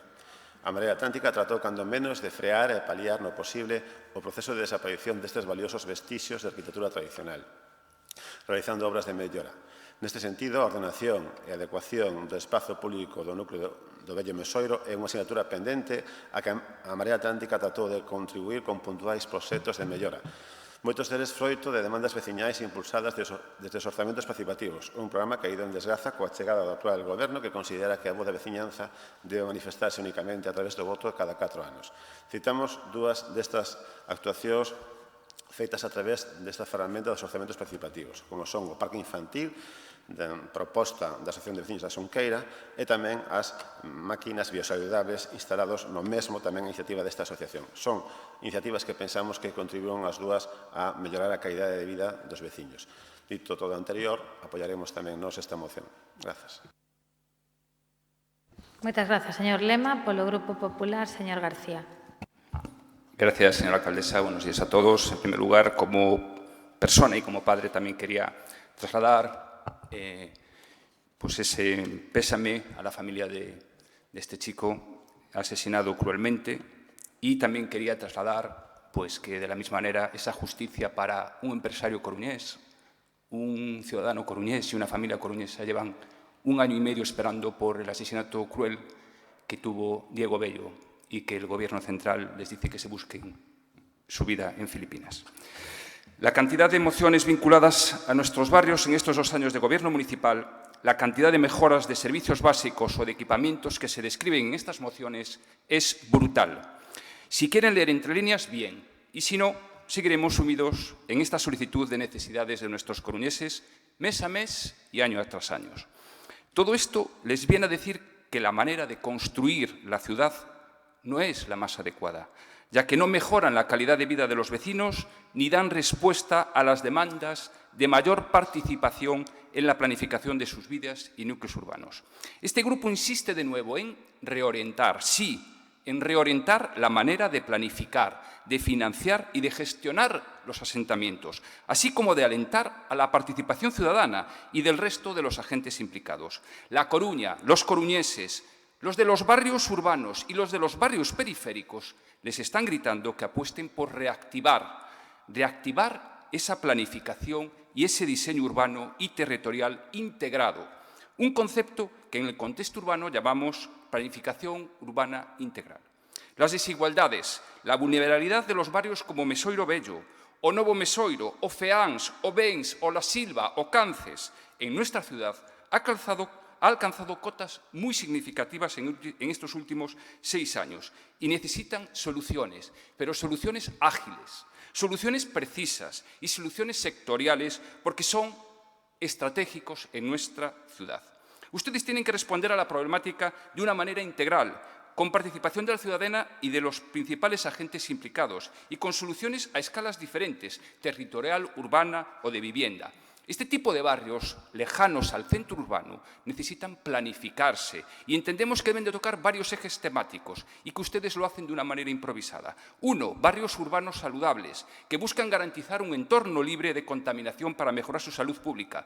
2. Bienestar, con espacios libres que mejoran la interacción entre los ciudadanos. 3. Calidad urbana, con el que se quiere conseguir entornos urbanos accesibles para todos, permitiendo hábitats bien equipados, con accesos de transporte y espacios públicos. 4. Prosperidad. Sí, son barrios que son oportunidades para explotar nuevos modelos de producción. 5. Dimensión territorial, con el que asegurar ciudades bien desarrolladas y conectadas con sus barrios, dotando de espacios naturales preservados ambientalmente para mejorar la vida de los vecinos. Y 6. Buen gobierno, con el que garantizar mejores servicios públicos y conseguir un gobierno más responsable, centrándose en una gobernanza eficiente y dotando de financiación adecuada. Seguramente que ustedes están de acuerdo con lo que estoy diciendo, pero carecen del conocimiento de índole conceptual, metodológico e instrumental para cometer tamaña empresa. Pregúntense por dónde empezamos, cómo lo hacemos, qué recursos necesitamos. Siempre les insistimos lo mismo. ¿Cuál es su modelo de ciudad? Muchas gracias, señora alcaldesa. Muchas gracias, señor García. Señora Sobral, seu turno. Gracias, señora alcaldesa. Buenos días a todas y a todos. Me gustaría comenzar esta intervención recordando que cualquier objetivo sin un plan es solamente un deseo. Así que, para convertir cualquier buena intención en algo tangible y pasar de la mera teoría a la práctica, lo necesario es tener siempre un plan. Esto es algo que requiere cierta voluntad, metodología, planificación, coordinación, organización, comunicación y, sobre todo, capacidad de trabajo en equipo. Y por ello, es bueno recordar que este Gobierno municipal sí que tiene un programa, una estrategia, un plan diseñado para así poder solucionar de forma sistemática las demandas y peticiones de los ciudadanos. Y esto se concreta en todas las actuaciones que este Gobierno ha llevado a cabo en el barrio de Mesoiro Bello desde el inicio de este mandato y son las siguientes.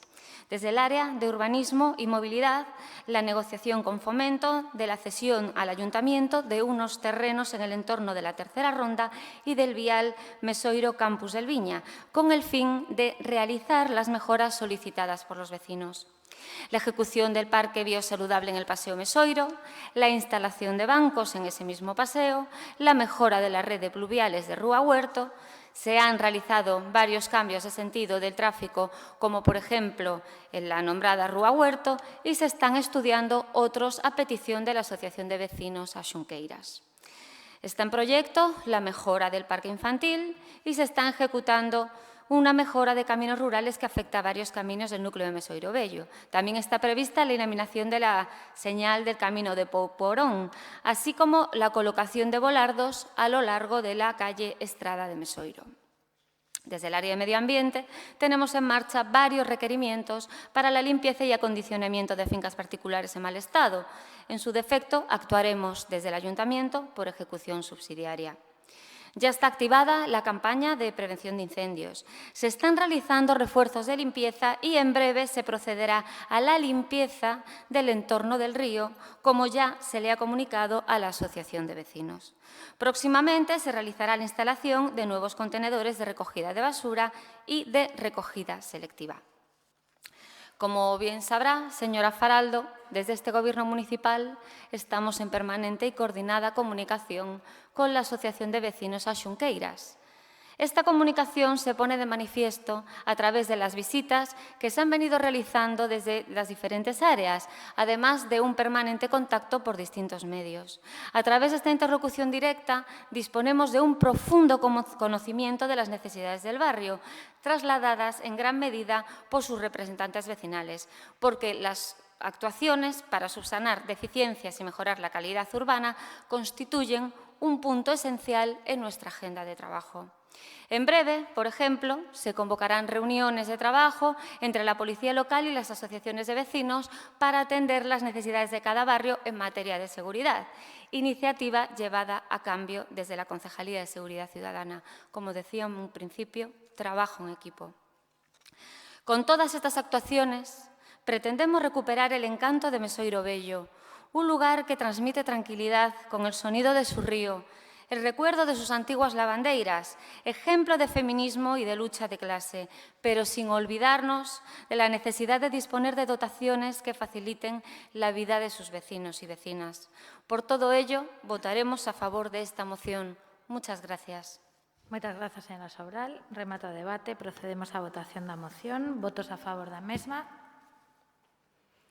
Moitas grazas, queda aprobada por unanimidade. Neste punto sí que facemos unha pausa, retomamos a sesión dentro dunha hora, 15:45, para iniciar a sesión de tarde. Grazas a todos.